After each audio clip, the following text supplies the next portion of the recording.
eléyìí bá wọn lábàádì ó bá wọn lábo bá a ṣe fẹ́ orí náà lórí emila òní yọ̀ sí o. adúpẹ́ lọ́wọ́ ọlọ́mú kí yín káàbọ̀ sínú ìròyìn tòní ìpàdé ọlọ́mọlé ọlọ́mọlú ọlọ́mọ orílẹ̀-èdè. Abala Lerefe tá a mọ́ gbà yọjú náà ni ó ẹja lọ sínú ìròyìn tààràtààrà gbogbo àríyànjiyàn gbogbo kò rí bẹ́ẹ̀ gbogbo wọn pààyàn kankan wọ́n kàn jàdó olóró ni tẹ́ ẹ bá mọ iye tí wọ́n ní wọ́n ń ta àdó olóró kọ̀ọ̀kan tá Amẹ́ríkà wájú ní jiyàn tí ní gbéyẹ̀wò ní yírí ẹ̀ wò wípé kò pààyàn kankan.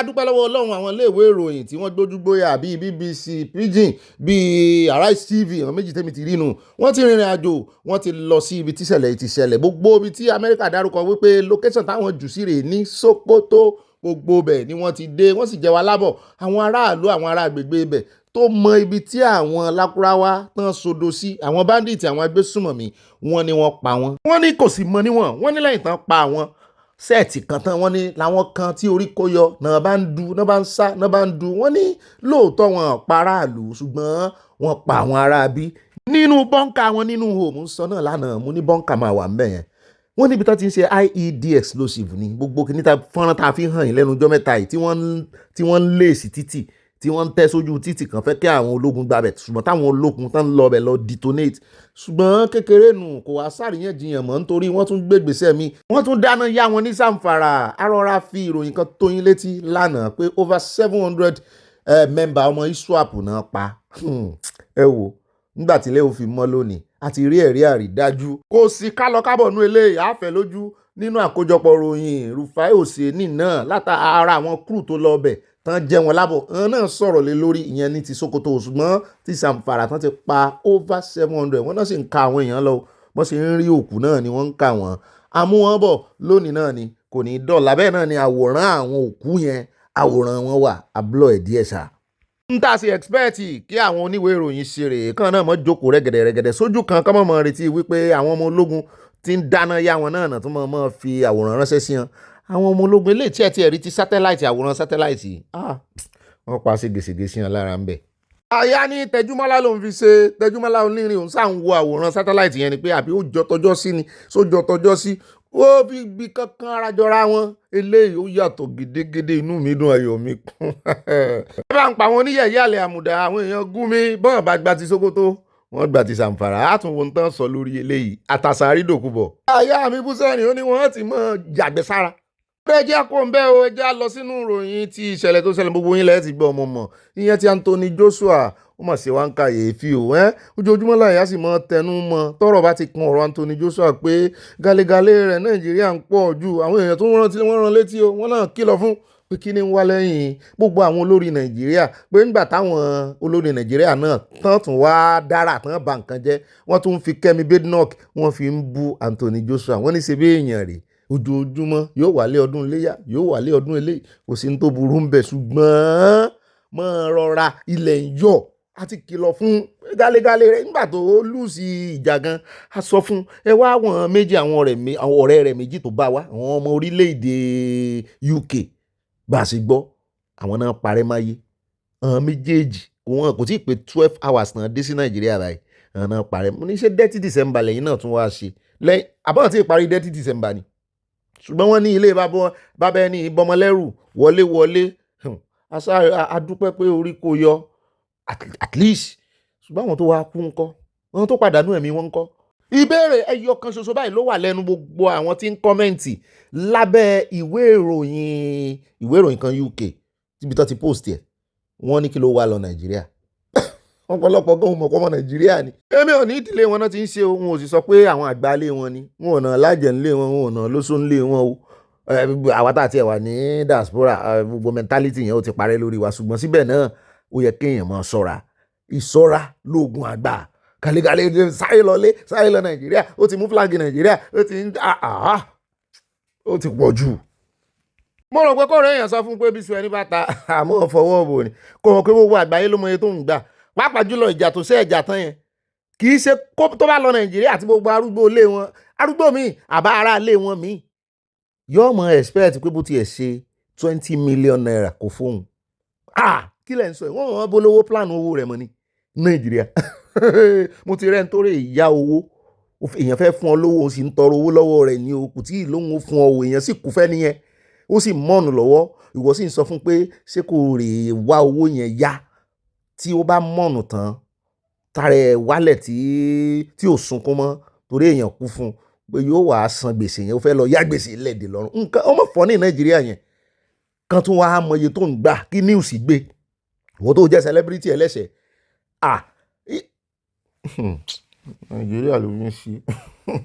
Mọ́ gbogbo àwọn tí wọ́n wá ń sọ̀rọ̀ sí àwọn ọ̀rẹ́ rẹ̀ méjì tó kú tán ní Nàìjíríà ló pa wọn àbóhùn ló kó bá wọn nǹkan ló kó bá wọn Ọlọ́run ló ní bí ó ṣe rí nù o wọ́n ní lásídẹ̀ǹtì ń lo ìbò náà o bẹ́ẹ̀ ni ẹ̀jẹ̀ àgbà bẹ́ẹ̀ torí nígbà tí wọ́n ṣe analysis accident yẹn gan wọ́n láwọn road safety ní eré àsápajúdé ni àti wípé ibi tó ti fẹ́ overtake wọ́n ní wrong direction ni mo ní right náà ń lò ní UK èmi gan gbogbo kíní Uber àwọn tí mo gbé taxi wọn láti airport ìgbà tí mo fẹ́ wọlé báyìí apá ọ̀tún ni mo fẹ́ wọlé sí ìgbà tí mo fẹ́ wọlé mo rí driver ń bẹ mo ní mo ti gbàgbé abẹ́rẹ́ so ó lè jẹ́ yẹn náà ni òun rò pé bóyá apá ọ̀tún lẹ́yẹ kóun ti overtake trailer tó wà nílẹ̀ náà rẹ̀ ìrọ̀lù ẹ jẹ́ kó ń bẹ́ẹ̀ já wá dé ọ̀dọ̀ àbúrò Allwell tó dolóògbé ó ní agbára ó jáde síta tán fún àwọn kọ̀líìgì ẹ̀gbọ́n rẹ̀ ó ní wọn ẹ̀bù ẹ̀gbọ́n òun olójú ayé náà ṣe ń bá ayé rẹ̀ ó ní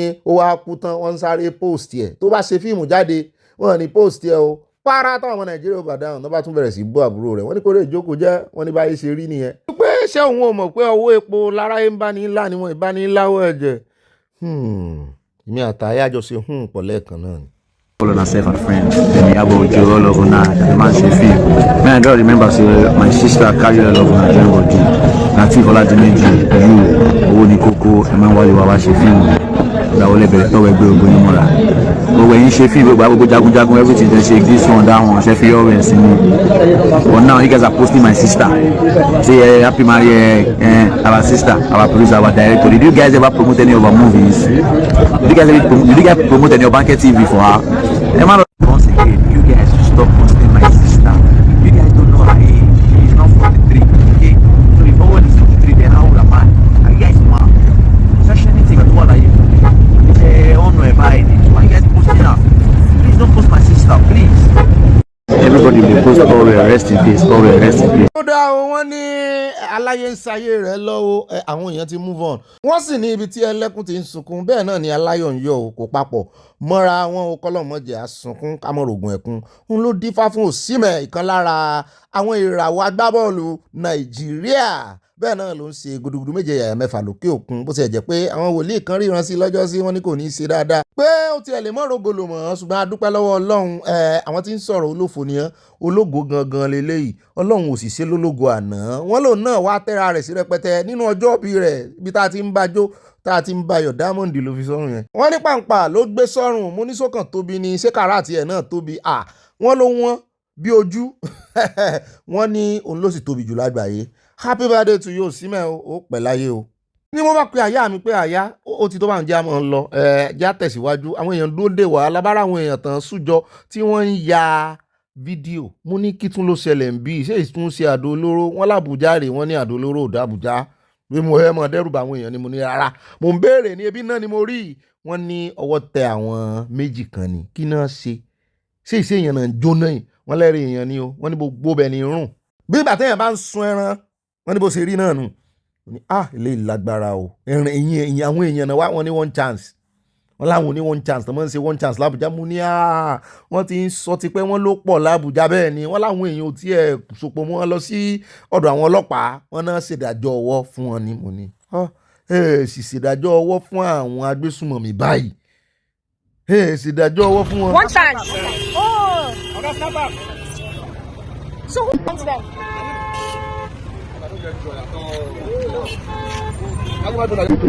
Oh my God. Sorry.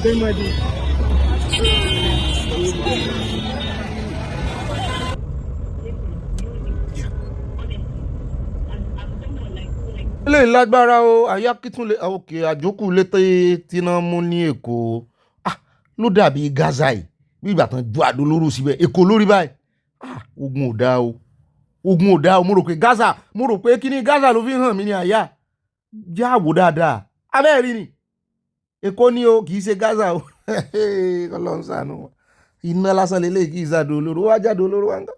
ó ní àyè ọ̀bámọ́ wà rán wa létí àwọn tó fọ̀ sẹ́ ńkọ́ nínú kí ni ó ní ìmí tó ti ṣẹlẹ̀ ńbàdàn òun fi ṣàkàjúwe ọ̀rọ̀ ni mo ní níbo ló ti ṣẹlẹ̀ ó ní Ṣàngó ọjà Ṣàngó ńbàdàn.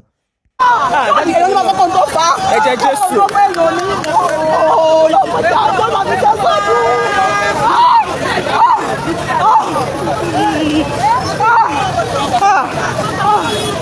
gbogbo ṣọ́ọ̀bù ló ti wọ̀. ẹ jẹ́ àpò ń bẹ̀ ẹ jẹ́ àwa fún yín ròyìn ti Netanyahu tá a gbọ́ pé ó rìnrìn àjò lọ sí Amẹ́ríkà tẹ́ ẹ bá rí bí ṣe ń kí Trump mẹ́sàn-án mẹ́wàá làwọn èèyàn bá nítorí Nàìjíríà náà ṣe lọ́ọ́ sí pàdé mo ní tó bá wọn ju ọ̀rọ̀ Nàìjíríà lọ wọ́n lè sọ̀rọ̀ Nàìjíríà náà ní bòńkẹ́lẹ́ o ṣùgbọ́n èyí tán bá lọ torí peace deal àti ọ̀rọ̀ Somaliland tí wọ́n ṣe fún ní sovereignty. mo ní bó tiẹ̀ jẹ́ wípé Israeli nìkan ló fún wọn sovereignty wọ́n sì ń rọ Amẹ́ríkà kan náà kan gbárùkù ti àwọn àwa àmọ́ bóyá wọ́n jọ sọ kò kùnà ó dáa mọ̀ fún yín ní update. bó bá ṣe ń lọ mo ní kán wá fẹ́ ṣe gúnmi báṣubàṣu kán fẹ́ gbẹ̀mí rẹ̀ gbóná kí Nàìjíríà wá ní fẹ́ bá Israel ṣe partnership lórí military gúnmi ò fẹ́ kú àṣà onídòkúbọ̀ gan ò fẹ́ la ẹ wo wọ́n fẹ́ pariwo ẹ̀mí wọn gbọ̀n ìfúnpá àwọn ọ̀gá tó níbi tá a ti ń sọ yẹn lọ́wọ́ náà ní káwá wo ntájú olúwo náà ń sọ lórí update Amẹ́ríkà mo ní sótún ti sọ̀rọ̀ ni kí ló kàn bẹ́ẹ̀ bí ẹ̀kẹ́ ìbúlò náà mọ̀ sí wọ́n ní ọ̀rọ̀ rẹ̀ mọ́ ìyàtọ̀ lọ́tẹ̀ yìí ìjẹ́ àjọsáré gbọ́n tí Mufti sọ. ní Amẹ́ríkà ó kọlu gẹ́gẹ́ bí ìròyìn tó wá látọ̀dọ̀ wọn náà àwọn onísùnmọ̀mí ní Sokoto akẹ́rẹ́ àgbọ̀ pé àdúgbò olóró tó wá rú lọ́fà ọ̀fà lẹ́lẹ́mẹ̀ àwọn ará ọ̀fà táwọn gbóhùn wọn yóò sì bá ń dé ìtìkà mbẹ̀ títí di ìṣọ́mọ Nàìjíríà retí kí lọ́fà àdúgbò olóró lọ́fà a ṣe ìbọn àti àwọn bandit bá wà àwọn apààyàn bá wà nílọrin ní problem kankan lórí yìí pé ta ló pa Boko Haram ta ló pa bandit ta ló pa àwọn ikọ̀ agbébọn ta ló pa àwọn sùmọ̀mí pípa wọn máa jẹ́ ẹ̀sán náà nìkan pa wọn náà tẹ̀lẹ̀tẹ̀lẹ̀ kò sí mùsùlùmí ẹ̀kọ́ lẹ́ka àwọn òjìrì tẹ́lẹ̀ wà lónìí wọ́n máa àwọn jẹ́ ń pa ìrí ó dé ní ọmọ Nàìjíríà ọ̀dà kò sí rẹ́sì kẹkẹrẹ ọmọ Nàìjíríà àtàwọn tí ń pààyàn wọn ò bí lọ́ọ̀tì mosque bẹ́ẹ̀ ni wọn ò bí lọ́ọ̀tì church wọn ò sí trace wa mọ́sálásí wa àmọ́ wọn tí ẹnìkan bá ń rònú ọpọlọ rẹ̀ nǹkankan nípa àwọn ajínigbé àwọn alákatakí tí tẹ́sán páyì káàkiri nígbà àwọn olùgbé ìjọ ìlọ́wọ́ mú wọn ìjọ ìlọ́wọ́ pa wọn. mo rò pé máa ń sọ pé ọmọ ìyá yín ni wọ́n tẹ́lẹ̀. ìṣẹ̀lẹ̀ tẹ́sán yìí kẹ́ni kankan kọ́nà wulẹ̀ dára rẹ̀ láàmú tó bá ṣe yí pé àwọn tí ń pa àwọn èèyàn káàkiri tí ń jìyàn gbé yìí àtàtà ń fowó kọ ẹ̀sìn dá wàhálà lẹ̀ tí ń fowó kọ ẹ̀sìn ń parọ́ jihadi tí ò jẹ́ mọ́tíá ń jẹ́ ń ṣe tí ò jẹ́ Al-Qur'ani àti àdìsí ànábì ọ̀jẹ́ mẹ́ta níbi ṣe. ẹ̀ṣẹ̀ ń sọ̀rọ̀ nìyẹn. wọn ò bá àwọn ẹrẹ pátápátá. nǹkan tá à ń ṣàlàyé fún iná. èyí ṣe ìbànújẹ́ ṣe ìgbóná wa ni irú kúrò ayọ̀ pa ọkọ̀ ẹni bá yí mú owó mu ẹjọ́ tẹ́ fún ẹni ojú ìyàtọ̀ rẹ̀ gbogbo ẹni bá mú ẹni ojú ọmọ ìjú ìlú Nàìjíríà sáàdì wa wọn ni pé àwọn sọ́pọ̀ Nàìjíríà gọ́ọ̀mẹ̀tì kò sí tọ́ka nípa ẹni tó yọnu sí Nàìjíríà gọ́ọ̀mẹ̀tì sọ́jà di pé àwọn mọ̀ sí kíkọlù àwọn ọ̀daràn ọ̀dà ọmọ Nàìjíríà náà ti ń pariwo kí Nàìjíríà sí bẹ́ẹ̀ wọ́n gbọ́dọ̀ sí mùsùlùmí kan lókè ọ̀yà àbí nísàlẹ̀ bí tí ó wù tẹ̀mí ẹ̀sìn mẹ́tò yìí pé wọ́n Amẹ́ríkà dá sí lẹ́ra ní kí ní ẹgbẹ́ wo àní ọjọ́ àpò òkú bọ́lá ìgbà àpàyàn ní ọ̀rọ̀ ìkó rẹ̀ kí ó kí dáadáa ọlọ́ba wa pa gbogbo ẹni tí ń pààyàn ó fọ́kọ̀ ẹ̀sẹ̀ pààyàn àbó fọ́kọ̀ bísínẹ́sì pààyàn láti pa wọ́n rẹ̀ ó kò sí ló pẹ́ra rẹ̀ yóò àbẹ̀lẹ́sẹ̀ méjì pẹ́ra rẹ̀ ọlọ́ba ní pàgùn wọn fún ìjọba Nàìjíríà ní agbára àti capture wọn àti pa wọn àti mú wọn láàyè tí Nàìjíríà bá mú wọn láàyè tán fún alágbára kan gẹ̀ẹ́tì àwọn tó bá sponsor wọn orí nígbà ìlọsọ èyí ò lé Ọlọ́run ṣiṣẹ́ àìsàn máa sọ yẹn ìṣílòjì ẹ má jàdó ju ní máa wá wọn ọ̀daràn káàkiri o ẹni tí ọ̀daràn bẹ́ẹ̀ bí ó sì wá sí ti ẹ̀jẹ̀jẹ̀ Ọlọ́run wá bàbá sí wá sí ẹ̀ á gbọ́dọ̀ gbọ́ ó lẹ́wà ẹjọ́ ògbé ẹni tí ó pààyàn á gbọ́dọ̀ gbọ́ bẹ́wà pé olùkọ́ tí ó sọmọ ṣe o ìka tó bá ṣẹ̀ ló bá ṣe kíni ní igé kẹ́yìn kan mọ́tò yìí wípé ẹni tó lóun okùn Nàìjíríà lọ́wọ́ ìṣe mùsùlùmí ẹ wá lẹ́mọ̀ lo chance láti máa fún àwọn mùsùlùmí lọ́rùn bẹ́ẹ̀ bá rògbẹ́ lágbára ọba tí mùsùlùmí ń sìn ó lágbára ju alágbára tẹ́ fẹ́ gbẹ́kẹ̀lé lọ àtẹ̀yìn àtẹ̀bẹ̀lẹ́bẹ̀rẹ̀ àti gbogbo ayé yìí yóò dà sí ẹ̀sì kàbámọ́ àwọn afárá máa kọjú àwọn apààyàn àwọn gbogbo bẹ́ẹ̀ sí gbogbo afárá ọba tẹ́lẹ̀ bẹ́ẹ̀ ọlọ́jọ́ dé pé Nàìjíríà Nàìjíríà sàdáfún ọlọ́jọ́ ìdíyọ̀ sọ́sì láti wí ní bandit láti wí ní apààyàn láti wí ní Boko Haram láti wí ní Islamic State tí ń pààyàn ní o ẹni bá ti ń pààyàn ẹni bá ti ń ba orílẹ̀-èdè wájú ẹni bá ti jiyàn pé ẹni bá ti ń wà terrorism Ọlọ́run fàáyé Nàìjíríà lọ. bàbá mọ́fítì ìlú mo kí yín o. èyí tó kàkàrí ní pé èèyàn ìkápọ̀ ní ìfọpọlọ wa ṣeré lórí kan mẹ́ta tí mo fẹ́ sọ bí ọ̀daràn kan bá lákàtàkà lórí pé ẹnì kan wà gbé nǹkan àjẹbọ rẹ̀ wà láti ọ̀nà tọ̀nà tọ̀nà yóò wá kún alọ́mbì ó yà á dé tọ̀ mọ́ àwọn tí ń jìyàn gbé lórí sọ́lẹ̀ ọ̀bára yóò sàn ni wọ́n.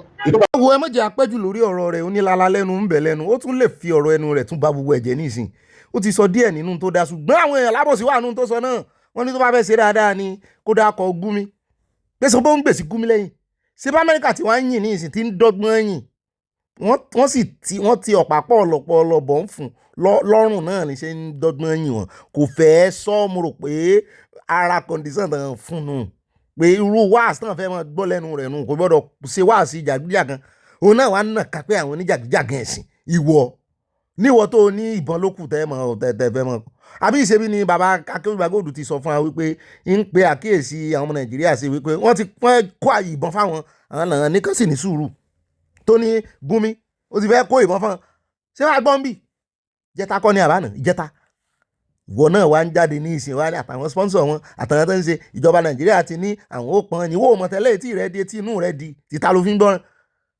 àwọn ó pọn ó ṣe ẹ mọ ní ọ̀dà ẹja mọ kíyèsí wáàsí rẹ̀ lẹ́nu ọjọ́ mẹ́ta yìí bóyá tára bá tún rọ̀ tí gbẹ̀rẹ̀ rọ̀ bóyá yóò tún padà sórí oní alákatakítí kánà ti dúró lórí wáàsí gidi yìí ni láti jọ yìí wà ní jihadi sí wọn ó yàtọ̀ sí tiẹ̀ ó yàtọ̀ sí tẹ̀yìn wọn iṣẹ́ lẹ́sìn mùsùlùmí wọn ẹ̀ sì ṣe kìrìsìtẹ́nì ta ló sọ bẹ́ẹ̀ fún jihadis Islamic jihadis ó dìgbà tẹ́ bá kọjú wọn abosílélẹ̀ tó sì ń ṣe ó ń rìn wálẹ̀ ni kò tí ì rìn ó ń rìn bọ̀jàre kò tí ì rìn délẹ̀ ẹ mọ̀ jù waste time wa. Chairman, in the middle of express. Come on, set up. Come on, Hey, okay. Open your eyes now. What did they do? Eh? You don't sleep since now. It's not safe. You're on the streets. Eh? Eh? With who? You wait for somebody. They feel rob you for this place. You don't hire you don't know about. Okay, continue sleeping. Continue sleeping. tó ń bá wí olóhùn òsùn nínú kò náà jágbódegbà bóyá ó fẹ́ sẹ́ẹ̀tì àwọn yẹn up àwọn yẹn ya gbọ́n wọn pa náà mọ́tò wọn bọ́lẹ̀ tàbí kó jẹ́ wípé òun náà ọtí tó mú náà ni ìkúnṣàṣe kan ń bẹ̀ kọ́ ló ń ṣàánú wa Àbújá ló ti ṣẹlẹ̀ o ó ti múra rẹ̀ yò ẹ jẹ́ àkóńbẹ́ ẹ jẹ́ wá gbọ́rọ̀ lẹ́nu ọmọ Mali tó lóhùn ṣe agbódegbà fún àwọn kidnapper àtàwọn agbésùmọ̀mí àtàwọn bandits join together. Where are you from? I'm from Mali. Where do you base? Where do you live? For Nigeria, Edo State, from Depot. But Mali now French that they speak. Yes, na French. How you tell learn English? English now, Libya, Fedi. How many kidnapping you know say that Ibuka do? That Ibuka, the time when they come cash out, he come talk say that Zion Stone, now he do that Zion Stone. Okay, how much you say collect? He say for that Zion Stone they give him 50,000 naira. Now you hand. Now he hand. Which one be the second? After the Zion Stone, say one keke driver dey for our place. They say kidnap keke? No. Okay. They won't go kidnap one banker for our area. They no fit kidnap that banker. Why they not fit kidnap the keke driver? ẹgbọ́n nǹkan Mali lolóhùn tí wá kì í sọmọ Nàìjíríà o wọ́n ní báńkà kan ni wọ́n fẹ́ jí gbé tọwọ́ fi bà wọ́n ara wọn rèé o àwọn ọmọ tán ti lúpọ̀ ṣé ẹ lè pàdé eléyìí lọ́nà báyìí kẹ́ ẹ ní DNA Nàìjíríà kọ́ ló wà ní inú ẹ̀jẹ̀ rẹ̀ etí rèé bíi ti Nàìjíríà ojú rèé bíi ti Nàìjíríà ẹ̀yà gan ti pọ̀ jù nínú Nàìjíríà ìláṣẹ ní ẹ̀jẹ̀ adádúró kẹ́ ẹ fi wálẹ̀ ká mọ̀ pé ẹlẹ́yà kan kò ní sógun ẹlẹ́yàmẹ̀yà mọ́ bí Yorùbá àti Yorùbá bá ń jà ẹ ní máa fi ẹlẹ́yàmẹ̀yà máa fi ṣe àkàwé ọ̀rọ̀ á ti mọ̀ pé ẹ̀yà kan náà ni ṣùgbọ́n bàtẹ́ ẹ̀yà gan ti pọ̀ jù bí Ìgbò bá ṣe nǹkan tó yẹ kán bá wí tó bá jẹ́ Yorùbá ló bá wí wọ́n á nítorí pé ẹlẹ́yà Yorùbá ni bí Yorùbá náà bá ṣẹ̀ tó bá yẹ kí Haúsá bá wí tán bá wí wọ́n á nítorí pé ó jẹ́ ẹlẹ́yà Yorùbá lẹ ṣe ń bá wí ṣùgbọ́n bí Yorùbá bá wà lójú kan tá a bá bára wa wí kò sẹ́ni tí ó lẹ̀lẹ́yà méjì ni ẹjẹ́ á kó ń bẹ́ẹ̀ ẹjẹ́ á wá dé ọ̀dọ̀ bọ̀dá yìí ẹ rántí wọn aláwàdà kẹríkẹrí bọ̀dá àlì àwọn náà wọ́n ṣàwàdà dé ọ̀dọ̀ Ọ̀gbẹ́ni Abacha wọ́n lọ́lọ́run ló yọ àwọn lọ́jọ́ náà lọ wọ́n ní góòjú rẹ̀ àwọn ṣàwàdà débi pé kó yọ ìgò ojú rẹ̀ ó sì yọ lóòótọ́ ṣùgbọ́n àwọn DSS fẹ́ má wọn náà bá rè jókòó síbi ẹsẹ̀ rẹ̀ wípé olúwa mi gbà mí wọ́n dìrọ̀ mọ́ lẹ́sẹ̀ wọ́n ní lòun náà bá bú sẹ́rìn ẹjẹ́ àgbọ̀ kákan fi ṣe light mode. He was wearing them and this was about like He's to always 10. wearing shit. I don't know. So when we were about bringing the troop on, Yeah. Dagoba said, Alibaba introduced the troop. I said, all the way from the Delta, the Niger Delta, is the Akwa Ibom Cultural Troop. They're very happy that their state was created. And so this beautiful presentation of colorful and cultural performance is in honor of His Excellency, who was one of the people that helped to create the state at the time. So this is an honor. This is a celebration. Please, let's welcome them. And then they started dancing. I said, oh, stop. Everybody stop. Your Excellency, sir, it's to 10. What are you wearing dark shades for? You don't want to see this performance. They're going to shake and wriggle their way. Sir, remove this shade now. Jeez. So he was talking to somebody and I was laughing. Then he removed the glasses, folded it, and kept it. And I said, okay, you're ready. I said, now, ladies and gentlemen, now start it again. So as soon as I made that announcement, I saw this DSS boys. they were going backstage. They can't wait for their father. So when I saw this thing, I climbed down the stage, went to where Abacha was, and sat down on the ground. He was sitting like this. He said, Ubanka. After that, you don't talk, you don't want to go back. I said, sir, they'll come and arrest me here. So I said, sir, these glasses, they are very nice. Yeah. I had them till, I think, sometime last year, I can't find them. He gave you? I took the glasses and I wore them. He said, hey, you can't wear them now. The show is on. I said that they're performing for you. They're not performing for you. So later, when he was giving his speech, he now mentioned that he had never laughed like that before. That that this is the first time that he's not wearing his glasses, which is that the first time that he was not wearing his glasses, and he stood on the podium and delivered his speech. So when he finished the speech, he came down. I held my glasses. He now said they should go and bring the purse. So they now brought the purse. The man that brought the purse said, "You're lucky, pa. You're lucky. Your family would not have seen you again." And the man that was talking was Hamza. He said, "You're lucky, pa." And we became friends from that day. níbẹ̀ ẹja sáré dé Kwara kà fún yín lọ́dẹ̀ ti protest tán ní àwọn abiyamọ àwọn obìnrin ìlú tán ní wọ́n kóra wọn lọ sí State House tán lè ṣe protest ńbẹ̀ tí àwọn kan àwọn jàǹdùkú ìjọba tán sì bẹ̀rẹ̀ sí ná wọn tán fa obìnrin lẹ́gba. Mo wo fídíò yẹn báyìí mo ní àsárá alẹ́ ẹni ní í ṣe ni ẹ̀yin tí tọ́jọ́ ń fìyà jẹ aninilára kan náà lẹ́jọ́ ní àwọn yẹn wá fẹ́ sọ̀rọ̀ sókè ẹ wá ná wọn àwọn jàǹdùkú rèé o ewu bí tán ṣé àwọn iléeṣẹ́ pè wọ́n ló ṣiṣẹ́ ìjọba àmọ́ rè háyà wọn ṣùgbọ́n ẹwà àwọn ọlọ́pàá náà bẹ̀ wọ́n lè ọlọ́pàá ò lè gbà wọ́n lẹ̀.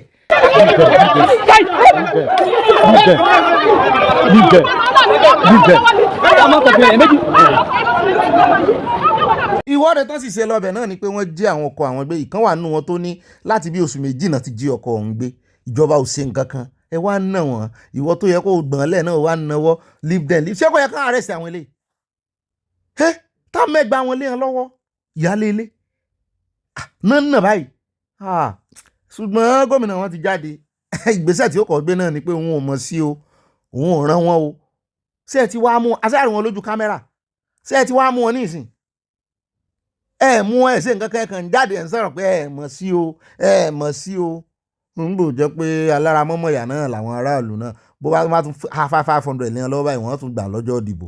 lórí ẹjẹ́ afẹ́lẹ́ ìgbàanlẹ̀ wọ́n ní ẹni tí ò bá dókò bá bẹ nìkan rí ní òní oko bàbá òun ló tóbi jù àti wípé àìríjìnà láìra búkẹ́ ọ̀kẹ́rẹ́ ọmọ orí ibi tó ti ń fi ẹ̀rọ ọlọ́ta tó fi ń gúnyán. mo nílò ẹ̀bùn ń bí blender la fi ń gúnyán blender tá a bá fẹ́ gúnyán ta ní jẹ yẹn olódó wọn yẹn olódó díẹ̀ sà òkèkẹ́ tó lè jẹ yẹn olódó nílé sàlọ́hún òun ló smooth lójú yìí ṣé kò ní kókó.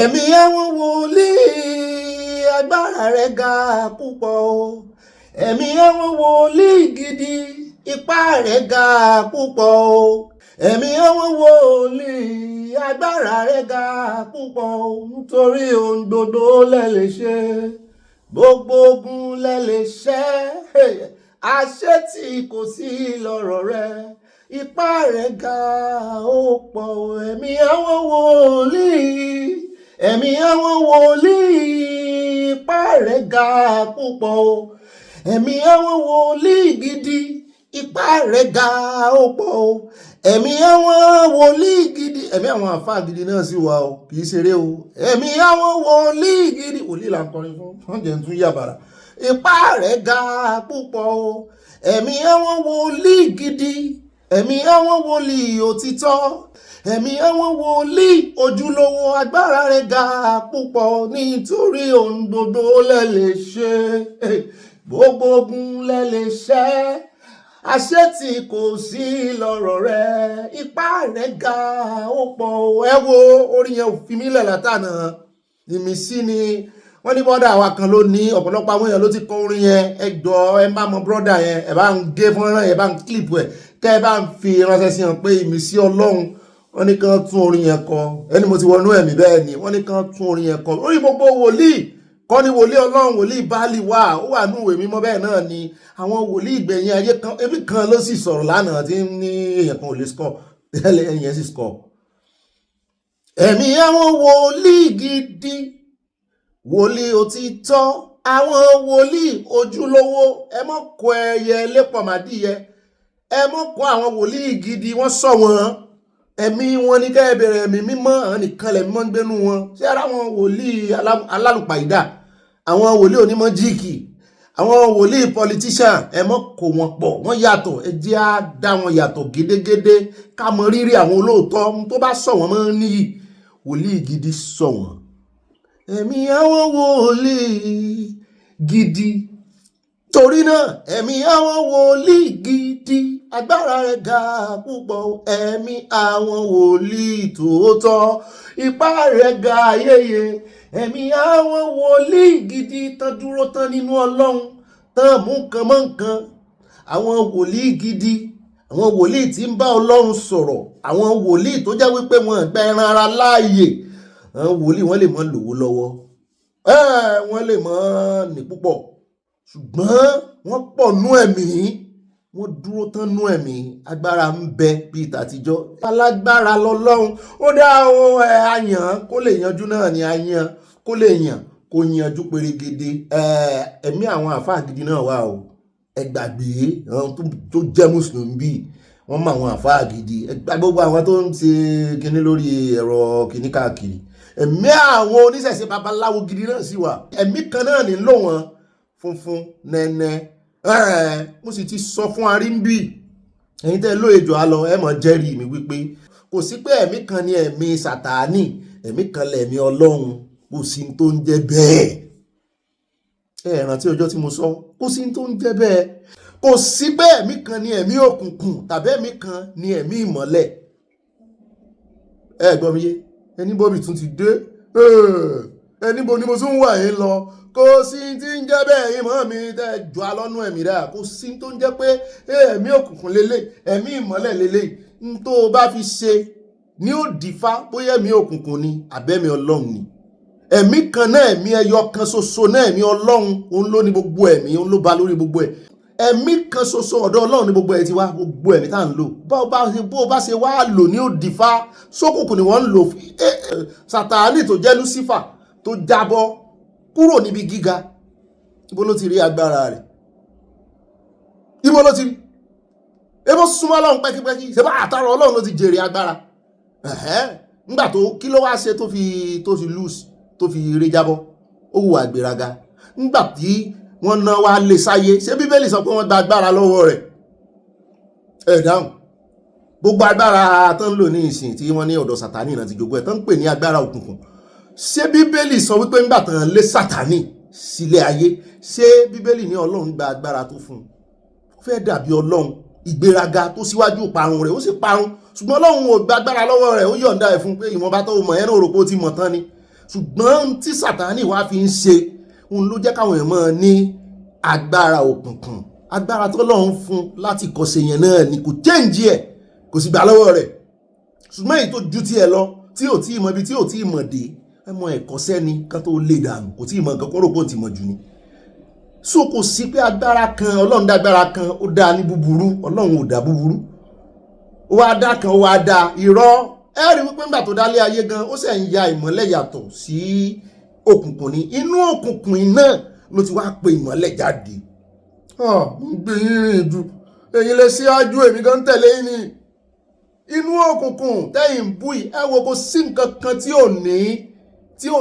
ní advantage lọ́dọ̀ ọlọ́run nítorí ẹ̀ mọ́ máa ń sọ fún àìwọ́ tó gbé mọ́lẹ̀ dání mọ́ fi gbogbo ara túra lẹ̀ ò tó rẹ́ni tó wà ní òkùnkùn yóò kọ́kọ́ rí ìwọ tó wà ní mọ́lẹ̀ so ẹ máa ní lọ́kàn pé ẹ wá ní ẹ̀mí kan ẹ̀mí òkùnkùn ẹ̀mí ìmọ́lẹ̀ wọ́n mọ́ra wo inú ìmọ́lẹ̀ tó wo inú òkùnkùn yẹn gan lẹ̀mí ìmọ́lẹ̀ ti jáde kò sí ẹ̀mí kan ẹ̀mí òkùnkùn kò sí ẹ̀mí kan ẹ̀mí ìmọ́lẹ̀ ní tó o bá fi ṣe ní ó dì fábóyá òkùnkùn tó o bá lò fókùnkùn wọ́n categorize ẹ̀ fún ọ gẹ́gẹ́ bí ẹ̀mí òkùnkùn bó o bá lò fún ìmọ́lẹ̀ wọ́n categorize fún ọ gẹ́gẹ́ bí ẹ̀mí ìmọ́lẹ̀ kò sì sí gbogbo bí o ti gbàgbára rẹ bó o bá fi ń ṣe nǹkan dáadáa ẹ̀mí ọlọ́run ni ẹ̀mí ìmọ́lẹ̀ ni àbí ẹ bá dọ́dọ̀ babaláwo tán mú afọ́jú dọ́dọ̀ babaláwo àbárọ̀ dọ́dọ̀ babaláwo tọ́lọ́run sì gbàkóso tán sì ṣe wọ́n yí ọwọ́ pawọ́dà fún ara rẹ̀ sí ìyá ó sì ríran sẹ́mi òkùnkùn ló là lójú n tó bá fi ṣe ní òdìfà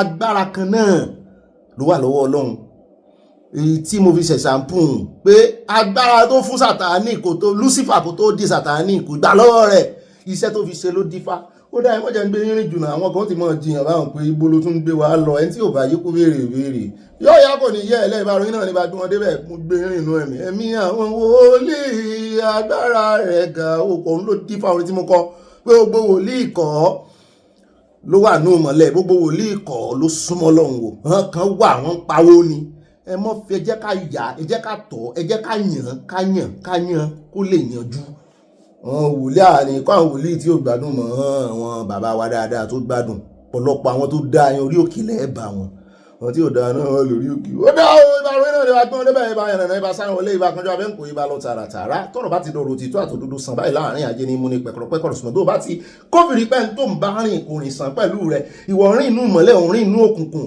ìwọ òun rìn straight òun pẹ́ giri jọ ọmọ náà tán fún rèé gbalé sí mọ́ náà tán kọ́ ọmọ bá gbalé sí mọ́ níyà ó necessary ó sì nídìí tí n bá ní ẹnà tán ẹ ń bá nà tán fún ọ ní ọ̀nà tán fún ẹ tí ò bá ti nà tán fún ìsáyà rẹ ìsọmọ rẹ ìṣe alájọgbé ìṣe alájọbí ìṣẹbí rẹ jọ wọ́n ṣe mistake nà tán fún ọ ní èmi Bobby ni mo sọ bẹ́ẹ̀ fún ọ.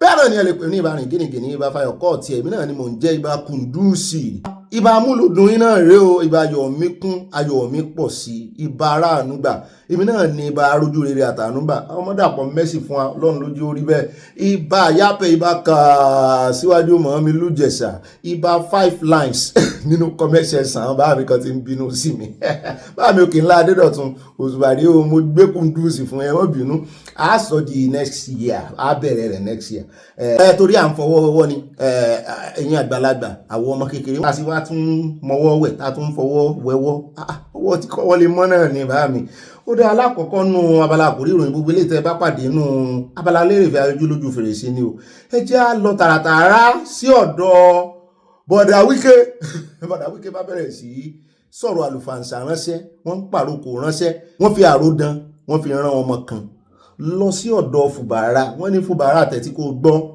wọ́n ní mọ́ rò pé torí pé o ti defect sí APC wípé second term rẹ̀ guarantee o wọ́n ní respect is reciprocal bá ṣe bẹ̀rù labọ́mọ wọ́n ní gbogbo àdéhùn táwọn jọ tọwọ́ bọ̀ wọ́n tún ṣe tí ó tún mú ọtẹ o àwọn ọmọ kí tó jẹ o àwọn ọmọ tó dé àwọn ọmọ tó tu o ọwọ́ ọ̀hún ni kọ́kọ́rọ́ wà o àdéhùn làdéhùn jẹ́ o bójú bá yọjú kóhùn mọ́ yẹ àwọn jọ ládéhùn ni lórí ọ̀rọ̀ second term ó dé ní ìsìn wa ń pa lówe ń kọrin mandate lákọlákọ àwọn tí ń kọrin mandate ṣáájú rẹ o bí tó ti ń sọ yẹn lọ́wọ́ ló bá ní ẹ jẹ́ kó ná ẹ bá ń ga máìkì lẹ̀ ẹ jẹ́ kó ná wá ṣe media chat mo ní mo jẹ́rìí rẹ̀ àti ìrètí rẹ̀ àyà ní bọ̀dà Mákindé Ṣèyí ló fẹ́ dá lóhùn báyìí mo ní bóun ló ṣe mọ̀ ó dá Ṣèyí lóhùn lórí ọ̀rọ̀ 50 billion naira ẹ sì mọ̀ wípé agbẹnusọ bọ̀dà Ṣèyí náà òun náà ti kọ́kọ́ sọ pé kò sí tó ń jẹ́rú ẹ̀ pé kí wọ́n mẹ́rin jáde ìbàtàn wọn mẹ́rin jáde tán bọ̀dà náà bá yí ẹnu padà náà bá ní actually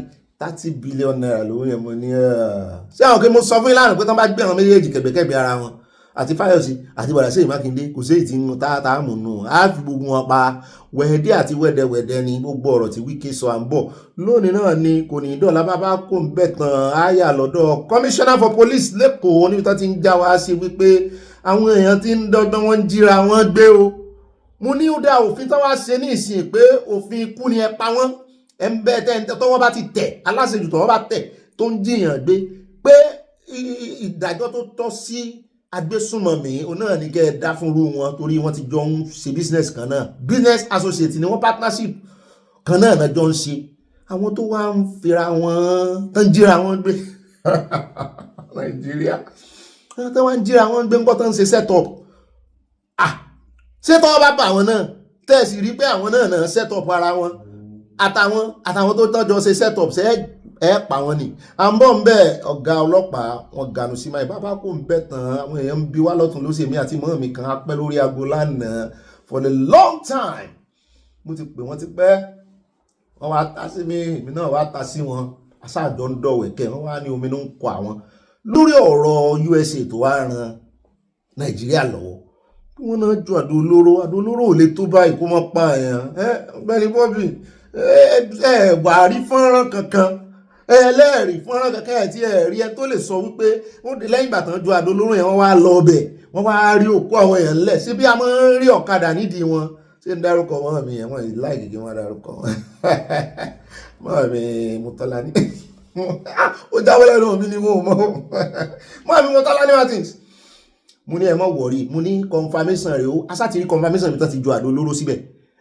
confirmation yẹn náà wà àwọn oníròyìn ló kù sí lọ́wọ́ àwọn ló yẹ kó ṣiṣẹ́ yẹn ní Arise TV bí ẹni pé ó gbọ́ discussion wà lánàá ni Arise TV bá tẹra mọ́ náà bá tẹ̀sán mọ́ náà bá gba ibẹ̀ lọ wọ́n lọ sí Tangaza local government ní Sokoto pípẹ́ àwọn fẹ́ lọ yẹbẹ̀ wò àwọn fẹ́ béèrè lọ́wọ́ àwọn èèyàn ṣé lóòótọ́ ni wọ́n pa àwọn ará bí ẹ̀yin lẹ̀ ń gbé bí ẹ̀yin ni wọ́n ń dẹ́rù báyìí náà ń dúnkòkò mọ́ ẹ̀yin ni wọ́n ń pa àwọn ẹbí yín ǹjẹ́ àtìgbà tí USA ti wá ju kínní ṣé ẹ rí òkú àbáláàyè wọn àbẹ́yì tó farapa àbẹ́yì tó rí ẹ̀bẹ́ ṣé ẹ rí wọn à ń bọ̀ ń bẹ́ẹ̀ wọ́n jẹ́ alábọ̀ bẹ́ẹ̀ náà ni ara wọn fọ́nrán kan à ń bọ̀ ṣé ẹ rí bẹ́ẹ̀ bá ti rí fọ́nrán àbí tó ti ń pa àyàn tá a sì ráwọn èèyàn tó ń pa kí ni ẹ tún fẹ́ ẹ tún dúró kí ẹlòmíín lọ bẹ̀ kórè mú ojú wọn kó mọ̀kù wọn mú ní anyway a ní ìdí ẹ̀ torí wọ́n ti parọ́ fún ọmọ Nàìjíríà rí kọjá kọ́ ọmọ Nàìjíríà bílíìfù wọ́n sáfẹ́ mọ̀ pé asárí pé USA ju àdó olóró wọ́n fẹ́ mọ̀ bóyá mo ní ara bí tẹ́ẹ̀tì mo tọ́ kí ló dé tí Gumi àtàwọn sàbẹ̀ agbésùmọ̀mí yòókù sàbẹ̀ kálífẹ̀tì kí ló dé tí gbogbo wọn sọ wípé àwọn ò fẹ́ Amẹ́ríkà mọ̀ tí wọ́n wá ju àdó olóró sí ọ̀dọ̀ àwọn ìyẹ̀kan wọn tí ìbá sì pé wọ́n pa wọn normally ká ní wọ́n ju àdó olóró wọn pààyàn kankan lóòótọ́ yẹ̀yẹ́ lásán ló yẹ ká mọ̀ gbọ́ lẹ́nu wọn pé kò tán yín ẹ̀pẹ̀ òkú wọn dà sáàrí wọn pa 700 and something ní gbogbo àwọn iswap tán náà pa 700 and something now nígbà tí wọ́n ti wá rò pé àwọn fi Amẹ́ríkà sí yẹ̀yẹ́ pé sáàrí kankan pa kò tán bí òtán kan wéṣẹ̀ àdó olóró yín wéṣẹ̀ ẹnájí àṣàrí dòkúbọ̀ náà sọ bẹ́ẹ̀ kí ló wá mú wọn tán wá ń bẹ̀rù tán sọ wípé k'Amẹ́ríkà mọ́ lọ kán mọ́ ju àdó olóró lu àwọn èèyàn wọn ṣé bóyá kán mọ́ sọ wípé bẹ́ẹ̀ kan wé sáìmù yìí bẹ́ẹ̀ bá tún jù mí kò lè pa wọ́n ebi tó yẹ kán sọ ni ẹ wo ẹ má jẹ́ kán fi propaganda dà yín ládùn o mọ́ mi yẹn rẹ̀wẹ̀sì lánàá mo ní mo ń bọ̀ wá mú ọkàn yín le a sì tí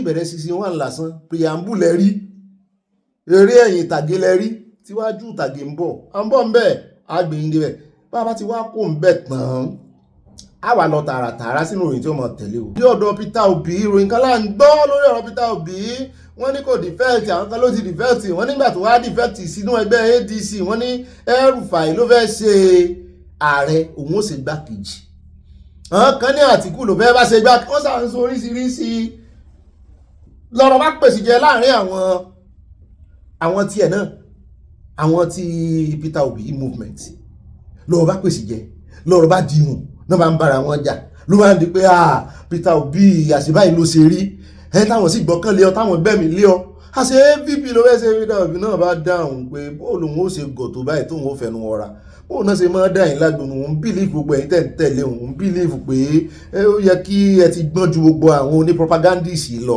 pé òun lọ ń bọ̀ bí ilẹ̀ kẹ̀ẹ́dì ìrìn àjò Akọ́láwọlé Ọláwuyì tóun rìn kiri bí ìgbóná bí ó ṣe da òun kọ́gbọ́n mọ́gbọ́n bóun bá lọ Egypt lónìí òun ó lọ Venezuela lọ́la òun ó gba ayẹkíní lọ lọ́túnla pé ṣé gbogbo ọgbọ́n tóun wá ń kọ́ kiri ṣé kò ń lè wá di VP ni igbákejì bóun ó bá di igbákejì òun ní láàgùn tó bẹ́ẹ̀ lọ́fẹ̀ẹ́ ló fò ní pé kò rí bẹ́ẹ̀ o ó sọ̀rọ̀ agbóhùn rẹ̀ kètèkètè àmọ́ ó bá wà fún yín lónìí náà ni kò ní dọ́là bá ti wá kó ń bẹ̀tàn à ń gba ọ̀dọ̀ bàbá yìí lọ ṣe rí àwọn ex-servicemen ó dà pé wọ́n ń gbóhùn sókè lẹ́nu ọjọ́ mẹ́ta yìí wọ́n ní neglected almonjiris kids of the 1980s wọ́n tún fi time sí year sí now fuel insecurity wọ́n ní gbogbo àwọn túrújí bélò gbogbo wọn tẹ́ ń rí ní ìsìn wọn lọ́mọ 1980 ní gbogbo wọn alùmọ̀ájìrì ni wọ́n wá ń pàrokò sí ìjọba bẹ́ẹ̀ tí rí nǹkan kan o àwọn ilẹ̀ haúsá sì ń bírídì alùmọ̀ájìrì lọ o bẹ́ẹ̀ náà ni wọ́n ń fi kùránì wọ́n wá ń wá ìmọ̀ líle nínú rẹ̀ òun náà fi ń kọ́ wọn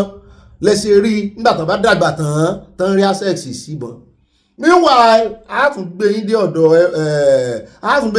Rufai náà Òsínì àti àwọn àṣírí kan tó ń tú. Wọ́n gbé èèyàn kan wá tó tú àṣírí Turkey. Wọ́n ní ọ̀pọ̀lọpọ̀ àwọn ìbọn tẹ́ ń rí lọ́wọ́ àwọn agbésùmọ̀mí Nàìjíríà ẹ̀ wọ́n ní Turkey mọ̀ sí ní abalajọ. Ẹ bá ti wo ète Gumi náà nígbà tí ọwọ́ fẹ́ bà lọ́jọ́ sí táwọn èèyàn tó pariwo lé lórí ṣe bí Turkey ló sá lọ. Ibi tó bá lágbára sí náà ni ó ní kán wá bá Nàìjíríà ṣe. Ibi Turkey orílẹ̀-èdè Kristẹni tẹ́lẹ̀ tó ti dorílẹ̀-èdè àwọn jihadis. Abẹ́ẹ̀rí kí ni logo wọn ni, ẹ lọ wo kí ni logo ara flag wọn. Ó ti dorílẹ̀-èdè jihadis. Ibo wa lẹ fẹ́ kí Gumi sá lọ? Gumi ò ṣe pé Saudi. Gumi kò ṣe pé Saudi. Àbọ̀nbẹ́ olónìí náà ni kò ní dọ́là ní pẹ́ rárá nínú àwọn ìròyìn tá à ń mú bọ̀ wá fún yín lónìí. Bàbá ti wá kó ń bẹ̀ tán. Ayé àlọ́dọ̀ arákùnrin kan Dòwátì. Ó ti fìgbà kan jẹ́ secretary general kọ́nù nínú ẹgbẹ́ PDP. Ó ṣàlùyé ń bẹ abẹnugan lòun náà. Wọ́n ní iná bá fẹ̀sùn kàn án wípé ó gba $2.7 million lọ́wọ́ Àtíkù. Ló bá jáde ló ní ẹni tó lòun wo níwèrè ni. Ó ní bóun ní èèyàn kan ó ṣe gba $2.7 million. Èèyàn kan ṣoṣo. Èèyàn mélòó ló wá fẹ́ gbà? Tó sì jẹ́ pé lọ́jọ́ tó yẹ kí òun náwó, tó sì jẹ́ pé ọjọ́ ọ̀nàwó wọ́n ní wọ́n rí dónọ́ọ̀tì lásán jẹ. Wọ́n rí èèyàn fún wọn dónọ́ọ̀tì. Ṣé ọ̀dájú wá lòun ni? Wọ́n ò gbowó ẹni tó sọ bẹ́ẹ̀ ti ya wèrè ní àmúbọ̀ lónìí náà ni kò ní dọ́là o. Dọ́là wà ayé àlọ́dọ̀ ààrẹ olódòdẹ àyánísán ti dé padà ní mo ní ẹni tó ṣẹ̀ lọ Europe. Orílẹ̀-èdè wo náà wá lọ Europe àti ìmọ̀ àgbàṣe pé wọ́n ní federal government in care of President Bola Tinubu has approved the ẹ̀jẹ̀ǹkàtàn nígbà tẹ́ ti gbé approval. Ṣé ẹ̀rù kan approve owó fẹ́yìn ọmọ Nàìjíríà ni? Wọ́n náà ti cancel gbogbo owó tí NNPC jẹ. Mo ní sẹ́yìn ìṣòwò táwọn wá $1.4 billion. Àrò owó tí ilé ìgbìmọ̀ aṣòfin ń pariwo tí wà dáadáa ń ranjú sí lọ́jọ́ sí rèé pé wọ́n rẹ̀ míìtì sínú federation account rẹ̀ $1.42 billion. Bàbá convert ẹ̀ sí náírà how many trillion ló jẹ́? Then another $5.5 trillion after a reconciliation of records between both parties. Wọ́n ní reconciliation ni mo láà ṣe nǹkan olódò dẹ̀ ń ṣe nǹkan ẹ̀wọ̀n náà tán gbà yọ sí á. Nígbà tí Ọ̀gbẹ́ni Abba Kyari wà ní ọ̀gá wọn tó ṣèjọba lábẹ́ ìṣèjọba Buhari, ó ṣe díẹ̀ lábẹ́ ìṣèjọba olódò dẹ̀ wọ́n reconcile àkáǹtì ńgbà yẹn. Wọ́n ní ó dáa àbádẹ́nú àkójọpọ̀ ròyìn àwò bàbá kan bá tiẹ̀ dáadẹ́ bá mú calculator yín jáde. Àní rí báyìí lọ́nà àwọn àkòrí ìròyìn wa ní pápá àpẹjẹ àyà fọ́tò ayọ̀ wa àníbọn ya fọ́tò ìbànújẹ́ láti Ọlọ́run ní lo fọ́tò wa fún RIP. Ẹ jẹ́ a ṣe cheese, ẹ ṣe pọ̀, ẹ ṣe kùndùsì, ẹ ṣe Mushin olóòṣà ẹni 5 lines ni o 5 lines ni o from 2026. Àfi pákà gbogbo ayé ní bèrè ẹlẹ́yà lọ́wọ́ mi mo lẹ́lẹ́yà ti jáwé fún mi. Ẹlẹ́yà ti jáwé fún mi. Bàbá wa Emmanuel ní kẹrì ìbéèrè ẹlẹ́yà lọ́wọ́ wọn. Alákọ̀ọ́kọ́ nù ìròyìn Sanawole tòní ẹ já lọ sọ́dọ̀ àbúrò Fáyọ̀ṣe. À ń bọ̀ lórí ìtẹ̀gbọ́n o àti Wike àti Seyi Makinde. Ẹ já lọ sọ́dọ̀ àbúrò ibi pẹlẹbẹ láti mọ́ọ̀lẹ̀ ẹ̀jẹ̀ níbi tó ti ń já wa sí pé àwọn fígọ̀ kan náà jáde tán gbé jáde. Ó ní àwọn fígọ̀ kan náà gbé jáde tán sọ wípé earlier figures indicated workforce of 437 in 2025 media report and 485 in May 2020 report. More recent numbers are not publicly available, but the refinery resumed operation at 60% capacity as of late 2024, early 2025. Wọ́n ní ṣùgbọ́n wọ́n ṣe ní NNPC ò ṣiṣẹ́ kò function.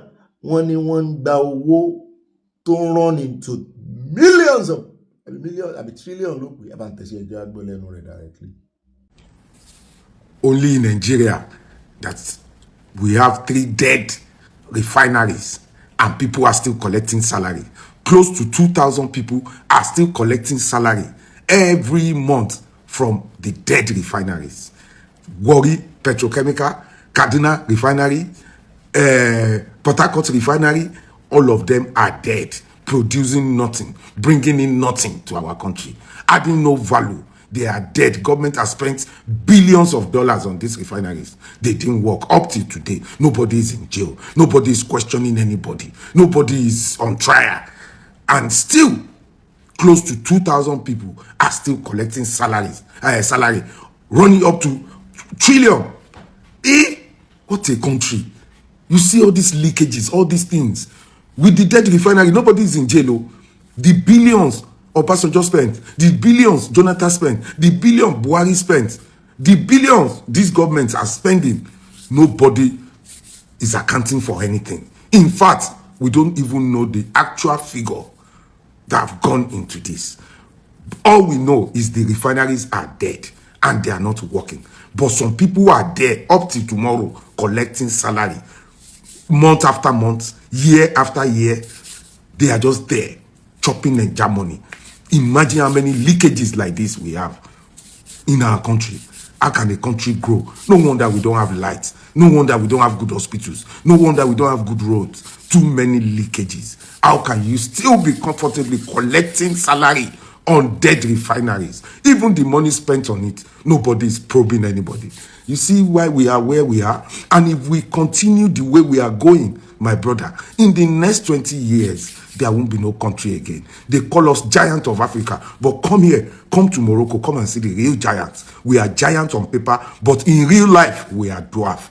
How did we get here? Close to 2,000 people collecting free money on a dead refinery. Does it make sense to you? Imagine Dangote not producing anything and the staff are still collecting money only in Nigeria. Ó rẹ̀ káàbọ̀ padà èwo la yá èwo lórí ọdẹ tó ń kọ. Òkè orin ọdẹ máa pa mí òye tèrè àlùmọ̀ǹdẹ bí ó bá pa mí ò pé jù ńlá kéré àlùmọ̀ǹdẹ òpó olúrẹ̀ mí arẹwà ejò tèrè àlùmọ̀ǹdẹ tèrè ẹ rántí orin yẹn mo fi gbé yín débẹ̀ ní arákùnrin kan la gbọ́ tán ní ọdẹ ni ló bá pa àbúrò rẹ̀ mo ní sójọ ẹran àgbọ̀nrín àbójọ ẹtu lójú rẹ̀ ni kí ló dé ṣé wọ́n di ọ ni àbí ẹfun ní bẹ́ẹ̀dì lọ́rọ̀ kan olówó ọ̀rọ̀ owó kan ni ó jẹ owó kan bì kan ṣe kìnnì kan ló bá ń wà wàwí ní ń wà tamọ́ àtàmọ́ ó sì pààyàn pẹ̀lú bọ́n àwọn olóhùn ló kọ́kọ́ yọ àdá sóhun ó wá rò pẹ̀ràn ní olóhùn ọmọ tó ṣubú tán ẹ bá ń tẹ̀sí ilé agbára yìí tẹ́ bá ti wo fọ́nrán yìí rí ẹ jẹ́ káwa tá àti ìwòrí ẹ jẹ́ àfi kẹ́kọ̀ọ́ ayé ń bẹ o. Orúkọ mi ni Lékan. Lékan kí ni? Lékan Lásìsì. Kí ni tó ṣẹlẹ̀ kó tó di pé o fìbọn ṣekú pa ọmọ ìyá ẹ̀? So ó jẹ èèyàn kan ní owó ní abúlé kejì. Níbo labúlé tọ̀dọ̀ tí? Abúlé tuntun labúlé tiwa. Níbo labúlé tuntun wà? Ọ̀nà Ọ̀dẹ́dá nígbà yìí ló wà. Ọ̀nà Ọ̀dẹ́dá? Bẹ́ẹ̀ ni sà. Níjọ́ tó máa ṣekú pa wọ́n yìí kí ni tó fi pa wọ́n? Ìgbà táyà ń jà tọ́ kí ni tó wọ̀ kọ́kọ́ fi pa wọ́n? Ìgbà tó lọ yọ àdá lèmi yọ ìbọn. So ìgbà tí mo lè ṣe yọ ìbọn yẹn kò yé mi gan torí mi tẹ mọ nǹkan tí ó dé ní gbogbo táìmù yẹn. Níbo ni wọ́n ti rí bọn? Ọdẹ lèmi. Ọdẹ rú wo ni? Ọdẹ ìgbẹ́. Ọdẹ tó máa ń dẹ. Tó máa ń dẹgbó lèmi. Ó yá ṣàlàyé kí ni orúkọ bọ̀dá ẹ̀ tó ṣekú pa? Túndé ni. Túndé kí ni? Túndé Kòkùmọ́. Ọmọ ọdún mélòó ni? Kò tí lè ju bá 43 bí ọkàn lọ́sà. Ṣé ẹ kì í sọ ọmọ bàbá ni? Ọmọ ìyá ni wá. Ọmọ ìyá ni yín. Ní àwọn nǹkan wo ló ti ṣẹlẹ̀ tẹ́lẹ̀ níwọ̀nba kó tó di pé inú bí wọ́n pé wọ́n ń forúkọ rẹ̀? Bí kọ́ lọ mu ọtí wọ́n máa lọ mọtí láàrin àdúgbò kò sí káàkiri so ẹ̀gbọ́n wa kan dẹ̀ wà ní abúlé tó yẹ pé ìjọ tí ìyẹn dé tó yẹn gbé sickness wà ó ṣàmọ̀ ọmọbìnrin kan dání tí ó ti yín bẹ́ẹ̀ so bí kẹ́gbọ́n mi máa disturb wẹ̀ pé àbí káwọn bá sùn ẹ má bá family jẹ́ lélẹ́yìí so ìyẹn kọjá lọ bẹ́ẹ̀ even though ọmọ òun gan àwọn náà ló mọ bí ọmọ yẹn ṣe padà sí Port Harcourt padà pé inú mẹ́rin tẹ̀yìn tẹ̀ bí sọ̀hún ẹ̀yin náà tẹ̀ mú kan wálé ẹ̀ láti máa fi okó tẹ́sìn ọmọ ẹ̀gbọ́n yín so sometimes ọtún irú àpẹẹrẹ nìkan náà ní bàbá doyin nínú fòdù wọn wọnú company wọn lọ gé ẹlẹ́dẹ̀ wọn bẹ̀rẹ̀ sí méjì ẹlẹ́dẹ̀ tó tọ́ wọn ti lọ ṣe wọn ní bàbá doyin ṣe àwọn wọn ṣàwọnú company jẹ bí àwọn ìwà jàǹdùkú bí nǹkan bí jọ̀gbọ̀n ẹ̀ṣá so meanwhile so bí kẹ́ẹ̀dẹ̀ máa bá family jẹ́ gbé wọn. Lọ́jọ́ tí ìjà yìí ó ṣẹlẹ̀ láàrin yẹn kó tó di pé ó yìnbọn fún kí ni tó ṣẹlẹ̀ láàárọ̀ ọjọ́ yẹn?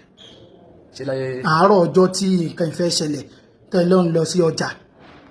Wọ́n lọ ọjà ni wọ́n gbé gàrí lọ sọ́jà ni so wọ́n gbé gàrí lọ sọ́jà ni woman yẹn fi ń bọ̀ tàdé ìpàdé ní títí tá máa wọ mọ́tò ni woman yẹn sọ fún mi pé ẹ̀gbọ́n mi tún ti jẹ owó pé táwọn bá mú nǹkan kan ìgbà tẹ́gbọ́n mi dẹ̀ ti lọ jáde lèmi dẹ̀ sọ fún ìgbọ̀dá mi ẹ tún ti lọ jẹ owó síbi báyìí mẹ́wàá tó bá dẹ̀ jẹ́ ó káàkiri iná lọ́ máa ń pè tó lọ́wọ́ èèyàn mọ́ mi náà àdúgbò yẹn. owó kí ni ìwọ̀n bá wọn san. owó tí nígbà tó bá ti fẹ́ẹ̀tì yẹn bá ti ń. bí èlò àti èlò ló ti bá wọn san rí. kódà kò nọ́ǹkà mo ti san ní 2,000 3,000 jù bẹ́ẹ̀ lọ sí òkè. ìtẹ́ wa ń jàgbẹ̀yìn sí èlò. ìtẹ́ wa ń jàgbẹ̀yìn òní 4,000 máa lọ iṣẹ́ yìí nìkan ni iṣẹ́ ọ̀nà lọ fi mú ọtí àbọ̀nà lọ fi ń ra sìgá ẹ bá náyè nǹkan ẹ̀mí láti máa lọ ra fi yàn náà so iṣẹ́ mi lè dẹ́mọ̀ tí mo face so àwọn ọmọ tọ̀dọ̀ mi náà wọ́n wà nìkan ọmọ ti tọ̀dọ̀ yín ọmọ ìtẹ́ gbogbo ìtẹ́ ìṣe yìí ẹ̀tẹ́ ìrántí àwọn ọmọ. nígbà tó sọ ọ̀rọ̀ yìí fún wọn kí làwọn ṣe ní ọjọ́ yẹn. wọ́n change ẹ̀fún mi ní oníjà. kí wàá ni wọ́n ṣe. ọjà bẹ̀rẹ̀ sí ní pariwo kíníkan lọ́nìkan kan kí máa gbáwò wàhálà mẹ́wàá ti yó tó ti yé sà. ta ló kọ́kọ́ yọ nǹkan láàrin yín. bàbá mi ló kọ́kọ́ yọ nǹkan ló lọ yọ àdá. kí ni wọ́n wá gbé. so ìgbà tó yọ àdá tọwọ́ nínú ilé ọ̀dọ̀ mi ìbọn tí mi dẹ́ máa gbé báyìí tí máa fi jáde báyìí mi mọ̀ bí àníyàn ṣe kò yé mi ọlọ́mọ ìka rí ẹ̀fù. ṣé ká nínú tó ti ń bí ẹ sí wọn tẹ́lẹ̀ ló jẹ́ kó gbé wọn. kò wú mi láti gbé kí n pa ọmọ ìyá mi torí ìgbà tí bọ́n ẹrú mọ́ mi lọ́wọ́ ṣé ń gbọ́ sà ìgbà tí bọ́n ẹrú mọ́ mi lọ́wọ́ ebi gan mo tún lọ fà wọ́n wípé ẹ̀gbọ́n mi mo pa ọmọ ìyá mi so mo lè dìde mo lè jáde lọ mo fẹ́ lọ sí station mo wá pàdé pr ọdẹ mi lọ́nà bọ̀dá mi báyìí ó ti hápùn so mo lè fi di ìbí báyìí. tó túmọ̀ sí pé ẹ̀gbọ́n ẹ̀ wá ń kọ́ báyìí. ẹ̀gbọ́n mi ti di olóògbé. ó ti di olóògbé. Ọlọ́run kó ṣàánú. kí ló ń retí lọ́wọ́ ìjọba àtọmọ Nàìjíríà. àbí kí ọmọ Nàìjíríà kó gbà mí kíjọba kó gbà mí torí pé kí ni mọ́mí wa ti dàgbà ẹ̀gbọ́n mi kan náà dẹ̀ ti wà ní dùbúlẹ̀ àìsàn èmi náà sì ní àméjì náà dẹ̀ ní àdéhùn ojú ẹ̀ báyìí so kí ọmọ Nàìjíríà kó gbà mí Ọlọ́run jẹ́ kára ṣìṣe o ìjẹ́ ẹnì kankan wá dá o lágbá Ọlọ́run. àmọ́ wọ́n ló fi ìbọn pa ẹ̀gbọ́n. èmi mo yìnbọn mi lè parọ́ fún yín èmi ni mo yìnbọn mi lè parọ́ fún yín tí ó ti yé yín bẹ́ẹ̀ orúkọ tí ọlọ́ọ̀ kárí ẹ̀fún kọ́mọ Nàìjíríà kọjọ torí tọ́lọ́run pé kọ́ gbà mí orúkọ ẹlẹ́ẹ̀kan sí ọlọ́mọ àfi gbẹ̀tọ̀ wọn lọ́wọ́ ìjọba kọjọ. orúkọ ẹlẹ́ẹ̀kan sí. orúkọ mi ni Lékan Lásìsì. ibo ni ìṣẹ̀lẹ̀ ti ṣẹlẹ̀. ọ̀nà abúlé tuntun ni. níbo la abúlé tuntun wà. ọ̀dẹ́dá ni ó wà.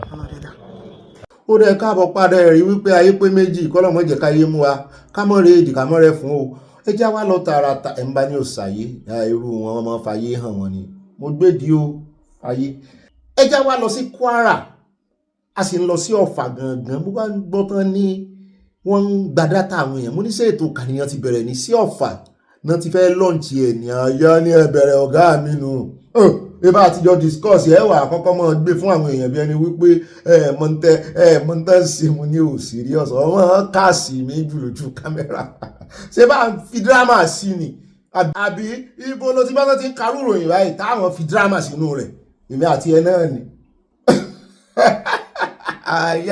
àyà náà dà báyìí ẹgbọ́n sá àyà wà lẹ́gbẹ̀ẹ́ mi dírámà là ń fi sí kárátà ni kó lè dùn kó lè rárin náà ni àyà lóhun ò ní ó lóhun ò sọ nǹkan kan lọ́rọ̀ kan wọ́n náà ń káàyàn ní Ọ̀fà ó sì ní àkórí tán fi pè pé ọmọ Ọ̀fà ni mí ní àkórí rẹ̀ ẹ gbogbo ẹ̀yin ọmọ Ọ̀fà wọn ti ń kà yín o ẹni pẹ̀dín ẹni dẹ́kù láti Ọlọ́run Èdùmàrè wọ́n ní wọ́n ń collect data torí development ẹ bá ń tẹ̀sí ẹja òwúṣe lọ. There has been mismatch in the past where we are not well represented in terms of data statistics within the country. And now we now say, let us come back home. Let's look within ourselves and see how best we can document ourselves. And that's what informed the name Omo Fanimi. What we have put in place now, it will be easy working in sync with the NIMSI to capture the population of Ofa. I believe this will be the first local government in Nigeria that will get 100% population registration under NIMSI in the whole of this country. And our community, we are taking the lead in this process because this is the first of its kind in the country, and it's as a model. Other local governments can also copy what we are doing, and we are sure that with the support of National Population Commission and NIMSI, this can become a national initiative in no small time. The project has received the endorsements of the National Population Commission. We will come to your office here. We will put our NIMSI staff here. We will make sure that you are registered. So any people that comes to this place, as you are doing your registration as some offer, Nimi, we also have our own staffs in this place to make sure that if they don't have any head, we register them. And I know in the next 1-2 years, when there will be another census, we will already have our own, both the indigenous and non-indigenous staying in offer, so as to help the federal government on whatever they want to do and the local government chairman. eléyìí dùn ó lárinrin o mo gbà fún ìgbésẹ̀ tán gbé yìí tí àwọn ìjọba àbílẹ̀ yòókù bá lè gbé torí tẹ́lẹ̀tẹ́lẹ̀ rí náà kò sí nǹkan gidi kan tí ń ṣẹlẹ̀ ní local government gbogbo owó tán ń kó fún wọn gan wọn kàn ń kó láni àárí nǹkan kan.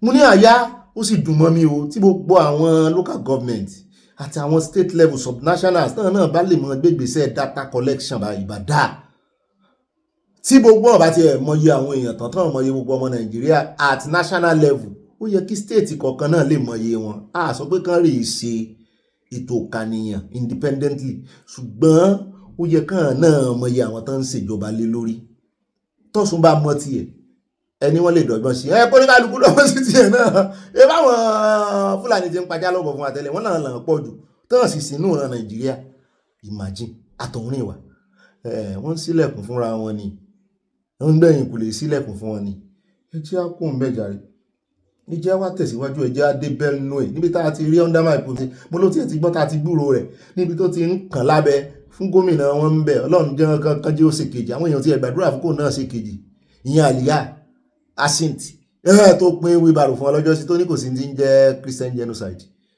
ládùúrò àwọn èèyàn tán pa níye wata àṣẹyìnwá àṣẹyìnbọ̀ wọ́n ní gbogbo tí ń fàjà náà báyìí wọ́n ní wọ́n ti wá kanjú abẹ́ǹkò fún wípé ó ní opportunity ní o it's just a grace pé o di gómìnà o ìwọ kọ́ ni the head of ẹgbẹ́ APC ìwọ kọ́ ni leader pátápátá o ó ní àhẹ́mọ́mọ́ sọ kí Wike tún gbọ́ torí Fubara náà ti ń kọrin òwe sí Wike à ń bọ̀ nú àkójọpọ̀ ọ̀rọ̀ yìí torí Fubara ti gbára rẹ̀ ó ní nọ́mbà 1 lòun APC ló kọ orúkọ ọ̀hún nọ́mbà 001 àsíǹtì náà wọ́n ní tí ó fàjà láàrin òun àti Àkúmẹ́ nìyẹn SGF ọjọ́ wo ni Àkúmẹ́ sì fẹ́ àfẹ́kù Ọ̀ọ̀ni ẹ bá ń lò bẹ́ẹ̀ bó ṣe wà nù mú wọ́rọ̀ tí wọ́n lò fún ni x Ọ̀ọ̀ni mo sògbù fọ́ rẹ̀ Yorùbá ní x ń tẹ́ àlòkù.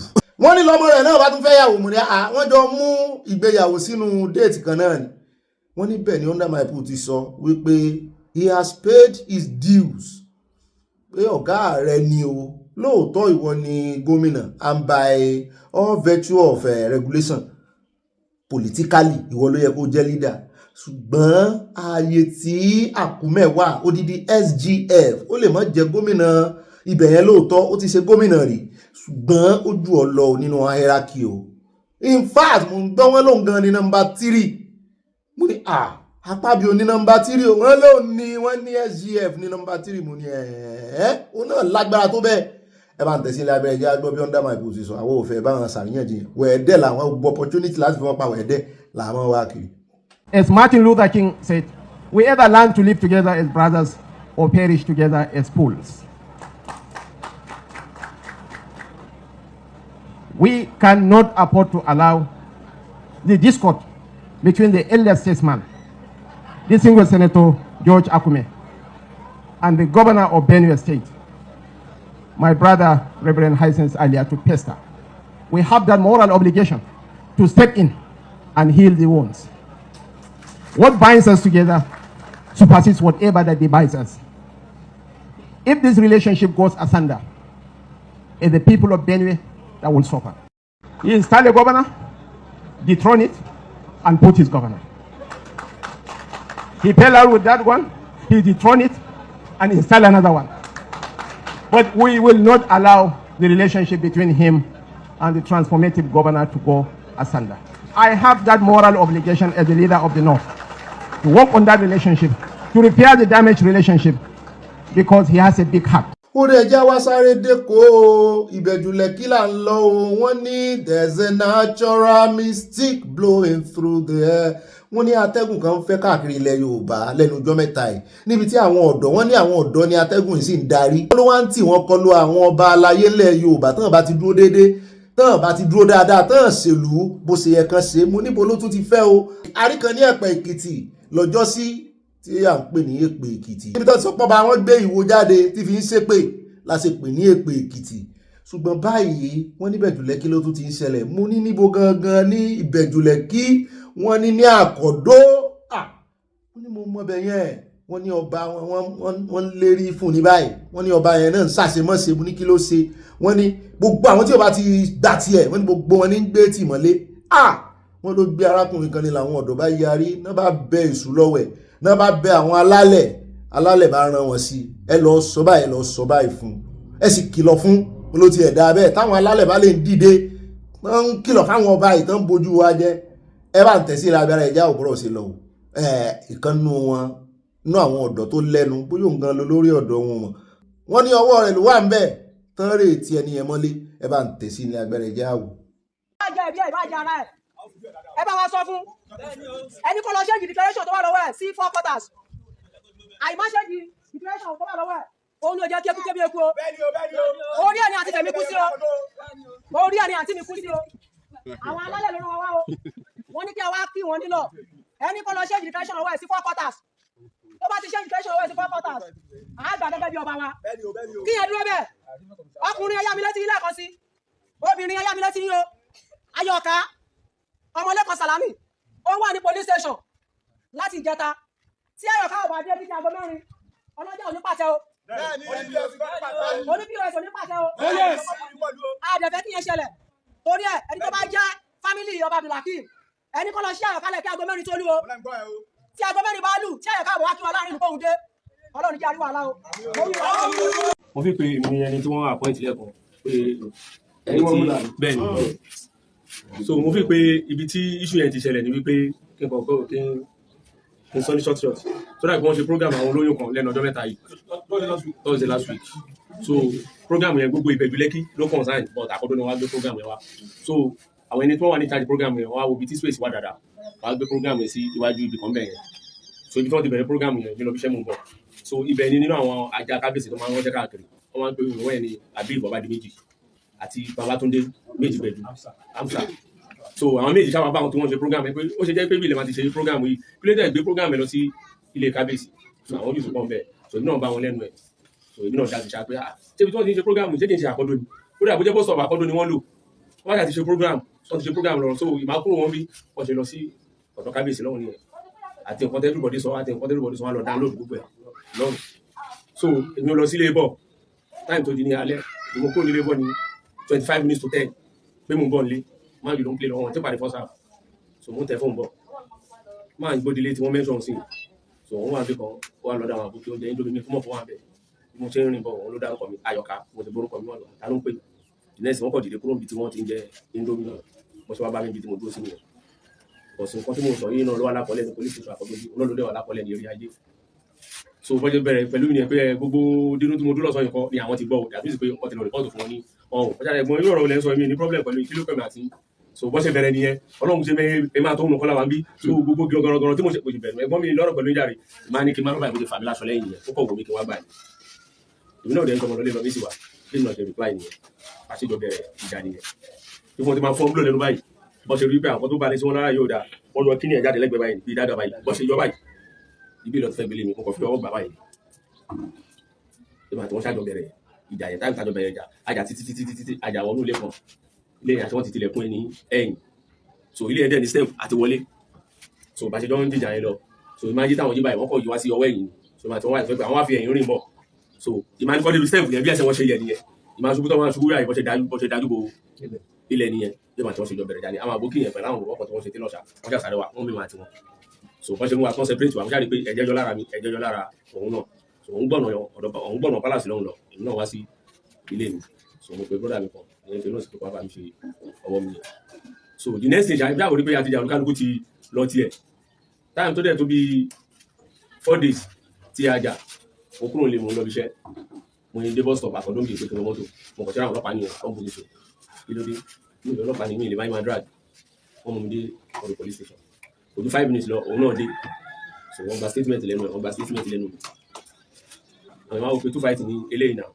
so mo mú fóònù òun náà pé àwọn tí àjọjẹ́ community lápapọ̀ since mo ti mọ̀ wípé yes ráì pé nǹkan tó ń ṣẹlẹ̀ yìí tẹ́ni àti ọ̀dọ̀ kábíyèsí mi so from there ṣàwọn release òun pé kò máa lọlé wọ́n detain mi òru ànámọ́jú ìfọ́nì tí mo lè wá rí kòkòrò ìjẹta mọ́jú ìfọ́nì tí mo lè wá rí nítorí rẹ̀ dín ní àná mo ní access fún mi so mo lè kọ́ so àwọn community wa ìlú wa láti fẹ́ gba béèlì mi so wọ́n ní mo lè gba béèlì mi ó sọ price àwọn olùkọ́ pé akílódé páwọn èèyàn méjì jà ẹ release èèyàn kan kó máa lọlé ẹni mo lè gba béèlì ẹnì kejì kò sí problem mo wà ń bẹ̀ time tó máa dín nǹkan bíi after 4 ní àná because kóòtù tí ó gbé ìlú lọ àná ni kóòtù yẹn ò ní tẹ̀ yẹ ká fèsì so wọ́n ti rí pé àwọn community wọ́n ti lọ sí kóòtù yẹn next morning kò sí ọlọ́pàá kan ló kọ́ dé kọ́ gba fóònù lọ́wọ́ mi kò tẹ́ mú fóònù wa so mi ní access àti fi fóònù pè mọ́ the next day mo kọ̀ dé kọ́kọ́ kan kọ̀ọ̀bù àwọn yẹn kọ̀ọ̀bù àṣẹ wọ́n ti pé òun ti ń bọ̀ yẹn gbódìlé wọn fi mọ́tò ọlọ́pàá gbé mi o private motor white kan báyìí ni wọ́n gbé wa the next day wọ́n kọ̀ ní wọ́n lè fi mí sínú mọ́tò nìyẹn ìgbòdìlé ẹ̀ náà wà mọ́tò irú kí lélẹ̀ mo wá rí brọ́dà mi kan mo jẹ́ nínú àwọn community náà mo kò já pé àdìpọ̀ kọ́ báyìí ti ṣẹlẹ̀ o ẹ pa àwọn olúwo because mi tí wọ́n gbé mi lọ ó di kúrú ọ̀dẹ̀ drive ọ̀dẹ̀ lọ ni wọ́n ti wá bẹ̀rẹ̀ sí ní wọ́n máa kọ another petition lórí mi tó yẹ pé petition tí wọ́n ń kọ bọ̀bọ̀ IPO yẹn Mr. Wakili wọn àti DPO wọ́n jọ ń communicate gbogbo nǹkan tó ń kọ DPO ló sọ fún next month wípé èrè ajé ni wọ́n gbé mi lọ táìmù tí wọ́n gbé wà ní èrè ajé pẹ̀lú àńkọ̀pù yẹn lọ́wọ́ náà ni o àńkọ̀pù yẹn wà ní ọwọ́ mi tí wọ́n fi gba statement tó lẹ́nu mi láì báyọ̀. Ìwọ́n jẹ́ kí n kọ́ fúnra mi.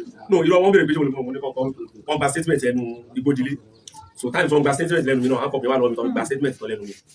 Time tó wáyá wọ́n wá ní DPO BC lọ́wọ́ so pé a máa yọjú sí ẹlẹ́mọ̀ràn bẹ́ẹ̀ ni ẹ̀yà ajé ìfọ̀kọ̀ tó mọ̀ di next nǹkan tó máa ṣe. Time tó yá màmá yẹn true wọ́n pè wá wọlé màmá yẹn gba fáìlì tí àkọ́dọ́ mi ó gba tọ̀hún náà ó gba méjèèjì wọ́n ní kí Igbódilé sọ̀rọ̀ táìmù tó máa rojọ́ ń bí ó láwa méjìlá lábáhùn jà yẹn ní àkọ́dọ́ yẹn statement tó ṣe ní àkọ́dọ́ ń bí o fáwa méjìlá wa 12 lábáhùn jà pé tó ń ti ń bọ̀ láti sáìtì nǹkankan láàtàkì ohun tó sọ tẹ́lẹ̀ 300,000 wà lápò èmi àti Ahmed Shitu adi ohun gbogbo àwọn tó kún wọn bẹ̀rẹ̀ sí ní fọ́ blọọkì mọ́ lórí ni wọ́n fi ṣe báyìí ọ̀nà òkè táìmù tí Ọlọ́run máa mú statement tó dẹ̀ máa ṣe lọ́hùn ó tún léèyàn márùn-ún ló báhùn jà lẹ́yìn tó léèyàn méjìlá ló báhùn jà tó léèyàn márùn-ún ló báhùn jà lọ́hùn ok níbi òṣà tí ló ti ráwọn fáàtì tí wọ́n máa jẹun níbi wà nílẹ̀ ibi tó tún ṣeṣe ìgbòho tún ṣeṣe ó ní gbogbo orí òun yìí ni wọ́n ṣọ̀kan mọ́ ni wọ́n gún níbi oní kó súnmọ́ bí wọ́n wo orí ẹ̀ kò sápá kan bẹ́ẹ̀ ok níbi ó béèrè lọ́bi pé báwo lọ́rọ́ ṣe ṣẹlẹ̀ wọ́n ti wọ́n wo fáìlì mi náà wọ́n ní táìmù wo ni mo kúrò lébọ̀ mo ní 25 minutes to 10 ni mo kúrò lébọ̀ mo ń bọ̀ lé ní Igbódilé àtàkì mi lọ́nà náà mélòó làbá Igbódilé dà ó lè máa ti Igbódilé náà pé ní àjọjà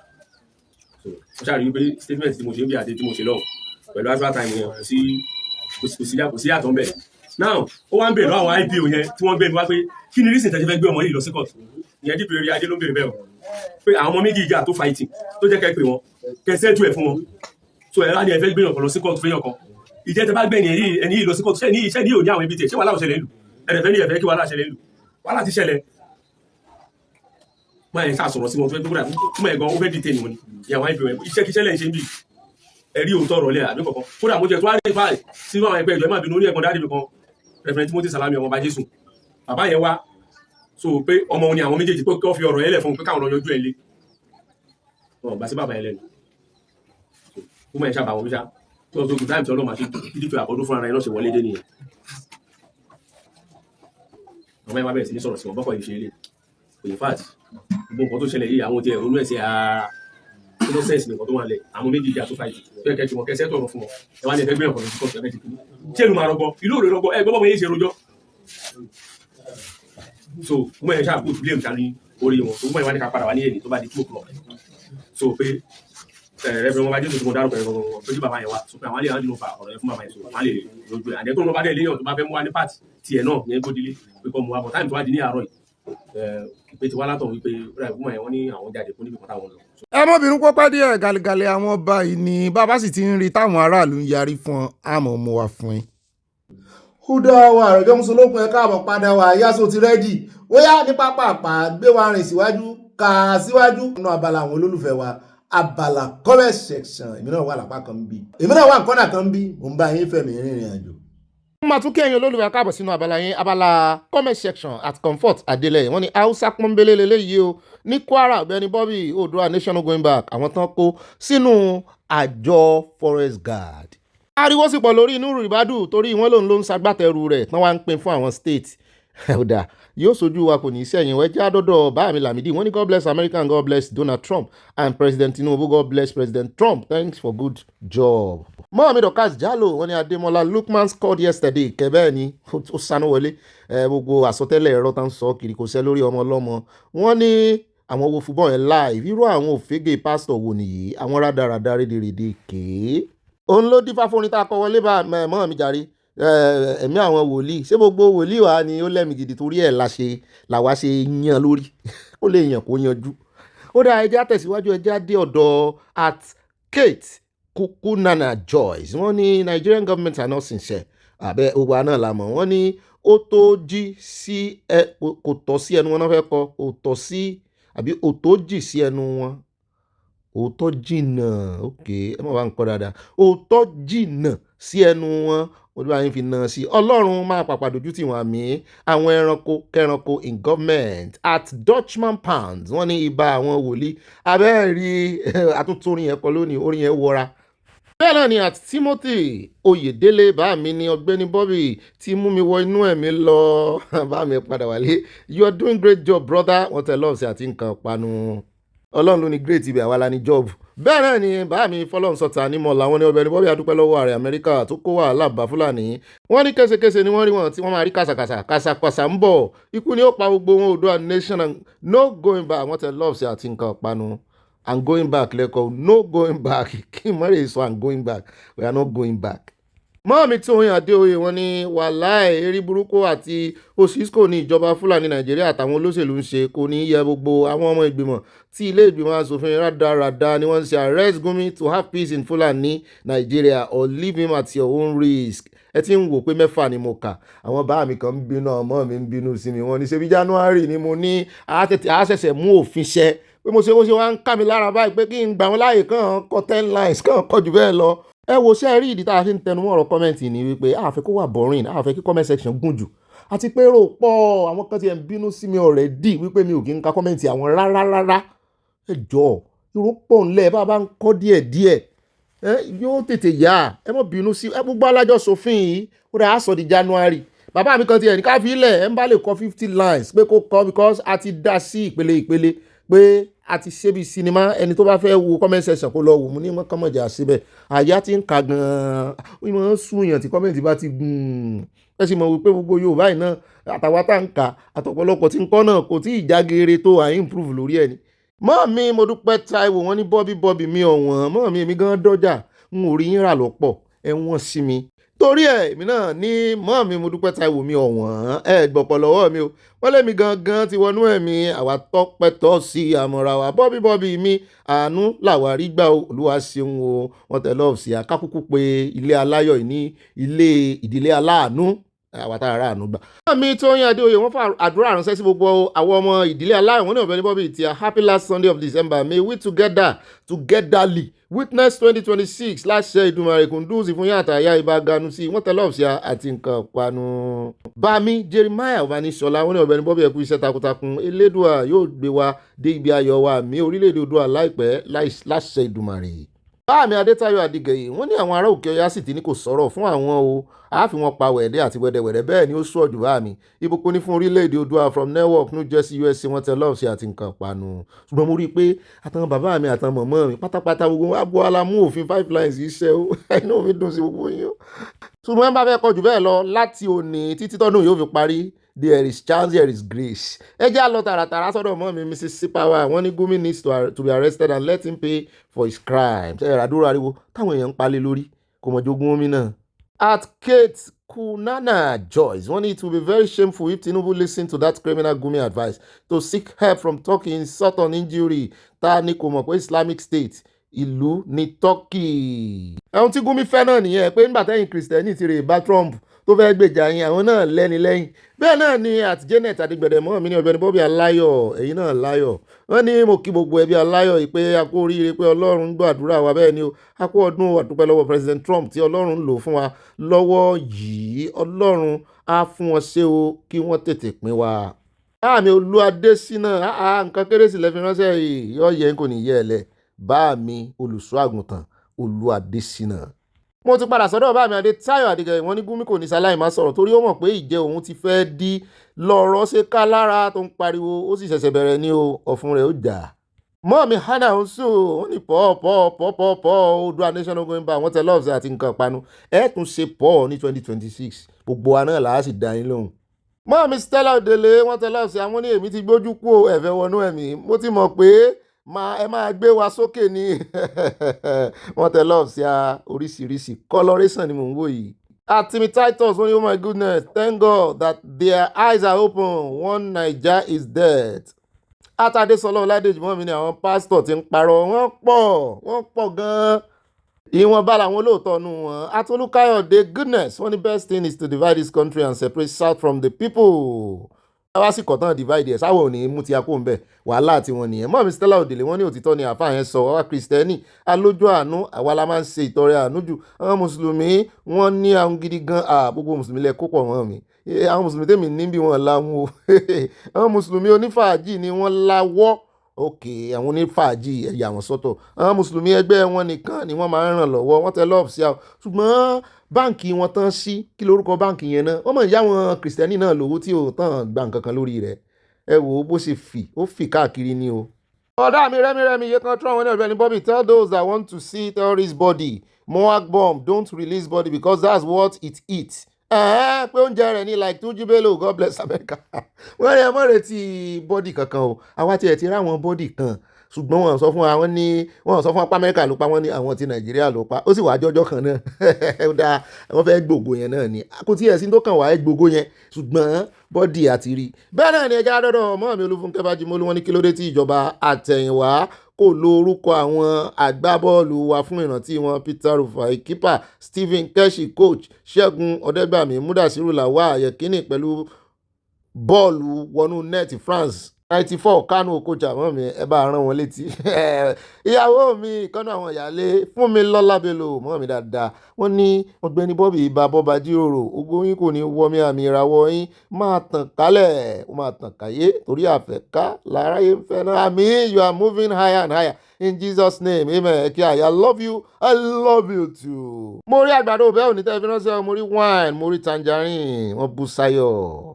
bẹ́ẹ̀ náà ni iye kan Trump bọ̀dá mi rẹ̀mí tún ni wọ́n ní Ọ̀gbẹ́ni Bobby Somaliland was extension of Gaza thank God that go be my African country vacation place 77 million voted for Trump none of us regret it God bless America stand with President Trump. bẹ́ẹ̀ náà ni àti Michael Jr. mọ́ mi ní èmi ní Tóyìn yọ Michael also known as hallelujah láti sùúrù lérè àmọ̀ yín dáadáa mọ́ mi ibà gbọ́ má bí wọ́n ẹsẹ̀ mi Bobby ṣe bí ẹ̀yin náà lẹ sọ wípé 1/2026 lẹ máa bẹ̀rẹ̀ ìlà márùn kí ni ó dé tẹ wá bẹ̀rẹ̀ ní 27/12 fábí tó kọ́ déètì ẹ máa dúró lórí nǹkan tẹ́ ẹ bá ti sọ Ọlọ́run olú ìjọ mímọ́ aṣọ́wádìí ọdún tó ń bọ̀ àmì ó dáa àti shift ẹ̀ nínú ọdún tí ń bọ̀ náà là bẹ̀rẹ̀ àfi tọ́yín lẹ́nu wò ní ẹ̀sìn lẹ́ẹ̀fẹ̀ bẹ́ẹ̀ náà ni ẹja lọ́dọ̀ ọmọ mi truth question wọ́n ní wait o I hope the jagun this man mentioned that Fulani pa is not the same jagun Mr. Koiki always talk about. I remember one jagun was kpai at Osha Igboho house if na the same person no comment all I know ọ̀dàlẹ̀ plenty. kì í mọ̀ ṣe jagun kan ló wà náà ìpínlẹ̀ Yorùbá jagun mọ̀ pọ̀ káàkiri. at Michael Kuforiji wọ́n ní Nigeria must not parley with Turkey, Pakistan or China they will help Islamize Nigeria period. At truth question wọ́n tẹ lọ́ọ̀sì àwọn ní Yorùbá nation now. mọ́ọ̀mí Olúfúnkẹ́ Fájimolú wọ́n ní Bobby àwọn gómìnà ilẹ̀ Yorùbá mẹ́fẹ̀ẹ̀fà ti ra surveillance aircraft and seeking help from Turkey that is Gumi Alai Baba Akintoye ní ká gbàdúrà kí iye Tinubu má sì sí ìwé tí wọ́n lọ sí UN. mọ́ọ̀mí Dorcas dúró Olúwatúnmiṣe wọ́n ní kí ìjọba ṣe ìtọ́jú àwọn tó fẹ́ padà sí ìlú nínú $5.1 billion tí Trump fún wọn ọ̀rọ̀ TikTok fún àṣírí bíbò sponsora ní Oòduà Nation going back from Providence, Rhode Island.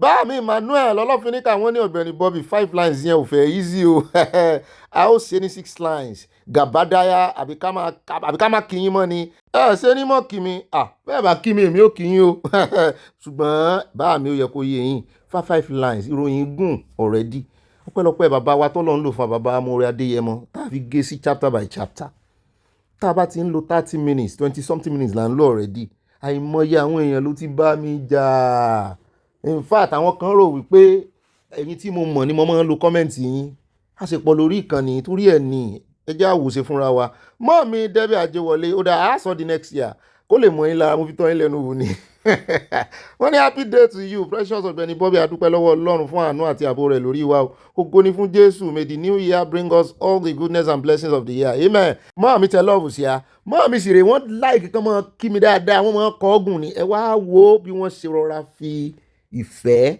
tán fi gbà kò ju 5 lines lọ ẹ jọ̀ọ́ ẹ jẹ́ understand ara wa ṣùgbọ́n mo mọ̀ pé mo mẹ́hẹ̀ẹ́ lánàá àti extend ẹ̀ sí 2026 báyìí abẹ́rẹ́ 2026 máa mi Elizabeth oníyàwó ní Ọ̀gbẹ́ni Bobby èrè ibà láyà púpọ̀ ibà kà síwájú olóró rẹ kì í ṣe ọ̀dẹ̀ kò lè gbọ́ ìmọ̀ràn Gúnmi òkè ká mọ̀ wò ó lè ló mọ ẹsẹ̀ ó lè tọ̀ lórí àpáta ọ̀rọ̀ Fáyọ̀ṣe ẹlẹ́hàá love to see you back to ilé aláyọ̀ wọn tẹ love ṣe from Dallas Texas ẹ ti miss ẹlẹ́yà gbàtí ẹ ti ní kájáwé fẹ́lẹ́yà ẹ̀yin ni mo tẹ̀lé o ẹ̀yin ni mo tẹ̀lé o ẹ̀yin lẹ́sìn tì mí débẹ̀ o mọ́ mi dẹ́bẹ̀ àjẹwọlé yọ̀ dà fún yín ẹ rí i pé wọ́n ti dá kọ́mẹ̀ntì wọn sí méjì ní tí mo fẹ́ ká mọ̀ ṣe nù ẹ̀yin tẹ́ fẹ́ irú bàbá mi Emmanuel tí ṣe káwọn mọ̀ kí a mọ̀ ẹ lè fi ẹyọ kan kí mi kẹ́ ẹ fi ìkejì sọ ní tẹ́ fẹ́ sọ ẹ lè kọ́lẹ̀ méjì ẹ lè kọ́lẹ̀ mẹ́ta the same thing ní kọ́kàn mọ́ gùn sójú kan ni bẹ́ẹ̀ náà ni wọ́n ní Precious ọ̀rọ̀ ńlá ni mo tún gbọ́ nínú ìròyìn kan o wípé Nàìjíríà ti tọrọ fún ìrànlọ́wọ́ lọ́wọ́ Russia China France àti America láti wá dojúkọ àwọn ẹranko tó ń yọ wọ́n lẹ́nu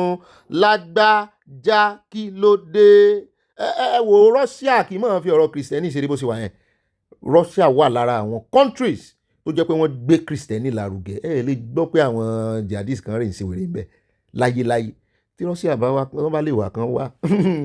Mọ́mí Bridget Ògúntọ́nà wọ́n ní Obi àtàyà mi àtàtà God bless you oh God bless you GBY ní God bless you mọ́mí acronyms yìí ó jẹ mí o wọ́n ní the Starlink satellite has been brought down to earth ṣé lóòótọ́ wọ́n mi fún wa news ẹ bá ń pàtẹ́wọ́ fún wọn ṣé pé kò sí Starlink mọ́ really at Àwùjọlá Olúṣọlá báyà mi ní science in Yorùbá ti ṣe àtúpalẹ̀ rẹ̀ mi ò mọ̀ bóyá mo ti sẹ́ǹdì ẹ̀ sí àwọn ẹ̀rọ yìí ti ṣe iṣẹ́ wọn tán ló ṣe jábọ́ lójú ọ̀run ok ó ti yé mi o ohun tí mo mi ṣe sọ nìyẹn o. At Taiwo àtàwọn ni this man is big lie God will deal with all of you about the dead Chief Bola Ige wọ́n ní gbogbo wọn tán lọ́wọ́ nínú ikú bàbá Bola Ige tó wá ń parọ́ wọ́n ní Ọlọ́run ó bá wọn wí ẹ gbọ́ part 3 lónìí mò ń wo ẹnu bàbá yẹn báyìí ni mò ń wo body language yẹn. At Rachel Beluwole Ọ̀gbẹ́ni Bobby ti ẹ̀ka alẹ́ òbá mi ẹ̀ka alẹ́ ẹ gbàgbé lórí ọ̀rọ̀ káfọ̀ apology yẹ̀yẹ̀ ló ṣe ẹ ti gbọ́ ìyàwó rẹ̀ àkọ́kọ́ ti jáde ó fọgbà yán gan-an ìyàwó rẹ̀ tó àṣírí rẹ̀ ni ó ní baby factory ló fóun ṣe wọ́n tẹ lọ́ọ̀sì àti nǹkan padà níbi tó ti rí owó yẹn ó yẹ kó ṣàlàyé. At Ọláwùmí Olúkọ̀yà wọ́n ní Gumi kì í ṣe Haúsá o Fúlàní ni ìkópọ̀ bẹ̀rẹ̀ láyé ń fọ́ lọ́wọ́ yìí yóò fọ̀ tán ọlọ́pàá tún ń sọ Gumi ta ló ń sọ Ìgbòho ṣé ọlọ́pàá ń sọ gbò jẹ́ pé ó ti ṣiṣẹ́ àmì rí ọmọ rẹ̀ sí wà nínú iléeṣẹ́ àmì rí tí bọ̀bọ̀ tá a gbé wá lánàá tó ní kán lé ọmọ rẹ̀ dànù nínú iléeṣẹ́ àmì. Ìmọ́lẹ̀ ayọ̀ ni one God wọ́n ní Usman Dan Fodio is the first terrorist that invaded the northern kings and kpai them all and installed the caliphate agbọ́ bẹ́ẹ̀ nù tán wọ́n ti dẹ́mi àwọn haúsá yẹn légbodò. At Fúnmilọ́lá wọn ní akú ìpalẹ̀mọ́ ọdún tuntun àwa ti agboolé aláyọ̀ àtàánú àbáwa láyọ̀ àmì Ọ̀gbẹ́ni Bobby àti àyà oníròyìn àtàtà ibà gbogbo dédé náà ẹ̀wọ̀n ìjọ̀bù náà yẹn olúwa sọ agbára dọ̀tun àmì ẹ̀sùn kírun wọ́n tẹ lọ́ọ̀sì àti nǹkan panu. Mọ́mí Fausa Garba ìmọ̀kú ìjọ mẹ́ta wọ́n ní ibà kà á síwájú ó rà pé kà á síwájú yẹn ló tún rè ní ìsìn Kọ́tì mọ̀mọ́ mi lùjẹ̀sà àti gbogbo ìdílé aláyọ̀ ìyàkú Sunday tó gbẹ̀yìn nínú ọdún 2025 ọdún ayọ̀ ní ọdún tuntun tó ń bọ̀ yìí máa jẹ́ fún gbogbo wa àmì ó yẹ kí ìjọba ti gbé Gumi pẹ̀lú ọ̀rọ̀ ẹnu rẹ̀ yìí ó sì ń ṣàwa náà ká yìí fi ìdí tán fi gbé o. ẹjẹ́ àlọ́dọ̀ mọ́ mi tó iná rí wọn ní àwọn forest guard yìí hope they are serious at all ẹ̀rí tán forí fọ́ blọọkì wọ́n mi àárín adé wọ́n ní hello Mr. Bobby how are you wọ́n mi dáadáa wọ́n ní this is an empty apology because the pastor did not acknowledge or take responsibility for his wrongdoing taking responsibility is key ẹ̀ ẹ kú iṣẹ́ wọn tẹ̀lé ọ̀sẹ̀ àní mo tún rí ibi tó ti mú ọmọ rẹ̀ obìnrin jáde táwọn fẹ̀sùn kàn pé ó fipá bá sùn ló wá ń bi ọmọ yẹn lọ́mọ yẹn náà wá ń forí ikùn body language ọmọ yẹn lásán ó ti defeat gbogbo drama tán wá ṣe ó ti defeat ẹ̀ mo tún wá ń wò pé ṣé ní tí ìjọ Ọlọ́run dàrí ẹ̀ mú ọmọ jáde ọmọ ọlọ́mọ yẹn gan-an ó ti ń jẹ́ kó ẹ ń bá máa fi ọmọ yẹn lọ́la báyìí ìgbẹ́ kínkínní létí àwo ni ọkàn rẹ̀ ó wà ń bẹ̀ pé bàbá yẹn ti bá sùn. àti dọ́dọ̀ bá mi Fikayo Victor wọ́n ní Maga àti Mugun ló ń lọ sí ọ̀run àwọn ọlọ́gbọ́n ló ń lọ sí space tí wọ́n sì ń lo private jet wow shine your eyes with religion ire o wọ́n tẹ love sí àti ìhàn pa mélòó nú wọn ló wá fẹ́ lọ sọ́run ní ìsìn náà bá fún tíkẹ́ẹ̀tì ọ̀run yóò láyé sì ń dùn mọ́ òní wọ́n fẹ́ lọ. Báàmí Ahmed Akínlábí wọ́n ní èwo lẹ ṣe ń bẹ̀ bọ́ bí mo ṣètò Ọlọ́run wọ́n ní ọjọ́ tí ìjàpá ti gbọ́gbọ́n o ní kò ti sí wàhálà mọ́ pẹ̀lú àwọn àna ẹ̀ Tinubu ò ní nǹkan ṣe pẹ̀lú Turkey òkè ó ń díbọ́n fún ọ ni ká mọ̀ wò ó ẹ jẹ́ wá lọ tààràtààrà sí ọ̀dọ̀ Báàmí Oríọlá Oris wọ́n ní àyà mo like his smartness àná yẹn lórí comment reading torí ṣé ni mo dúró góńgó tí mò ń sọ yìí tó máa kọjá 5 ṣe ti ráwọn ọlọ́pàá àwọn àwọn amúnimú kọ́mẹ́ǹtì wọ́n ní but all goes well, kudos to everyone. Orí Ọlọ́run is from Dallas, Texas. Ẹ mọ̀ wọ̀rí ẹjẹ́ àsọ̀rí 2026 gbàgbọ́s náà fún mi ti pọ̀ jù. Ẹjẹ́ àdọ́dọ̀ mọ́ mi Mọ̀dínà Solomon wọ́n ní kábàkábà ó dàrú ẹsẹ̀ télọ̀ Nàìjíríà náà ń bá wí kí télọ̀ má bínú o àkàwé ọ̀rọ̀ ni o wọ́n láwọn ṣàkàwé ọ̀rọ̀ ni. Ó dùn mẹ́mi náà bí comment section yìí ṣe smart pápápápá. Mo sì rò pé bí nìkan la ti ń ka kọ́mẹ́ǹtì báyìí, n ò rò pé bómi wà wọ́n tún ti ń ka kọ́mẹ́ǹtì báyìí. Ẹ pàtẹ́wọ́ fàyà. Bẹ́ẹ̀ náà ni àtìkànjọ́ abẹ́ǹkó wọ́n ní ṣé tí orí akátá Mákindé bá wọ́n sí ẹnu adìyẹ Fáyọ̀ṣe ló yẹ ká ti gbọ́ ni. Torí akátá bá léwo sẹ́nu adìyẹ ló yẹ ká ti gbọ́. At bọ́bọ́ B1 wọ́n ní Bobby ẹ jọ̀wọ́ ẹ má ti ìwọ̀nú ẹ̀mí, ibo lẹ ti rí ọmọ ẹlẹ́à tó fẹ́ gbé iṣẹ́ wá yẹn, ẹ sọ fún wípé kó wá àwọn tó lè gba iṣẹ́ rẹ̀ wò lọ abomination rán o. Abomination yẹn kìíní táìpù yẹn yí mọ́ yín lọ́wọ́ bẹ̀rẹ̀ ni. Kí a tó gun orí òkè ṣe ní lọ dòdò ṣe ní. Àìmọye tapoli wọ́n tẹ̀ love say it is well with you my brother, amen, it is well with you too. Ẹ ṣeun ṣeun. Àmì Emmanuel Adó èso ti wá ẹlẹ́ẹ̀kejì rẹ̀ ṣe ti rí pé ẹ kó búrẹ́dì bí alákọ̀ọ́kọ́ kò sí búrẹ́dì bí ẹnu kọ́mẹ̀ntì yín. Mo ní Ọ̀gbẹ́ni Bobby ẹlẹ́yà fún mi, mo ti sọ fún ẹ wípé kí ó máa gbé oyún bọ̀ lọ́dọ̀ mi. Ṣé wọ́n sì lọ́dọ̀ yín ní ibo lẹ́lẹ́yà fún mi gbà lọ? Wọ́n mọ̀ náà sí lọ́dọ̀ àwọn ọ̀dọ̀ yín ló dágbére nígbà tá a jáwèé fún ọ. Máa tọ́pù oyún yẹn. Wàá tún bí àwọn ààfin púpọ̀ sí oúnjẹ wà nílé láti fi tọ́ gbogbo ọmọ. Ìyàwó ti pọ̀ fún Bobby, so ẹ tún fẹ́ bí ààfin. Mo rédé ẹ bá ń kó edé ẹ kó búrẹ́dì padà fún ọ. Wọ́n fi búrẹ́dì pa wá. Mọ́ mi Yẹmí Ige mo ti ń wò pé ibo lẹ wà, wọ́n ní ẹlẹ́yà ti kó sórí yín, God bless, amen. Ẹlẹ́yà ni ẹ̀mí ọ̀gá. Mọ́ mi Alájà Mọ̀dínà Solomon wọ́n ní your wife opens the gate, what happened to your gate man or his children? Bóyá wọn ní gate man. Àtàbíọ́dún Òsínà wọ́n ní OB àtàyà compliment of the season to all of us at Ilé Aláyọ̀, we shall continue to celebrate more years. Àmì o wọ́n ní olódòdè release CSI is not a criminal. Wọ́n tẹ love sí àti nǹkan panu. Àmì Emmanuel Ọlọ́finíkà wọ́n ní mo kí Ọ̀gbẹ́ni Bobby, I'm very happy with the US airstrike. I hope however that it is not a cluster bomb that is being used to prevent the after effects of the unexploded bombs. Ireo from LA, California, Los Angeles, California, Los Angeles.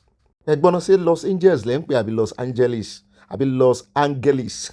Love sí àti wọ́n fẹ́ fi wọ́n pa ni.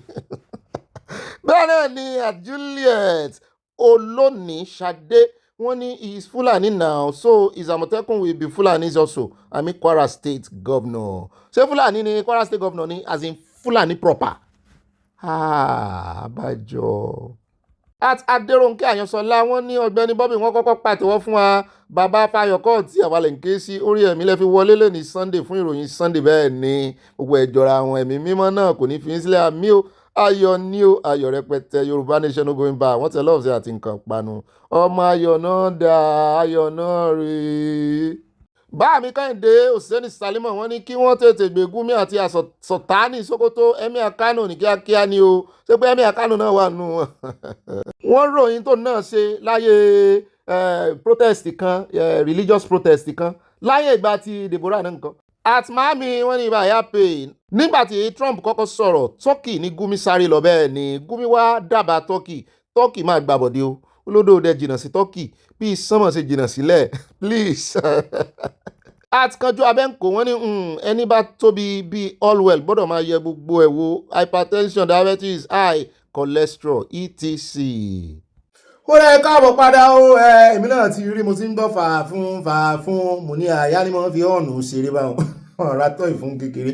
Ẹ wá nǹkan jókòó lé, ẹ jókòó dédé, ẹ jókòó dáadáa. Ìbẹ̀rẹ̀ ọ̀sẹ̀ láwa ọ̀sẹ̀ rẹ ni ó sì jẹ́ fún wa. Ẹ máa já ìsinmi lọ́wọ́, ẹ wá nǹkan tẹ́ mọ̀ fi sọ̀rọ̀ àjíjà kí wọ́n mọ̀ gbé yín débẹ̀ àní pẹ́ rárá. Ẹ mọ̀ sí bàbá inú Abala Ńbára yìí lónìí part 3 bàbá tí ń sọ̀rọ̀ Bọ́lá Ìgè. Àwa tá à ń fẹ́ mi bá lọ, tá à ń wo body language bàbá yẹn, tá à ń wo sọ̀rọ̀ sí wọn, tá à ń wojú wọn, tá à ń wo bọ́ ṣe ń mí kanlẹ̀, tá à ń wo bí wọ́n ṣe ń dáhùn àwọn ìbéèrè tán bí wọ́n lórí Bọ́lá Ìgè. Ẹjá pàdé inú Abala Ńbára yìí. Alákọ̀ọ́kọ́ náà kò rí ìròyìn báyìí ọmọ bá pín kókálé kókákó wá ti extend the grace date fún àtìmọ́ ọkọ̀ 55 lines látòní di on the 31st.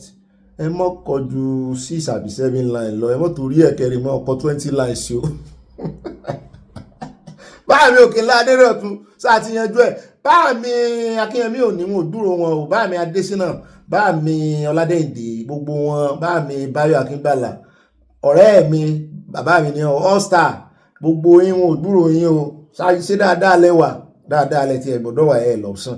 Alákọ̀ọ́kọ́ nú àkójọpọ̀ ròyìn tòní, ẹ jẹ́ a bẹ̀rẹ̀ látọ̀dọ̀ ex naval officer bàbá tán sọ wípé gbogbo àwọn tẹ́ ẹ rí tán dà lóru láti ilẹ̀ haúsá, àwọn fúlàní, gbogbo àwọn túrújíbélò, àwọn agbésùnmọ̀mí, wọ́n ní àwọn àlùmọ̀jèrè tán bí àwọn sẹ́ẹ̀tì wọn ní àwọn sẹ́ẹ̀tì tán bí ní 1980s, wọ́n lòun ní wọn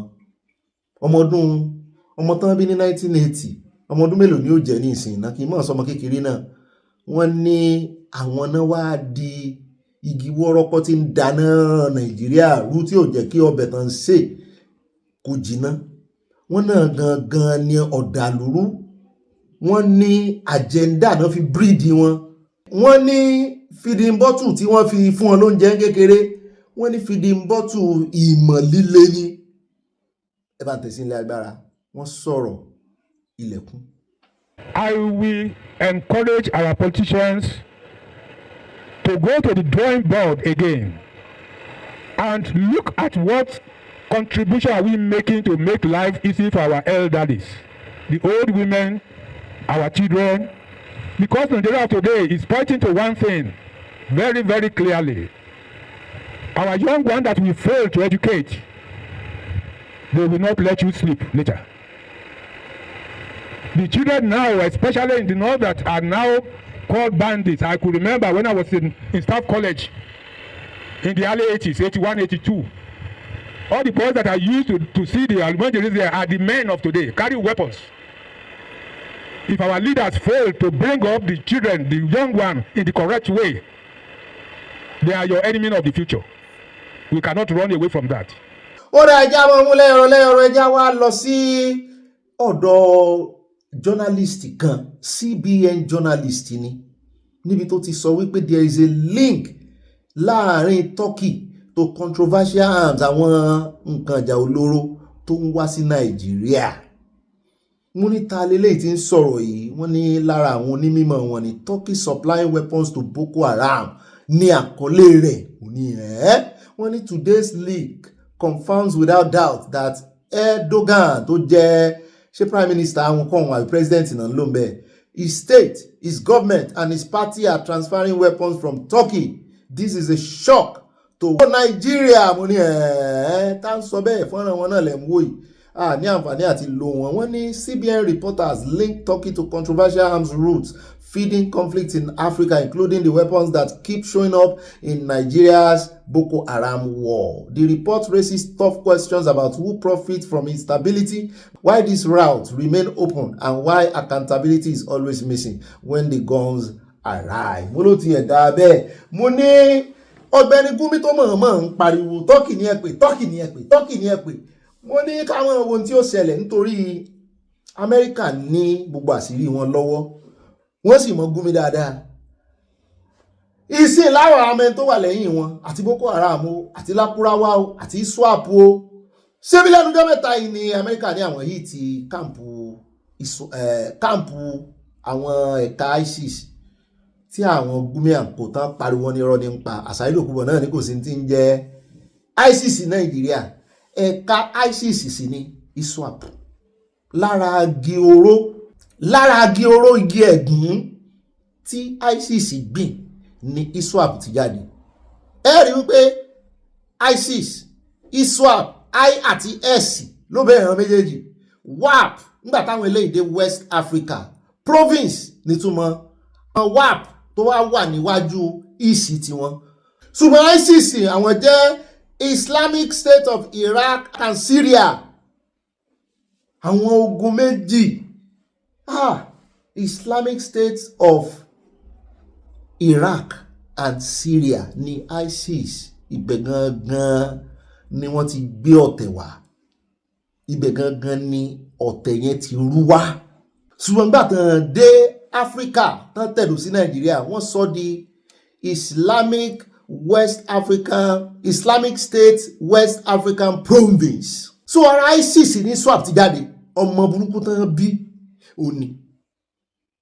Sọ́ngbà tí Amẹ́ríkà ń sọ wípé ara àwọn ọmọ ISIS náà dàdó olóró lé lórí kàn gómìnà ní rárá kò rí bẹ́ẹ̀. Ìtumọ̀ náà ni pé wọ́n fẹ́ mọ̀ ṣìpẹ̀, wọ́n fẹ́ mọ̀ fọwọ́ bò ó wípé swap yìí ṣe ara ISIS, torí wọ́n ti mọ̀ wípé Amẹ́ríkà ò fẹ́ rí ISIS kankan, Amẹ́ríkà ò fẹ́ rí ẹni agbésùmọ̀mí kankan. Àtàrà àmọ́ líle náà sí ni wọ́n ní over 700 something ló kú nu ẹ wá wo àṣírí tó tún ní ìsìn tán líìkì pé ó dùn mí tá a lè lo ọ̀rọ̀ yìí, tá a lè lo fọ́nrán yìí. Ìwé ìròyìn CBN ló gbé jáde, wọ́n ì ṣèwé ìròyìn kékeré. So nídìí èyí wọ́n ní àṣírí ti tú o. Ẹ lọ́ọ́ wò ń bẹ̀ ibẹ̀ lẹ́ẹ̀ ti gbọ́ èèbò tán sọ lẹ́nu àlórí ọ̀fẹ́ àti lóní. Wọ́n ní ọ̀pọ̀lọpọ̀ àwọn nǹkan ogun táwọn ará bí ń lò, wọ́n ní Turkey ló ti ń wá. Kí wá ní tó fẹ́ fi achieve. Ẹ sì mọ̀ wípé a gbọ́ tán sọ fún wa wípé Ọ̀gbẹ́ni Osama bin Laden wọ́n ní ìrere rẹ̀ ó kálékáku, wọ́n ló tágẹ́ẹ̀tì Áfíríkà ní ìrere rẹ̀. Lẹ́yìn ìgbà tó kú náà àwọn sàbẹ̀ rẹ̀ òkú gangan náà bá ikú múlẹ̀ bí ẹgbẹ́ sú yìí tán láwọn fẹ́ dalẹ̀ ayé láàmú. Ìpinnu tí Trump gbé ká ní bẹ́ẹ̀ ni àwọn orílẹ̀-èdè West yòókù ṣe gbé ni. Mo kíra fún Poland, wọn fi ṣeré rárá, ó lè rèé pera rẹ̀ níjà díìsìn Poland kò wá ń lò wọn. Ká ní bẹ́ẹ̀ ni UK ṣe gbé, ká ní bẹ́ẹ̀ ni àwọn West àwọn Europe yòókù ṣe gbé ni, ká ní bẹ́ẹ̀ náà ni Canada ṣe mú ní kólekóle ni. Wọ́n wá ń dámọ̀ràn pọ̀ fẹ́ fún Palestine state, UK ń sáré ń buwọ́lù, France náà ń buwọ́lù. Kódà àṣírí lẹ́gbọ́n yẹn lọ wò lórí platform CBN, ẹ gbọ́ òyìnbó rẹ̀ dáadáa. Ẹ já tẹ̀síwájú o, à ń bọ̀ lọ́dọ̀ Rufai Hussaini, bẹ́ẹ̀ náà là ń lọ sí ọ̀dọ̀ àwọn ẹlẹ́rìí tán fẹnu ara wọn sọ ní local government tán ti ju tí ara local government tí àdó olóró USA ti balẹ̀, táwọn ará abẹ sọ wípé wọ́n pa wọ́n kì í ṣe kékeré. Ẹ já wá lọ tààràtàrà sínú ìròyìn tí ó mọ̀ tẹ̀lé o. Ẹ já dé ọ̀dọ̀ Wike ẹ̀wọ́n ti jà lọ́dọ̀ Wike. Ẹ já kọ́kọ́ lọ sórí ọ̀rọ̀ NNPC, owó tán sọ wípé Federal Government Council, wọ́n ní President Bola Tinubu has approved the cancellation of a substantial portion of the owó gbèsè debt owed by the Nigerian National Petroleum Company Limited to the federal account, to the federation account. Ìjọba ń jẹ̀jọba lówó, àwọn náà jẹra wọn lówó, àbí ilé-iṣẹ́ ìjọba sá ní NNPC, wiping off about $1.42 billion and 5.5 trillion naira after a reconciliation of records between both parties. One of this is contained in a document prepared by Nigerian Upstream Petroleum Regulatory Commission and presented at the November meeting of the Federation Account Allocation Committee. The report titled Report of October 2025 Revenue Collection presented at the Federation Account. Wọ́n ní lábẹ́ àkórí iye owó tán gbà láti ọwọ́ NNPC Limited, outstanding obligations, iye gbèsè tó wà nílẹ̀. The commission said wọ́n ní gbèsè yẹn wọ́n ní àwọn tí kọ́kọ́ sọ ní October 2025 nínú FAC meetings. Wọ́n ní $1.4 billion àti 6.3 trillion naira. Wọ́n ṣàṣàlàyé gbogbo ẹ̀ bẹ́ẹ̀. Wọ́n ní the document stated, however, the commission recently received a presidential approval to sodi odo to nil off the outstanding obligation of the NNPC Limited as of 31st December 2024 as submitted by the Stakeholder Alignment Committee.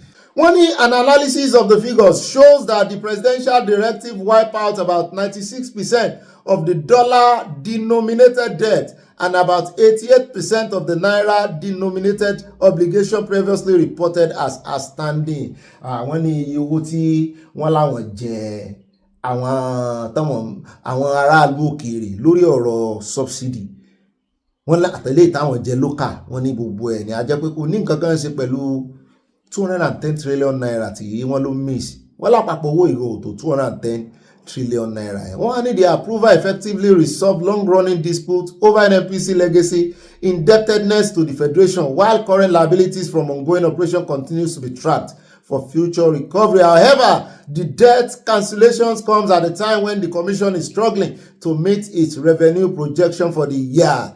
Torí wọ́n ní lẹ́nu ọjọ́ mẹ́ta NNPC ò meet epo rọ̀bì tó yẹ kán máa produce o. ẹ sì mọ̀ pé World Bank báńkì àgbáyé ló kọ́kọ́ fẹ̀sùn kan NNPCL pé they fail to fully remit oil revenues to the federation account, thereby undermining fiscal transparency and macroeconomic stability. The bank noted that while the company was corporatized in 2021 to operate as a commercial entity, it still retains monopolistic control over crude oil sales. NNPC Limited has remained a key source of revenue leakages, the World Bank stated, urging the government to strengthen oversight, ensure full disclosure of oil proceeds. Àwa mọ ọjọ́ tán máa tójú bọ̀ ọ̀rọ̀ 210 trillion naira ìtorí ó yàtọ̀ gidigidi sí owó eléyìí tán ní ìjọba overwrite. Ó dá àmọ̀ jẹ́ ilé àbámọ̀ fún yín update bó bá ṣe ń lọ ẹjẹ́ wá sáré dé studio níbi tá a ti gbọ́ wọn tí wọ́n fẹ̀sùn kan Doherty wọ́n ní ó gba $2.7 million lọ́wọ́ Àtíkù fún ẹgbẹ́ PDP tán ní wọ́n fi ṣe arrange masters ìdìbò. Wọ́n ní ṣùgbọ́n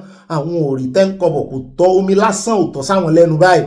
Wọ́n láwọn kan ló wá kóra àwọn ọjọ́ tó ń fẹ̀sùn kan ló náà bá dá padà wípé owó bàbá Ìjẹ̀bú lélẹ́yìí àwọn eléyìí tó ń fẹ̀sùn kan yìí àwọn èèyàn mọ̀ wọ́n dáadáa wípé alárùn ọpọlọ ni wọ́n mú ní bàtẹ̀sí ilé agbára ìjà òkú sí dáhùn bá a bá paradì ká tẹ̀ wájú. To sort of put the PDP in the right standing in the last election, but according to him, refreshments, nothing was available. At the end of the day, PDP had no presence in the state. How do you react to some of these allegations, all of it? I wasn't really surprised because this is a man that is almost 70 plus, doesn't have a wife, doesn't have children, doesn't have, he's just about the place. And, you know, I don't want to go into his personal life, but by the time you even Google why he was sacked from Unilag, you will understand what kind of state of mind this guy is. Well, having said that, you know, it's not the first time he's making this kind of claims, and it makes when I approached some of my colleagues that were in the PCC, you understand, they said I shouldn't bother with him. You understand, because he has a mental case, a kind of a mental problem. I don't know how a presidential candidate will give one person $2.7 million and tell him go and do this for me. I've never seen it before. I've never had it before. It has never happened to me before. Categorically, you never got $2.7 million to run the campaign for the PDP in Lagos. I never got any money from anybody concerning Lagos. Allegedly, you worked with the ruling party in Lagos State. That even the deputy governor sort of gave an endorsement for you, mentioned your name. Oh, listen, it's like I've always said it in the pages of newspaper, in interviews and everything, and I don't hold back. I was the PCC chairman for only the presidential campaign. Only presidential campaign. Atiku himself approached me and said, please, work for Jide Adediran. And I told him no. The 3 hot dog delegate list that was brought in from Abuja was not what we have as the list in Lagos State. Even the chairman of Lagos State PDP at that time, which was Philip Ivoji, okay, he had written a letter to complain also that the 3 ad hoc delegate list is not the correct list that was brought. And what Ogidi told us was that he has been instructed from above to deliver Jide Adediran for governor. And we said it's fine. Let him go. He said that anybody that's not happy should go to court. And I told him straight away, we are not going to go to court. We are going to make sure that you, Jide Adediran, and all of you are disgraced in PDP during the election. Ó dá níbẹ̀ jẹ́ wá sáré dẹ́kun ẹ̀ka àbọ̀ padà lọ́dọ̀ commissioner of police níbi tán ti jẹ́ ká mọ̀ pé ọgbọ́n burúkú làwọn ọmọ Nàìjíríà kan tó ń dá ní ìsinyìí o pé àwọn náà ń jíra wọn gbé tán sì wá fúnra wọn rìpọ́ọ̀tù pé wọ́n jí àwọn kan gbé pé kan wá rí pé networking ní kíní yìí pé sáwọn ọmọ Nàìjíríà yóò tí ì mọ ewu tó wà nínú tán bá mú ajínigbé ni ẹ̀ tí wọ́n á fèkì ìjínigbé ẹ̀ tún fèkì ẹ̀ bá ń tẹ̀sí ilé agbára pé ransom yẹn tẹ̀ fèkì tẹ̀ fẹ́ dọ́gbọ́n gbà lọ́wọ́ ẹni tẹ́ tí mọ̀ kó wà lọ́wọ́ ẹ̀ ìmíì wọ́n ní bàbá wọn fúnra wọn nínú ilé náà fèkì ẹ̀ fún ọmọ wọn fèkì pé wọ́n jí òun gbé fún bàbá rẹ̀ ẹ̀gbọ́n wọn fèkì fábúrò rẹ̀ àìmọye àwọn tó léèyàn ń lu èbò ẹ̀yìn ará diaspora wọn ní ojúlala kan fi sọrí o wọ́n bá ní wọ́n ti jí ọlọ́mọdé òkan wá wọ́n ní ṣùgbọ́n bẹ́ẹ̀ bá gbọ́ tán ní wọ́n jí èèyàn kan gbé tó wá ní ọmọ agboolé yín nì pé wọ́n fẹ́ san 100 million naira wọ́n ní wọ́n ní ẹ kọ́kọ́ pa ìlú fóònù yín pa mo ní kò mọ̀ dáa bẹ́ẹ̀ ẹ wá tẹ̀sílẹ̀ agbẹ́rẹ́ jáde ọ̀lẹ́nu commissioner of police bá bá padà dé káwá tẹ̀síwájú I won't say underage, because these are people that are young adults, kind of, because there's a 20 years old there. There are 2 19 years old. The others are just 15 and 17 that we can say they fall under a young person. These are people that attended the same secondary school, and 2 of them are passed out of that school, and some are still inside. They could not within themselves because the mother we learned to receive a contribution from where she worked of about 4 million. So these suspects now wanted to take out of the money. I think it would have been good if such a child give a good reason why he needs the money from the mother, but he faked his own kidnap, and 1.7 million naira was paid as ransom. When you look at the second instance of an housewife whose husband is in South Africa, and these are young couple that should be concerned of issue of childbearing and issue of taking proper care of their children, and the wife decided to disguise kidnapping. She has collected a ransom of 2.5 million for her own kidnap from the husband who is in South Africa. Even the family are trying to weigh in on the police, but we said no, this is a criminal act and it should be treated as such. Ìbéèrè tí mò ń béèrè lọ́wọ́ àyà táyà náà ń bí mi padà rè tá àti ìrẹ́ni dá wa lóhùn wípé lórí ọ̀rọ̀ eléyìí ní ìsìn tó jẹ́ pé àwọn aráalé ni wọ́n ń díbọ́n náà wọ́n jẹ́ àwọn gbé tí òfin bá wá mú wọn ṣerú òbí tí wọ́n díbọ́n fún tàbọ́kọ tíyàwó ẹ̀ díbọ́n fún pọ́njí ń gbé kó lè gbowó ransom ṣé àwọn èèyàn wà bú wípé wọn náà fa àwọn ọmọ wọn sínrin àbóhùn ló fa ìyàwó ẹ̀ sínrin tán fi sí ẹ̀wọ̀n gbére. Wọ́n wá bí ìkan náà human rights lawyer, àwọn ajàfẹ́tọ̀ọ́ ọmọnìyàn, wọ́n ní bó tiẹ̀ jẹ́ pé lóòótọ́ Nàìjíríà kò sí òfin tó ní í ṣe pẹ̀lú wípé kéèyàn fèkì kì í ṣe pé bóyá ó ṣẹlẹ̀ ṣùgbọ́n wọ́n fèkì ẹ̀ ní ṣùgbọ́n wọ́n gba ransom nínú bó ṣe fèkì ẹ̀ tó comedy skit ẹ̀ ṣùgbọ́n wọ́n gba ransom ń bẹ̀ ẹ̀ pé wọ́n ìyà tí ó tọ́ sí ẹ̀ ń bá jiyàn gbé òun náà máa jẹ ní sáwọn èèyàn ní mọ̀ bú òbí tàbí ọkọ tíyàwó ẹ̀ fèkì kíní wípé òun ló rán ọmọ rẹ̀ tàbí ìyàwó ẹ̀ lọ ẹ̀wọ̀n tàbí òun ló rán sínú kánrè pa torí ìdájọ́ ọkú ń bọ̀ lórí wọn. Ẹ jẹ́ agbóhun tó sọ. It now attracts life imprisonment, which makes it effectively a capital offense. So it varies from, don't forget, it's a federal offense. Then states have also replicated the legislations, or if you like, domesticated the legislations to suit the peculiar circumstances of their own experiences in their respective states. According to him, criminal prosecution is not affected by whether the victim's family chooses to forgive or not. There is no criminal case in Nigeria that is between the victim and the defendant. You don't have Ivy Kano against Joseph Okafor or Malam Sule. Except a fiat is obtained from the Ministry of Justice, either of the Federation or in the state where the offense, and it's seldomly done, rarely obtained. Most often than not, what you have is either commissioner of police against the defendant, who is the accused person, or the inspector general of police against DSS, against NDLA, against, and so on and so. You could see that in criminal jurisprudence, really, it is the state that gets distorted and exposed to crime, and that has the additional burden to correct that. ṣùgbọ́n àyà lóhun ògbàpò rí bẹ́ẹ̀ èmi náà ní òun ògbàpò rí bẹ́ẹ̀ nítorí kéèsì kan ti ṣẹlẹ̀ lójú mi rí criminal case náà ni bó ti jẹ́ pé láàrin lọ́ọ̀dù àti tenant ló ti ṣẹlẹ̀ ṣùgbọ́n lábẹ́ criminal case jurisprudence criminal ló ti ṣẹlẹ̀. In fact prosecutor ló tún sọ fún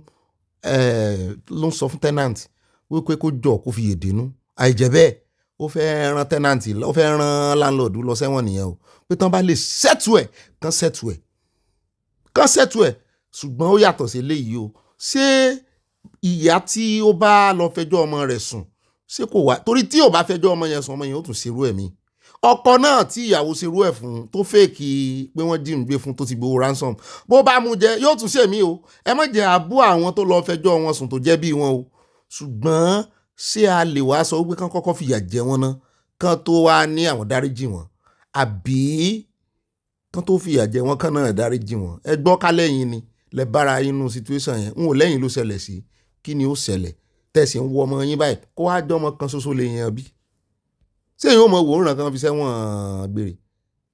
ó rẹ káàbọ̀ padà ẹjẹ́ wa fún yín ní ẹ̀rí ní local government tí ilé ìwé ìròyìn Arise TV lọ àti ẹ̀dùpẹ́ tán dìde fúyà tán jókòó rẹ́gẹ́dẹ́ sójú kan tán lọ sí ibi tí Amẹ́ríkà láwọn ju àdó olóró sí bó tiẹ̀ jẹ́ pé wọ́n lè mọ́ ti ìlédè gbogbo àkíwọ́n ṣe bí kékeré náà níbẹ̀ bíbà téèyàn máa ń lọ kọ́fà ròyìn lójú ogun mọ̀ ni kéèyàn wá gbéra nísìn kí wọ́n á ní àyà o ó yá wá lọ sí ibi tí wọ́n ju àdó olóró sí tán pè ní ibùbá àwọn Turji Bello and Co. Ó náà di àmọ́ra ogun ni yóò di àmọ́ra ogun gidi ni àsìmọ̀dí tí Amẹ́ríkà ò ṣe provide wa ní pàtàkì àwọn sọ wọ́n wá kan sọ iṣẹ́ tí àdó olóró yẹn ń ṣe wípé kì í sẹ́yàn kú o pé bí ìgbà téèyàn ń jẹun ni pé àdó olóró yẹn gangan èèyàn ló ń jẹ rẹ̀ pé kò lè jẹun kú kì í jẹun kú tiẹ̀ màá jẹun kú fọ́mọ mi ò ọmọ lásán àdó olóró yẹn jẹun kú ìmọ̀ ń jẹ gbogbo nǹkan tó ń tiẹ̀ ní gbogbo tó bá ti wọlé sí yóò jẹ́ rárá ó dà bọ́ọ̀ bá ti ẹ̀wà àrógbó èèyàn ó yẹ ká rí bóyá masíìnì èmi àti ìwọ́n mi Mọ́tọ́lá ni a fẹ́ jiyàn pa lórí rẹ̀ lánàá ọ̀rọ̀ yóò ti ju àdó olóró ẹ̀rẹ̀ ìfọkànbalẹ̀ wọ́n ní rárá ni over 700 people swap náà pa wọ́n ní àwọn ò tí ì rí mo ní ẹ ti fẹ́ di Thomas ṣé Thomas ní onígbàgbọ́ náà ọmọ ẹ̀yìn Jésù ẹ bá ń tẹ̀sí ilẹ̀ agbára ẹ̀jẹ̀ àwo iṣẹ́ ribiribi tí Arise TV ṣe wọ́n dé ọ̀dọ̀ àwọn ará àdúgbò rẹ̀ àwọn náà wá ganu sí máìkì mi ò mọ̀ ní táwọn ò ṣe lọ lókèsàn yẹn gangan o ṣùgbọ́n wọ́n dọ̀dọ̀ àwọn ará àdúgbò rẹ̀ àwọn yẹn sì wọ́n tú àṣírí fún wọn wọ́n bá kó ń bẹ̀ tán á yà lọ́dọ̀ Rufai á fi ṣe sísẹ̀ntẹ̀lé ni Rufai náà sọ̀rọ̀ ń bẹ̀ gbogbo ohun tó bá tún wá kù èrì táà náà ní lọ́wọ́ píṣọ̀ kan náà wà tá a bá lè lò ó wà gọ́rì gan Mọ́ọ̀mí Ajéwọlé Precious àwọn náà sẹ́ndì ẹ̀ sí mi Debbie Ajéwọlé pé ó wà gọ́rì àbáwọn kan náà sẹ́ndì ẹ̀ sí mi bóyá náà ni wọ́n ló wà gọ́rì tí n bá lè wo mo wò mo rí pé wọ́n lè jurú àdó olóró yẹn kó mọ́ gbé èèyàn gbé ẹ̀jẹ̀ á gbọ́ lẹ́nu àwọn ará àdúgbò Tangaza ní Sokoto. This is Gidan Mari, the headquarters of Tangaza local government area. And behind me is Ruawuri. It is an international road that leads to Sahel countries like Niger, Burkina Faso, and Mali. And while it opens up business opportunities for Nigerians and other West Africans, its boundaries have become a haven for Lakurawa terrorists who often attack neighboring communities. Ruawuri is a long and lonely road cutting through communities in Tangaza, Sokoto North Senatorial District. The local government area houses border communities to Sahelian countries and since 2020 have come under intense attack by the Lakurawa sect. They are a terrorist group strongly linked to ISIS and other terror groups in the Sahel. It is to eliminate these terrorists that the United States fired several missiles at Tangaza on Christmas Day. These exclusive drone images taken after the strike show the terrorist valley hideouts in Kawuri Kandam and Malgam. Both communities have been condoned by security operatives who are presently undertaking clearance operations within the vicinity, particularly to guard against unexploded missiles and blasts of improvised explosive devices planted by the terrorists. These residents of Masalashi, neighbors to Kawuri and Malgam, relive their experiences of the Christmas night strikes. They confirm the deaths of several terrorists and say no innocent resident was killed. We had a loud sound 3 times that shook the foundation of our houses, and later we saw fire. It was later we realized that the fire was in Lakurawa terrorist base in Kahuri. Honestly, this is a welcome development. While the number of terrorists eliminated cannot be ascertained at the moment, residents say many of the Lakurawa terrorists were seen fleeing on motorcycles. I'm very happy about the US government. Like most of our people in this community, this strike has sent panic into the Lakurawa camp, as our neighboring communities confirmed to us that they have seen the remnant of the Lakurawa terrorists fleeing their base in Kawuri, Kandam, and Malgam, where they have dug a well and have as a permanent camp. Kabir Dogo sells local herbs. He says his business was greatly affected by the Lakurawa terrorists.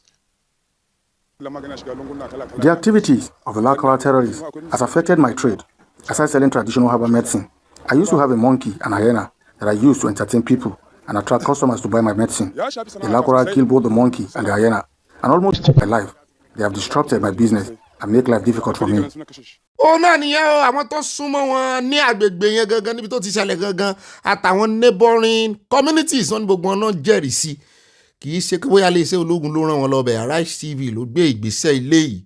bẹ́ẹ̀ náà ni àwọn ará agbègbè náà wọ́n wá ń rawọ́ ẹ̀bẹ̀ sí ìjọba wípé ilé ìtẹ́ ti wá ju àdó lóró lù wọ́n yìí wọ́n nínú àwọn ọdún ayọ̀ àwọn kún wọ́n ní ṣùgbọ́n ẹ̀rù ń bà wọ́n ìdí ni wípé wọ́n ní bí wọ́n ṣe jù tán náà tún kú mẹ́ wọ́n láwọn ará bíi tún lè padà wá wọ́n ní bó tiẹ̀ jẹ́ wípé ibi tán ń gbé níbẹ̀ yẹn wọ́n náà gbẹ́ ihò lẹ̀ kànga ló tiẹ̀ pé ń tiẹ̀ ṣùgbọ́n mo mọ̀ pé kò mọ bí ó ṣe pè ní ihò lẹ̀ abẹ́ ẹbẹ̀ gangan wọ́n níbẹ̀ gangan ní America strike ṣùgbọ́n ẹjẹ́ wa tẹ̀síwájú a ní àwọn fọ́nrán kan tá a fẹ́ fi hàn yín pàápàá jùlọ báwọn èèyàn bá sì ń gbé propaganda tí wọ́n sì ń sọ wípé wọ́n pa kankan nu agbọ́lẹ́nu kúní agbọ́lẹ́nu àsárídòkúbọ̀ in fact àwọn èèyàn wa kan gan wọ́n ti fẹ́ mọ̀ wò pé bóyá lóòótọ́ ni Amẹ́ríkà kan wà waste táìmù àwọn ni pé yóò sì lé o nítorí àwọn arábí wọn rò pé bóyá Amẹ́ríkà ò serious ni ṣùgbọ́n kẹ́ ẹ bá àmọ̀ pa Amẹ́ríkà serious wọ́n tún ti gbé ìgbésẹ̀ míì ní mọ́júmọ́ òní bó tiẹ̀ jẹ́ wípé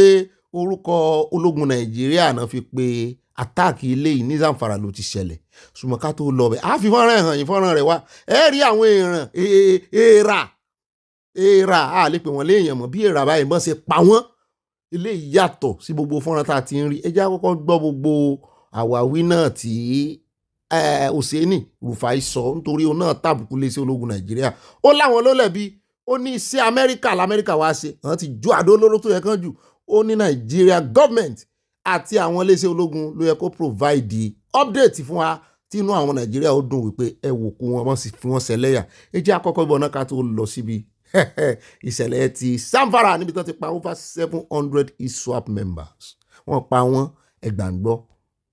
What's your take on this? This is said to be a fight against ISIS precision strike yesterday in Sokoto State. Okay, so we don't know a lot of details. As a military buff myself, I like to get brass tacks. But from that picture, number one fact is Trump said he was going to do it coming guns are blazing, and this is guns are blazing.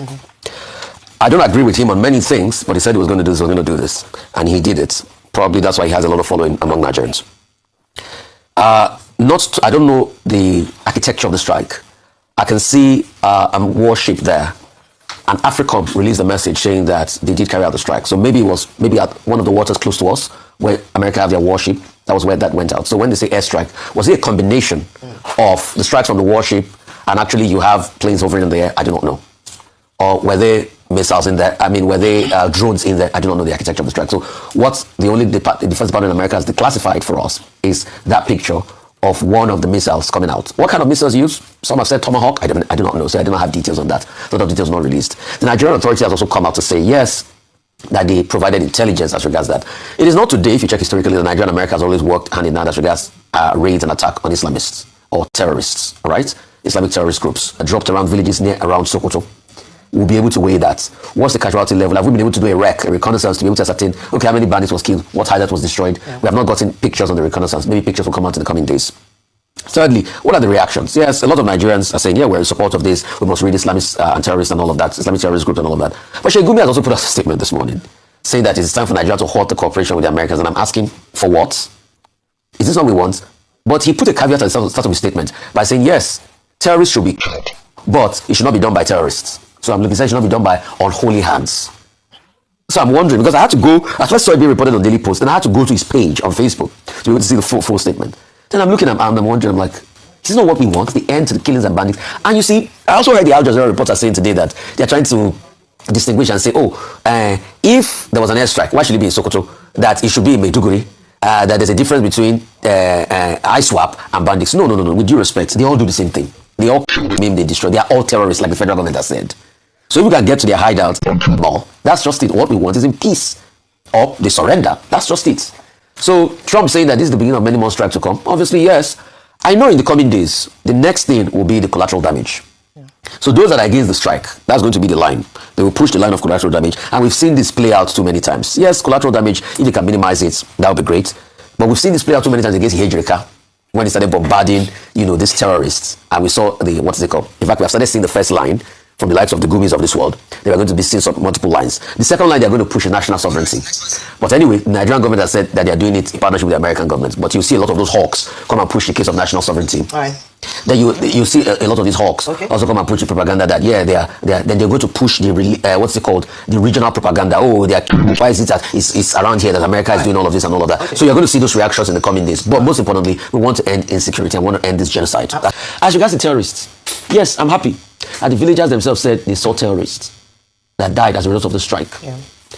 In fact, Riley Moore, the lawmaker in America, was one of those that said, oh, we got a good report from the strike that it did affect them. The villagers are happy, they're feeling relieved. So for all of those that first argued in the first place, that why would they strike Sokoto? It's supposed to be Boronu, that argument nullified. For people like Sheikh Gumi with all of his incendiary comments, hope he understands that we need to be able to fight terrorism. It's not all huru for them. What we are saying is, how can we stop this insecurity ravaging our country, causing destruction of lives and property? I think that should be the priority.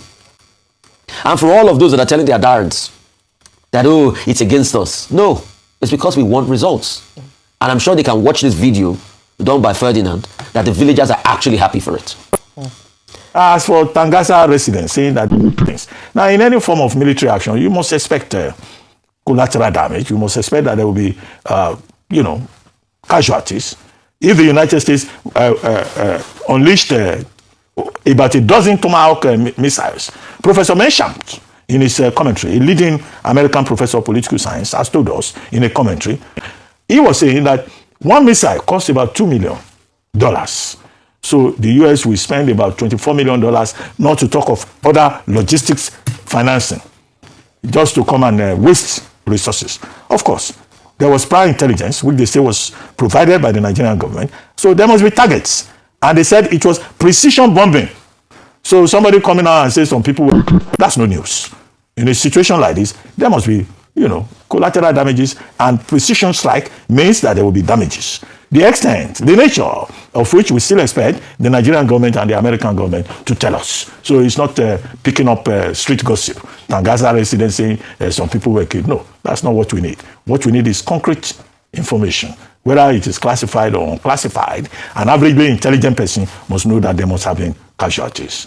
ó dẹ́ káàbọ̀ padà ẹja wa lọ Zamfara níbi tó ti dáná yá wọn mọ́júmọ́ iléeṣẹ́ ológun lẹ̀ ń wò yìí àwọn ọkọ̀ bàálù tán fi dáná yá wọn rèé wọ́n sì sọ wọ́n ní ọpẹ́lọpẹ́ Amẹ́ríkà pẹ̀lú àjọṣepọ̀ Amẹ́ríkà náà ni o bẹ́ẹ̀ náà látún yọ ọgbọ́n wọn ní ọkọ̀ aircraft tán sọ wípé wọ́n rà lọ́wọ́ Amẹ́ríkà 4 ọ̀tọ̀ọ̀tọ̀ wọn náà ti gbé dé ẹ̀wò bọ́n ṣe ń dámọ̀ràn ẹ wò ó bí wọ́n ṣe ń ṣe mapping ẹjẹ́ àríwò bọ́n ṣe dáná yá wọn. Eléyìí kì í ṣe story kì í sì ṣe wàsá wọ́n dáná yá wọn gidi gan-an ni bẹ́ẹ̀ náà lẹ́rọ kù wọn o. Tá a bá lè lo picture yẹn àádọ́gbọ́n lò ó rí bí iná ṣe ń jò yàrá ṣùgbọ́n àwọn kan sì ń béèrè wípé àní fọ́nrán ti Sokoto ń kọ́ mo lẹ́mi ò mọ̀dí tí wọ́n ṣe release ẹ̀ nígbà tẹ́mi àti mọ́ mi tá à ń sọ̀rọ̀ lánàá tán sọ wípé kò yẹ kí Amẹ́ríkà gan mọ̀ announce pé wọ́n ń ṣe surveillance ṣe mọ̀ pé agbéròyìn kan lánàá tán náà ń ṣe surveillance ẹ mọ̀ sọ àwọn èèyàn yẹn o ibi tán fẹ́ ju àdó olóró sí nìyẹn o à ń bọ̀ lórí satellite video lélẹ̀ à ń bọ̀ lórí real video rí ibi tán tún ti ń rìn náà káàkiri lè yàtọ̀ sáwọn fọ́nrán tá a ti fi hàn yín gbogbo ẹ̀ làánà ti check àti reconfirm ẹ̀ wípé ṣé fọ́nrán tuntun ni ṣé lóòótọ́ ni àti rí ẹ̀rí àrídájú ẹ sáà mọ̀ wò wọ́n ṣe ń tágẹ́ẹ̀tì wọn. Èmi àti ìyá mi wá ń jiyàn pé kò yẹ kí Amẹ́ríkà mọ̀ jẹ́ kán mọ̀ wípé àwọn ń ṣe surveillance pé irú wọ́n ṣe ní àwọn ń ṣe surveillance ní Sambisa forest lánàá ní ìsìn before and after lélẹ́yìí wípé wọ́n ti sákò Sambisa bíbà tẹ̀ ń já wọn tàn mọ́ tẹ̀ ń ta wọn lólobó ni ibi tó ti ṣẹlẹ̀ gan rè Kachala kìíní ẹ máa wo àwọn èèyàn kéékèèké yẹn o ẹ máa wo wọ́n ṣe sákò wọn o ṣé ẹ rí pé kò jọ tọjọ́ sí ẹ rí real video rẹ̀ pé kò yẹ kán máa sọ fún wọn wípé àwọn ń ṣe surveillance pé wọ́n ti mọ̀ wípé the next place wọ́n fẹ́ wá attack náà ní Sambisa àṣé wọ́n fi kíní yẹn divert kíní wọn ni Kachala náà lọ wọn lọ Sambisa mọ́ mi báà mi ẹ̀yin náà gbọ́ wọn lọ Sambisa Kachala náà lọ mo ní Amẹ́ríkà wá gọ̀ tó bá náà ni wọ́n gọ̀ tó bá hùn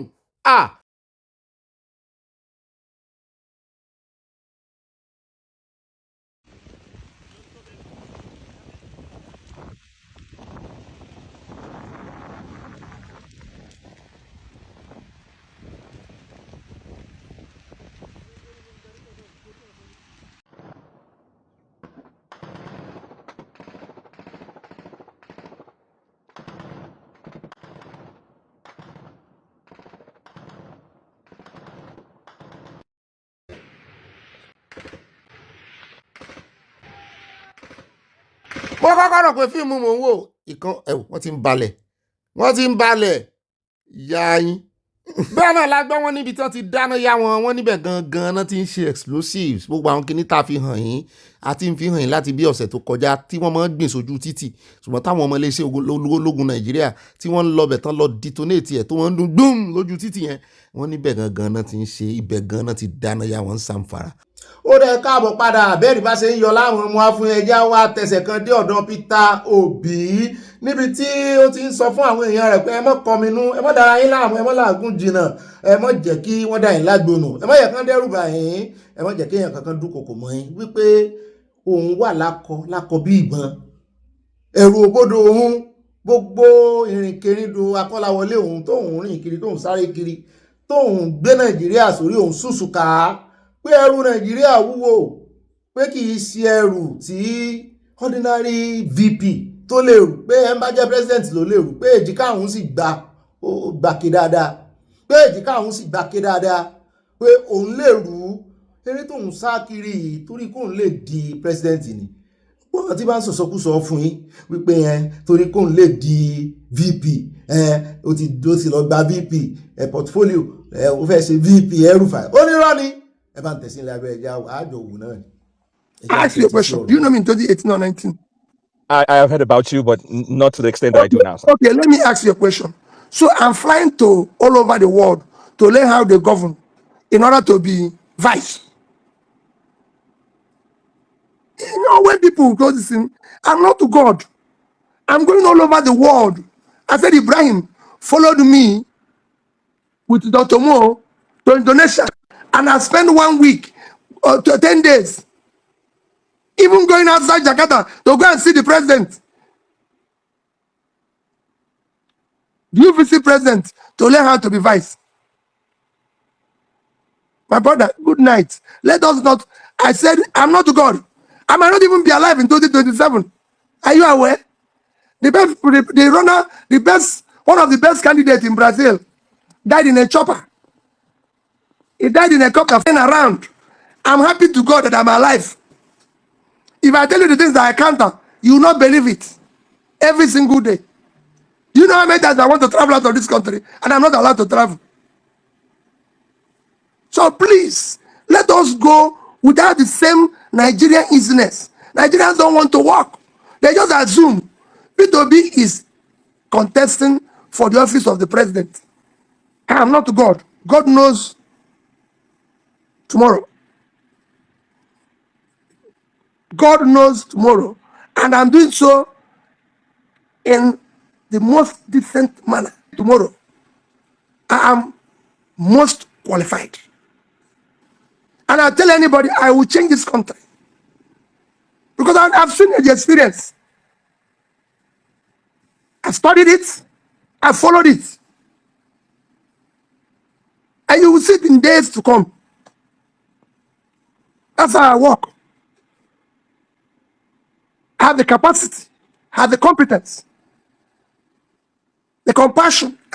Ó dá ẹ káàbọ̀ padà o náà lẹ́tí gbọ́ yẹn o ẹ jẹ́ wá lọ sínú ìròyìn tí ó mọ̀ tẹ̀lé náà láàmú fi káde ìròyìn lẹ̀ lórí ọ̀rọ̀ Mákindé àti Wike wọ́n ní àárín wọn ò tó ṣùgbọ́n àkọ́kọ́ bẹ̀rẹ̀ lórí ti ọ̀gá àtọmọṣẹ́ Wike àti Fubara níbi tí ó ti ń sọ̀kò ọ̀rọ̀ tó ń pàrokò ránṣẹ́ sí Fubara wípé ó kàn ń kọrin ọ̀yàn mandate ni àwọn gangan làwọn ní mandate pé bó o bá kọrin on your mandate wọ́n lè mọ̀ pé o kọ́ gangan ni ìwúlò mandate olódòdẹ pé bó o bá sì fẹ́ rí mandate ṣe tí wọ́n náà fẹ́ kọrin kẹ́nu rẹ̀ lè tọrọ kò tó rin pé ẹ̀yìn àwọn ló wà ó mọ̀ gbérin lẹ́yìn òun ni o gbogbo Rivers State tó rò pé o dìmú tó ń pera rẹ̀ nọ́mbà o àwọn gbọ́ ọ̀rọ̀ tó fi ránṣẹ́ sóhun. Agreement is an agreement o àwọn jọ ní agreement lórí ọ̀rọ̀ second term agreement wo lẹ ní kò sọ ṣé yóò ṣe second term kò sọ ṣùgbọ́n nínú ọ̀rọ̀ rẹ̀ láti rí wípé ó ń jọ bẹ́ẹ̀ ni pé wọ́n ti buwọ́lù wọ́n ti fi fọwọ́ sí òun náà sì sáìn pé òun ò ní ṣe second term ṣùgbọ́n ní ìsìn tó wá ti wá catapult ṣé kò wà ní ṣe second term ni. bẹ́ẹ̀ náà ló ń sọ wípé ó defect sínú ẹgbẹ́ APC kò dìfà wípé ó ṣe second ẹ̀ bá ń tẹ̀sí kákọ́gbọ́n ẹ̀ náà ká tó wá lọ síbi tó ti fún Ṣèyí Mákindé lésì tó ti pe Ṣèyí Mákindé lónírọ́ odidi gómìnà ní Nàìjíríà níwọ mínísítà ń pè lónírọ́ ìwọ gómìnà àná sì mákindé náà yóò tó di gómìnà náà gbogbo wọn àwọn tó di history ẹ bá ń tẹ̀sí ilé abẹ́rẹ́ kọ́kọ́ gbọ́ ilé tó fi ránṣẹ́ sí Fubara. But what I want to advise us politicians, if you know you cannot abide to any agreement, don't go into it. Don't go into it. If you know anything you will not do, don't go into it. Don't come and say, oh, I was playing wayo. It will catch you up. Anything I will not do, I will tell you this one, I will not do this. When I agree with something, I go into it. So people should keep to what they have agreed. The peace stamp. That's what brings peace. But when you not think you are clever by half, you think and play everybody, it won't work. It will not work. Everybody agree to their own terms, what we agreed, what we told Mr. President, what we told the National Assembly, what we told the Assembly, what we told the Elders Committee. Not one player passes, you bring that in. I will not be party to that. This is the first time I've seen the legislature telling the world that, look, we are legislature and we're a different arm of government. Not a department of government. Today the world, you may not know. It's not how much you have in your pocket. You don't have it. But you have shown to the world that, look, there are those who are very courageous. There are those who can say no when things are wrong. And there are those who say yes, we will do things right. There are those who, when they enter or have the privilege to be in the position you are, they find one excuse or the other and do all kinds of things. But you have said, listen, it's not about money. It's not about anything. First of all, we thank God Almighty for giving us life. Secondly, we thank God Almighty for using people to make us to be where we are. We are very grateful. We are not ungrateful people. Everybody believes, everybody thinks, oh, money is everything. With money, we can buy anybody over. I've told people who cares that money has a boundary. Money has a limitation. When it gets to that point, it will stop. Money does not work on its own. Somebody has to carry the money. And so today, you stood out in this country as the beacon of democracy, as the defender of democracy. How would somebody, elected persons, will be denied of their entitlement simply because they disagree with you? And that would affect everything in their lives, in their families. That could also make marriage or relationship to be strained. Let me tell anybody who cares here, if you have a husband who cannot provide, I love you, it's not by mouth. If you have a relationship, you can't take care of me, I love you, does not stand. Because whether you like it or not, yes, I love you, but that does not mean I must look tattered. No. If not by the grace of God, like what they try to show here, a lot of things will happen to your families. You never bothered that this could happen, but you stood firm. Your family stood firm with you and said, look, yes, if you come to drink garri, we'll drink garri. Whatever it comes to, we'll eat it. If it's oil, boil oil and water, we'll take it. That's what the circumstance we find ourselves. But God did not allow that. And God will never allow that. For Tinubu to resist every temptation against an Iroyin to be Minister of FCT. When people do not want it, he said no. Let's try it another person. And today is Iroyin. What do we do? Is to tell him, Mr. President, you have done well. Thank you. Anybody who wants to the governor of the state, if you like, sing or your mandate. No. Agreement is what? Agreement is what? If you know. Agreement is agreement. Agreement is agreement. We don't need to concentrate. We don't need to tell me nonsense. Agreement is agreement. Agreement is agreement. Agreement is agreement.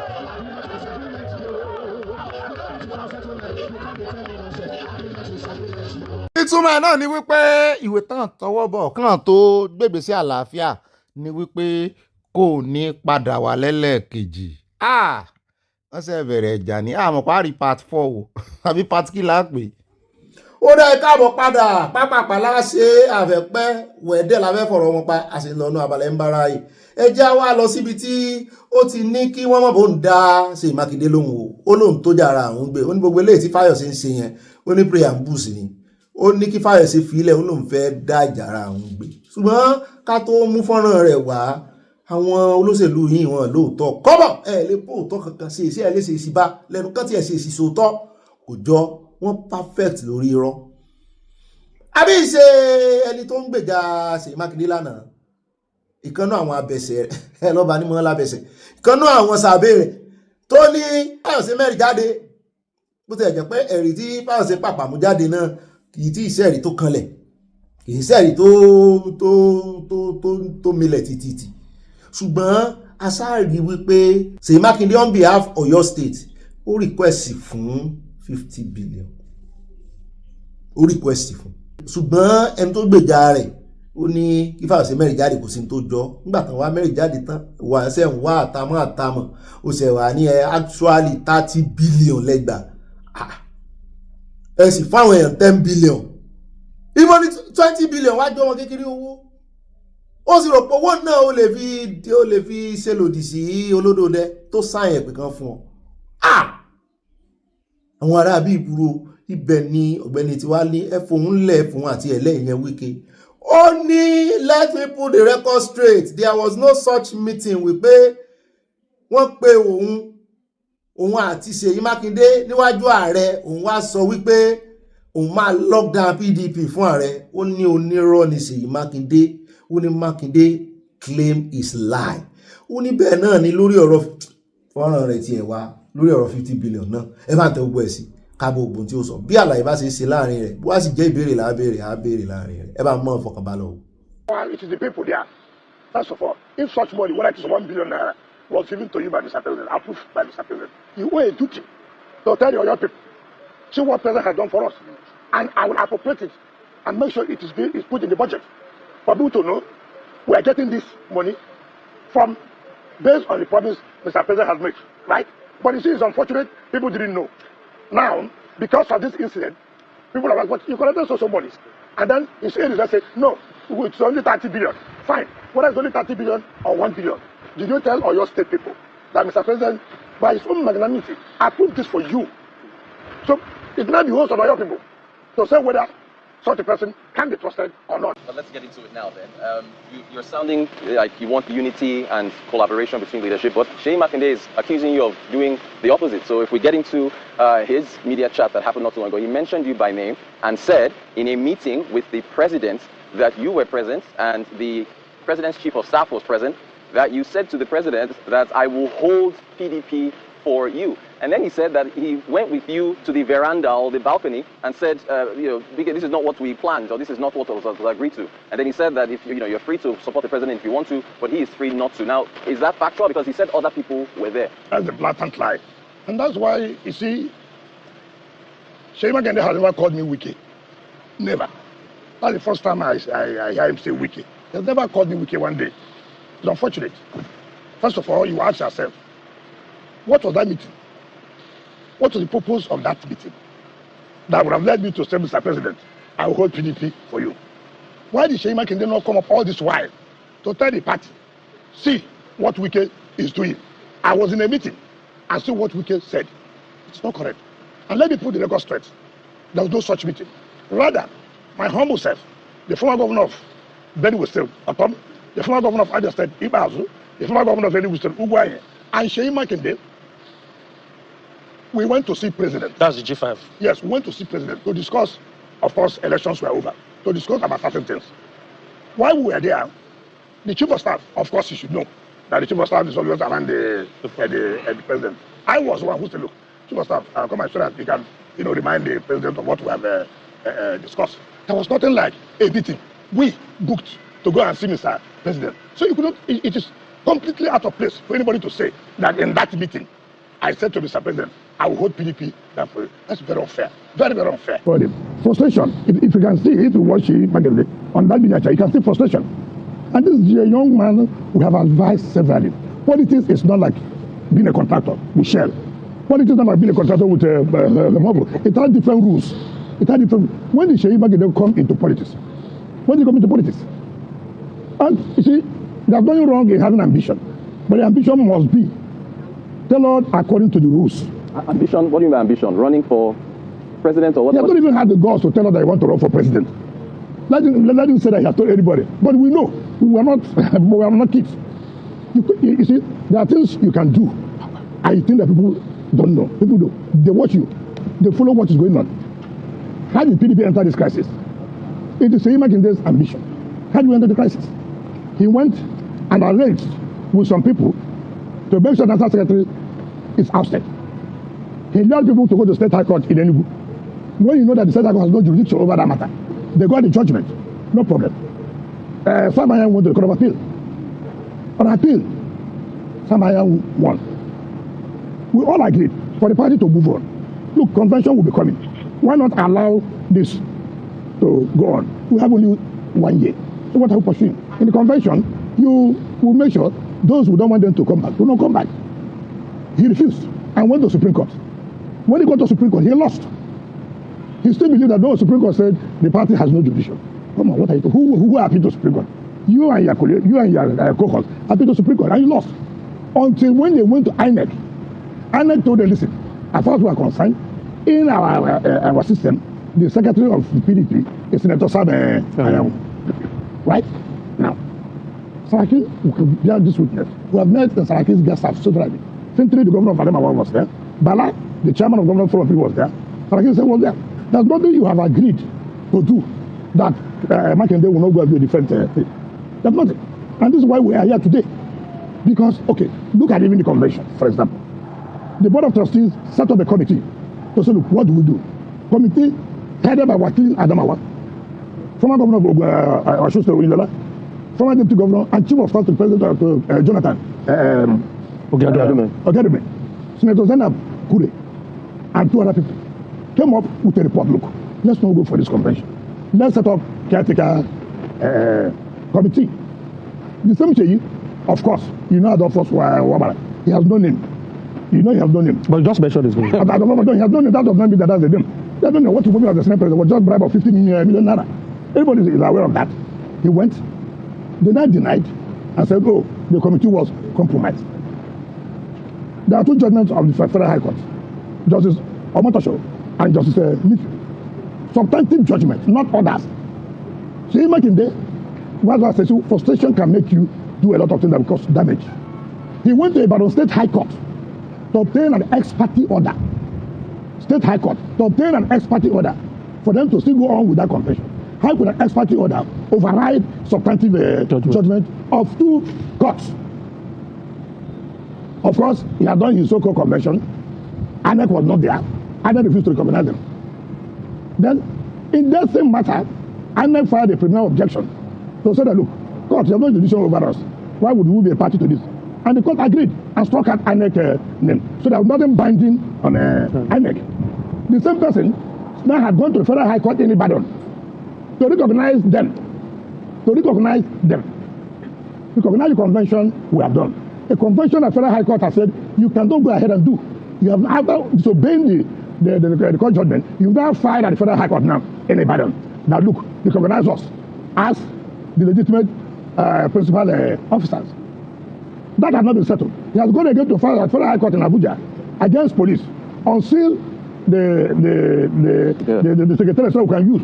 Why not wait for the Federal High Court to say, okay, you are the legitimate principal officer? So the point I'm making is not, look at where PDP is today. Look at the crisis. Something that would have been easily solved. Listen to the voice of elders. Don't go ahead. Let's form caretaker committee. Today, PDP has no candidate in Ekiti State.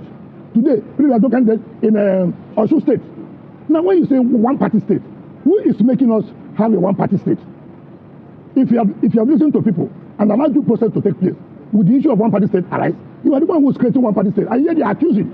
Ó náà lẹ́ti gbọ́ ìkòsọ ọ̀rọ̀ tí ó sọ ṣíṣe ìtàn tí ẹni ṣe yóò lórúkọ ó ní ta ló mọ̀ ó ní kò pon ní wíkẹ́rí ó lóun náà ní dẹgbẹ́rú ó ní ṣekùrùkẹrẹ tí ń lọ tí ń bọ̀ tí ń dọ́gbọ́n ẹ̀wẹ́ wípé kò tó bẹ́ẹ̀ nsìn kò jáde kó la ẹnu rẹ̀ pàgà kó lóun fẹ́ gbé igbá àdìbò lòdì sí ààrẹ olódò pé òun fẹ́ ṣe ààrẹ pé ta ni gbó ló bẹ̀rẹ̀ ọmọ àná pọ́mọ àná ní pé irọ́ ní ń pa kiri bó ní ń dẹgbẹ́rú mo lélẹ̀ ní agbára o Wike bọ̀dá Seyi ẹgbọ́n gbowó lẹ́bẹ̀rẹ̀ politics mo ṣe láti wọ́n pa wẹ̀dẹ̀ náà lélẹ́yìí o ó sọ ìyàláyọ̀ ọ̀rọ̀ òun ò ti rántí mọ́nú gbogbo ọ̀rọ̀ tó sọ. Aya ní ọ̀gá mi jẹ́ rán ilé tí mo ní kí alábòsí kú ló sọ pé wà frustrated pé frustration wà all over Seyi pé tẹ́ ẹ bá wò dáadáa bó ṣe jókòó tó wá sọ̀rọ̀ ní media chat kan ti rí pé wà frustrated pọ́mọ kékeré ni kò sínú ẹgbẹ́ àwọn pé kó lọ farabalẹ̀ fún àwọn àgbàlagbà listen to the elders bọ̀dá Seyi ṣe ń gbọ́ ṣùgbọ́n ẹ̀yin náà ìwà tẹ́ wò dá o ẹ wá gba 30 billion àti 30 billion àti 50 billion ṣé kò yẹ kẹ́yìn náà lọ sòótọ́ fáwọn ará ìpínlẹ̀ Ọ̀yọ́ pé tẹ́ gbà rèé ó dá òye báyìí ní fún yín o ẹ̀yin tí nǹkan ṣẹlẹ̀ sí ní Bódìjà o ńgbà ìdúngbàmù àdó olóró ìyókù ẹ̀jẹ̀ àṣẹ báyìí. ó náà láti rí àní rí báyìí lọ́nù ìròyìn tòní o àbẹ́ẹ̀ rí nǹkan gbogbo ọ̀rọ̀ tó sọ̀dà alẹ́ Wike òun àti ìjọ̀gbọ́n rẹ̀ kì í gbọ́ kì í gbà ni ó ti fún bọ̀dà Seyi Makinde jẹ èmi náà ti ń wò pé nígbà tí Seyi Makinde ti jáde tó wá sọ̀rọ̀ yẹn lóòótọ́ end of the year media chat ní Seyi Makinde pé ṣùgbọ́n gbàgbọ́ sí Wike ó fún ṣùgbọ́n Wike náà ti ń pe Seyi Makinde ní àbúrò rẹ̀ ẹbí ẹjọ́ ṣe birthday ni ọjọ́ mélòó ló gbà lọ́wọ́ rẹ̀ ọjọ́ ni kì í ṣoṣù sóun ló wá lọ ní àbúrò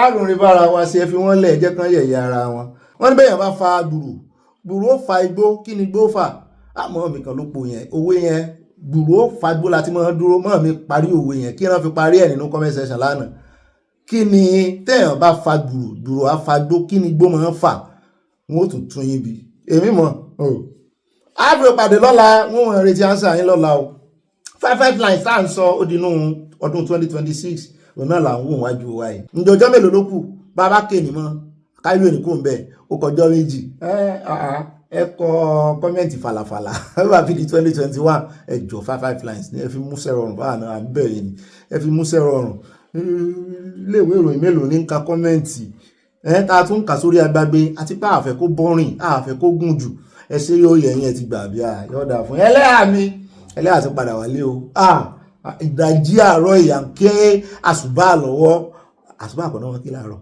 èmi ti dárúkọ àṣùbà o I love you I see you tomorrow bye. ó dánú abalẹ̀ ń bára ní àṣálẹ̀ ibo labádé lánàá part 3 ní tòní ní náà láàkàdé gbogbo rẹ̀ lẹ̀ bàbá ń ka report yẹn statement tí ìkànnà àwọn ọmọ bàbá Bọ́lá Ìgè olóògbé Bọ́lá Ìgè tí wọ́n kọ tí ó dùn bàbá yìí bàbá Jalo Jalo ẹ jẹ́ á gbọ́ síwájú body language wọn ẹ mọ́ gbàgbé wọn bá ń sọ á sọ̀rọ̀ lé lórí bàbá ti parí gbogbo ẹ̀ tán ayé lẹ rí yẹn àyà ní ayé àbìdí yàn. They were brought into the room, verified that the unknown face was that of a friend of the security guard from the guy.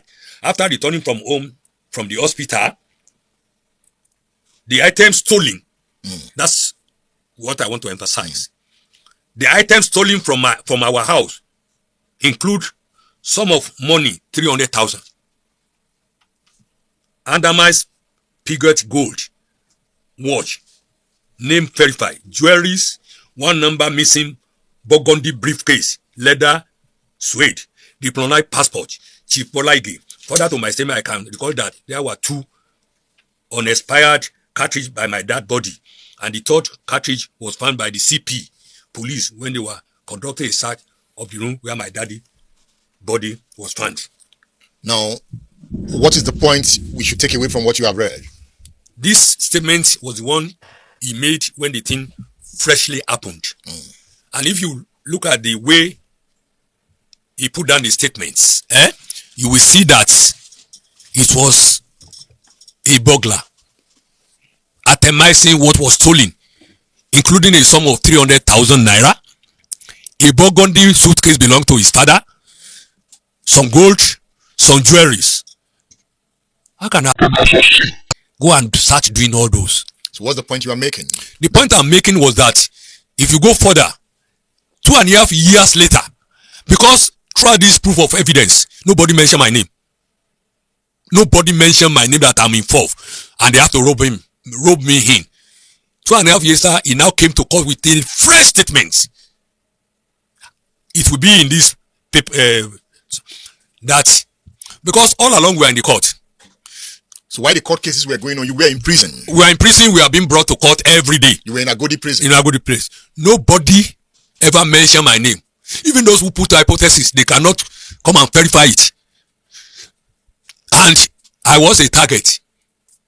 2.5 years later, Wike now came with a fresh statement telling them that when he was coming to his father's house, he had to pass through my house.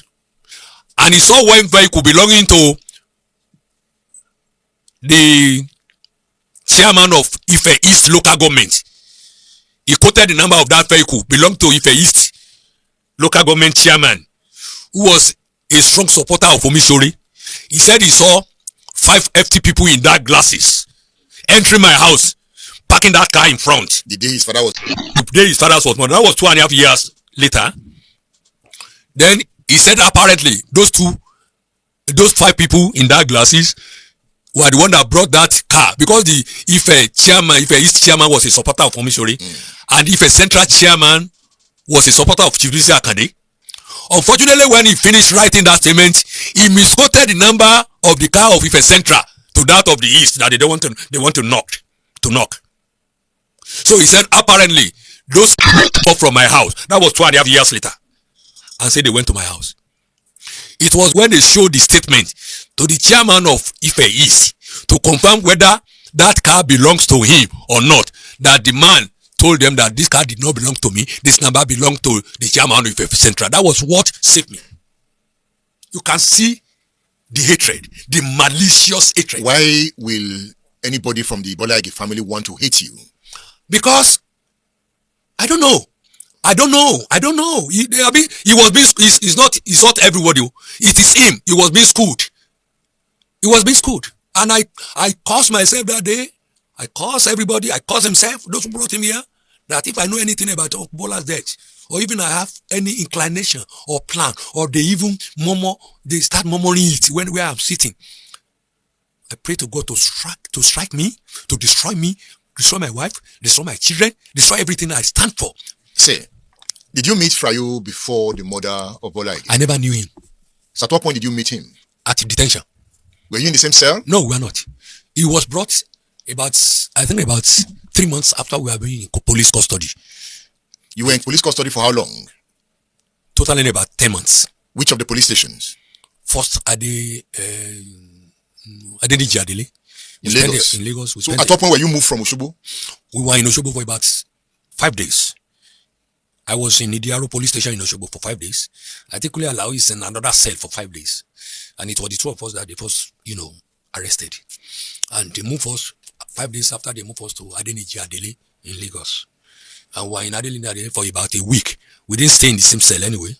We only knew that we were in the same police custody when we were about to be moved to another cell. It was when he came out that we have to be transported to Alagban that I knew that he was in the same police cell with me after about 5 days. Then we got to Alagban. They separated us again. They put us in different cells. Alagban is where we saw hell. We don't even know the number, the day, the hours of the day. We don't know whether it is night or afternoon. When you say you saw hell, what happened? We were locked in a dungeon cell where we don't see, there is no light, nothing. I'm having problem in my eyes up to today because of that trauma. It was a hell. I will never forgive whoever was behind it. Omishore could not help you. He was the deputy governor, was a suspect. He couldn't even reach us. Who is he to help us? When is the problem? When he was in problem? It was after his tenure expired, or they did kangaroo impeachment, that he was arrested. After we were spent about 1 year in cell. We have already been moved to Agodi to court before Omishore was arrested. What was those years like for you? It was a hell. I never wanted to remember it. Were you praying? Did you pray? Did you call on Bola again to see you? I pray to God. And each time I'm praying, I will start by first of all saying that if I ever knew anything about the death of Uncle Bola, or anybody for that matter, I will not come out of this alive. And at a point, my wife was arrested again, rearrested again, and brought to Alagman. Why? They asked for interrogation. It is me and my wife. And Lele, those are the three people among the political associates of Omishore that face hell, and Alani Omishore and that chairman of Ife East. He's dead now. So it was a thing we will never remember. So when I see them year out, when they want to celebrate the passing of Uncle Bola, I think it was at 23rd of every December, and they call me and they are still referring to me. I cursed them. I won't lie. You were eventually discharged and acquitted. Yes, because there's nothing to link. There's no nexus that connects us with the death of Uncle Bola. People don't know that at the time they brought in FBI from United States to come and interrogate us. They interrogated us and gave us a clean slate. FBI. White guys? Yeah, Federal Bureau of Investigation from New York. So Obasanjo investigated? Yeah, to the point that there was a lot of pressure on him. Sometimes I pity him, sometimes I don't pity him. Why? Because he has to stand to truth. Why did you pity him? I pity him because there was a lot of pressure. Because me, as far as myself is concerned, it was a case of armed robbery, pure and simple. And those armed robbers were later on that road, 3 of them, and exhibited. It was in all the newspaper, but they are prosecuting the wrong people. They don't want the people to know. Can it be armed robbery? Yeah, it was armed robbery. How can an ass come into the house and steal 300,000 burgundy toothpaste, all this thing? Look at how it happened. I hope his security details all disappeared. Who are the security? Only 2 of them are security detail. I'm telling you as a victim. Because we are all arraigned in court together. It's only the SS man and the ADC, who was a policeman, the SS man. Those are the 2 security. There's no other security. The rest are those who are working domestic staff. But they were policemen who were stationed there. There was no policemen. Only those 2 policemen that were brought from housing. And they are recruited. They don't even have gone. Unfortunately, they even left. Everybody left. They left. They didn't even come for work that day. But Uncle was billed to travel to Esauke, and we had to meet him in Esauke on the 26th of December. Was the security around Bola weak? Uncle Bola doesn't want security. You can see they are arranging their own personal. You can see it from the statement of Wike that they are bringing one Bosun, one Dixon, one Kineka to come and provide local security for Uncle Bola. Why? Uncle Bola can move the whole of policemen in Ibadan with him anytime he wanted. But he doesn't choose that way. He does not choose that way. He wants to live a private life. When they say, all the security forces, they went to go and you are the security. Only 2. The rest are domestic staff. A PRO from Ministry of Justice, his old driver, who was old, then a driver from Ministry of Justice, and the SS man, who was the chief detail, and the ADC who always sits as a policeman beside him.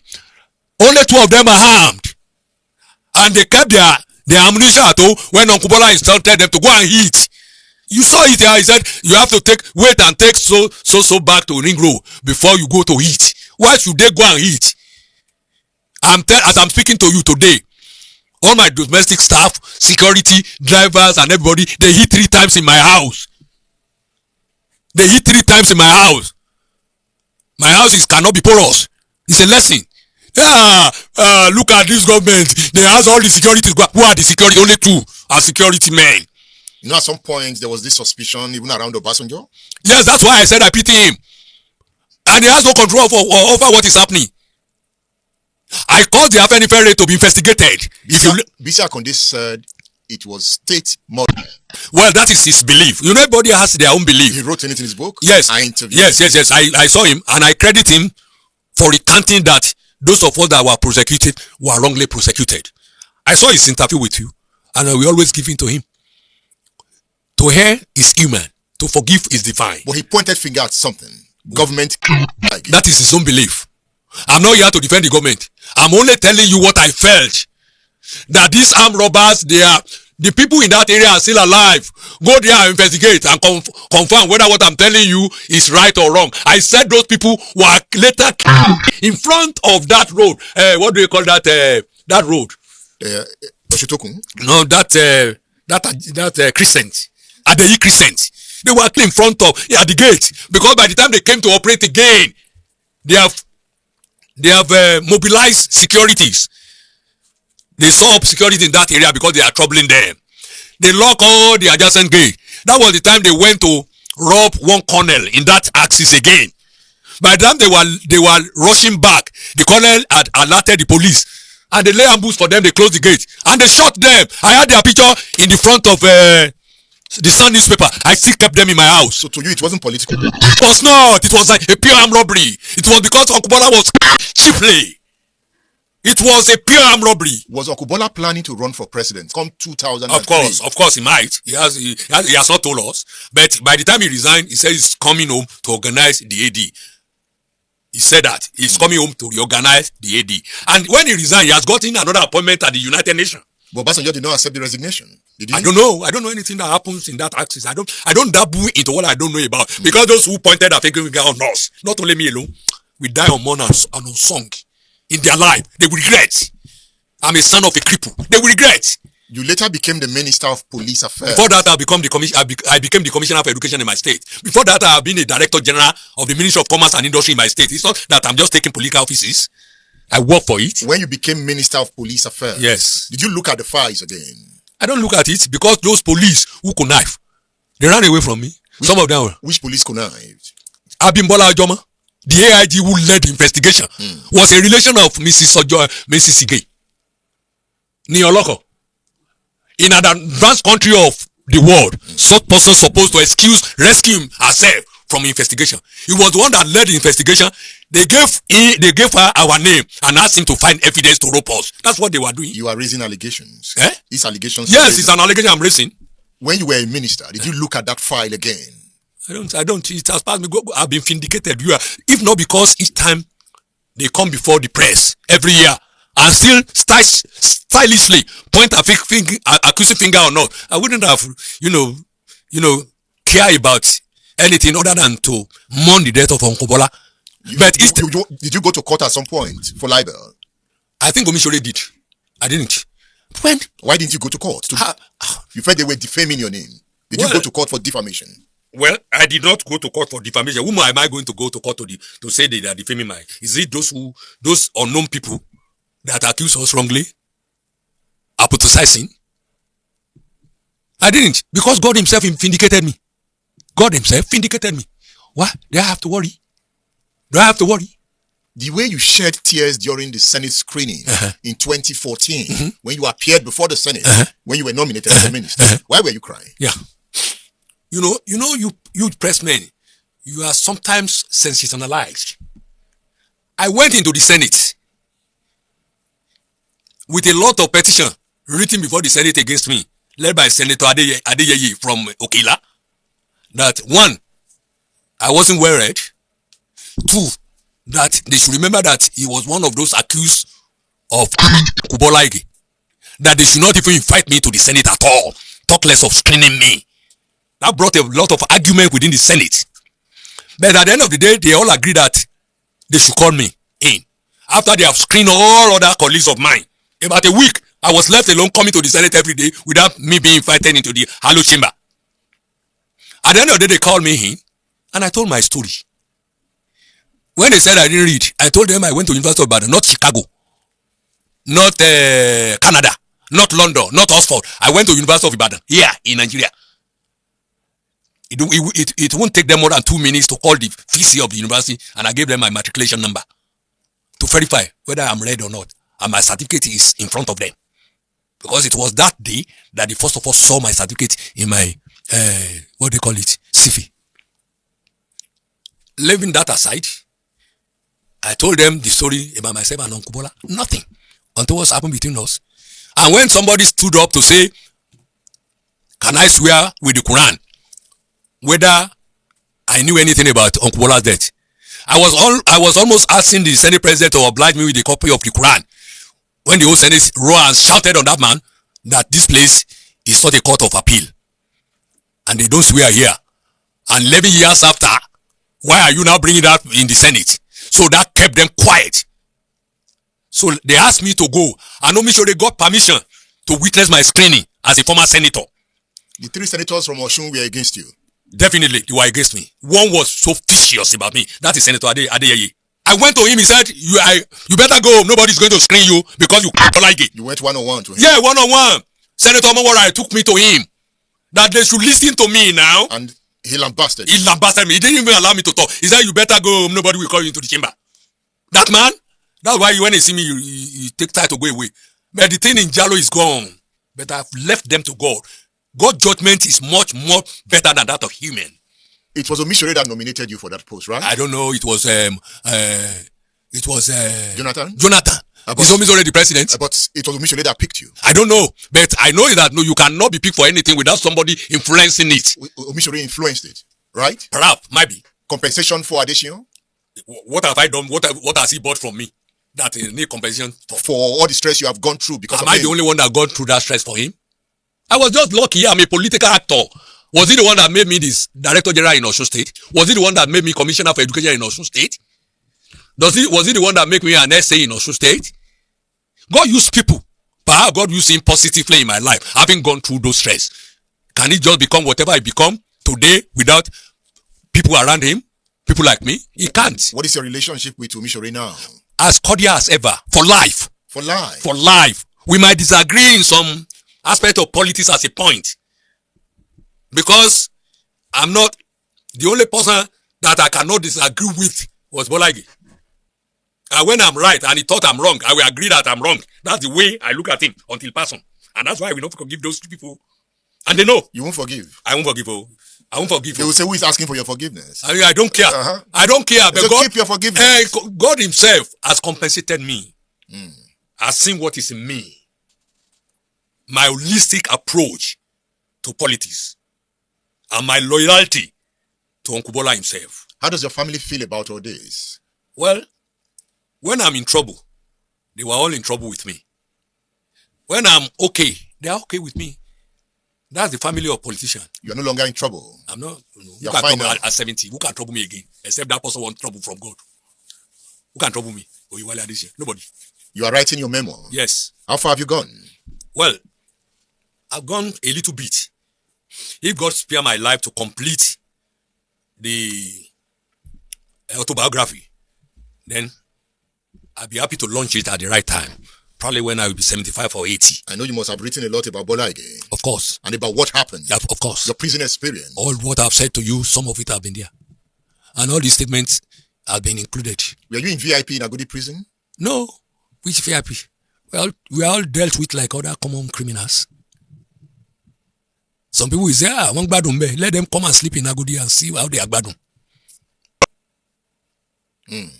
We have left, we have left that to God. And what else do I want from God? What else? He has done wonderfully well in my life. I'm looking forward to reading your autobiography. It is what I'm telling you. That is India. So I will give you a copy, but you just got to confirm. Just go confirm. Sometimes you get angry when you look back at the corner of your bed and say, sometime when I was in detention, I will pinch myself with my nail. Am I dreaming? Am I in trance? What brought me here? That Uncle Bola. That's what brought me here. Why? Have I ever killed somebody before? Are you not Jalo? Jalo is fearless but cannot harm anybody. I don't even know whether I can fight. If me and you fight, I don't know whether you are going to beat me or I'm going to beat you because I never fought. ẹ kọ́kọ́ bá ń pàtẹ́wọ́ fún arákùnrin tó fi ọ̀rọ̀ wá wọn lẹ́nu wò oníròyìn gidi ni gbogbo àwọn question tí ń jù tó yẹ kó mú àríyànjiyàn tó gbóná gírí wá tó yẹ kó mú ìjàgàn wá láàrin àwọn méjèèjì ó kàn rán jù sí hàn ó fìlẹ̀ fáwọn aráalé pé ká mọ̀ George bàbá ti sọ̀rọ̀ àwọn nǹkan tó kù tán sọ làwọn àṣírí tán ti sọ síwájú pé àwọn fẹ́ gbé lọ́rùn mọ̀ fínúfíndọ̀ fẹ́ gbé àwọn àṣírí yẹn lọ sọ́run ni pé kò ní túnlé ayé eléyìí tán wá tú kílẹ̀ lérò àti rí body language wọn àti rí bọ́n ṣe sọ̀rọ̀ ìgbà míì èèyàn máa ń jàre tán máa ń fẹ̀bi lọ wọ́n lọ́lọ́ ń dá wọn láre wọ́n ní àwọn wá lórí ọ̀fẹ́ arákùnrin yẹn jù sí wọn wípé ta ló influence minister of police tán fi wọ́n jẹ wọ́n láwọn ò mọ̀ bóyá Omiṣore ni sẹ́yìn náà mọ̀ nú ọ̀rọ̀ wọn bẹ́ẹ̀ náà ni ọ̀rọ̀ pọ̀ nù wé kọ́ àwọn ò fẹ́ tú ń bí torí n tó mú ẹni tó lọ́rọ̀ gan lóhun ó gba àwọn àṣírí kan lọ́rùn kí wọ́n ti wá láti wá mọ́ tú. wọ́n kàn ní wọ́n fi post yẹn compensate wọn ni mo ní nígbà tí ìṣe Ọbásanjọ́ ló wà ń bẹ ibi agbọ́lẹ́nu wọn ní ìṣe pé Jonathan gbáyé Jonathan ni mo ní àkútí ẹ̀ tí ì pẹ́ ṣùgbọ́n question kan tán wá bí wọ́n wípé nígbà tẹ́ wá di minister of police tán tẹ́ ti wá wà ń kó agbára Ọlọ́run ti justify yín lóòótọ́ àwọn kan wà tẹ́ ẹ náà sì ń fojú rẹ̀ wò yín, kí ló dé tẹ́ ẹ wà tún ìwé yẹn sí, kẹ́ ẹ gbọ́n fáìlì yẹn pẹ́pẹ́pẹ́, kẹ́yìn náà wá fìdí òótọ́ múlẹ̀. Àti wípé ibi tí èmi ò ti agree pẹ̀lú wọn ni wípé Bọ́lá Ìgè kan kúkú bí ikú gífà, wọn kúkú adìyẹ, wọn kúkú cheaply ni pé àwọn olè ní, àwọn olè ló pa wọ́n. Ẹ̀gbọ́n nígbà náà lóòótọ́ àwọn olè tán máa ń jà, wọ́n máa ń pààyàn o. Àbáràn tí a ní níta kò tiẹ̀ jẹ́ pé kò tí ì hold tó bẹ́ẹ̀ nígbà náà, ṣùgbọ́n títí dìgbà tán fi pa bàbá Bọ́lá Ìgè, àwọn olè tán sì ń jà náà wọ́n ń pààyàn o, wọ́n sì ń pààyàn ní ìsìn náà. Ẹgbọ́n sọ wá tọ́ bẹ́ẹ̀ bá ti ń bínú sọ́mọ wọn, tẹ́ ń bínú sáwọn ará ilé wọn tó ń fojú kọ̀rọ̀kọ̀rọ̀ owó yìí, tẹ́ ní statement tán kọ́ ó yàtọ̀ sí ìtàn padà wá kọ lọ́dún méjì sẹ́yìn, kò sẹ́ni tí ò ní dùn. Ṣùgbọ́n lọ́dọ̀ tiwa o àtàwọn ọmọ Nàìjíríà yòókù, ikú gífà kọ́ ni bàbá Bọ́lá Ìgè kú. A gbọ́ lóòótọ́ lẹ́nu ọmọ wọn náà tán ní bàbá àwọn àdúrà nìkan náà gbàgbọ́, wọn àgbà wo oríṣiríṣi àwọn kinní yẹn gbọ́. Ṣùgbọ́n tó mú àwọn èèyàn míì wá sọ wípé ejò lọ́wọ́ nú, àti pé ikú orílẹ̀-èdè, àwọn orílẹ̀-èdè ló wà lẹ́yìn ikú bàbá Bọ́lá Ìgè, tẹ́yìn wá kàn wá casualize ẹ̀ bẹ́ẹ̀, tẹ́ ẹ̀ kàn fọwọ́ yẹpẹrẹ mú pé ọkàn kú ní ọ̀gá o. Ọ̀rọ̀ ń bẹ nílé ayé ṣùgbọ́n ẹjọ́ ń bẹ lọ́run. Àròkà wọ́pọ̀ yìí, wọ́n sì láwọn ó kọ àwọn àṣírí kan lọ́run. Kálukú ni ó sọ tiẹ̀ náà ń bẹ yàtọ̀ sí mẹ́mù tó ní kálukú bá kọ nílé ayé. Nínú ìjọ àlọ́ ọmọdé àpẹ́ lórí ọ̀rọ̀ ọlọ́rọ̀ kò sí páàtì mi lẹ́yìn eléyìí mọ́ o. Ire o.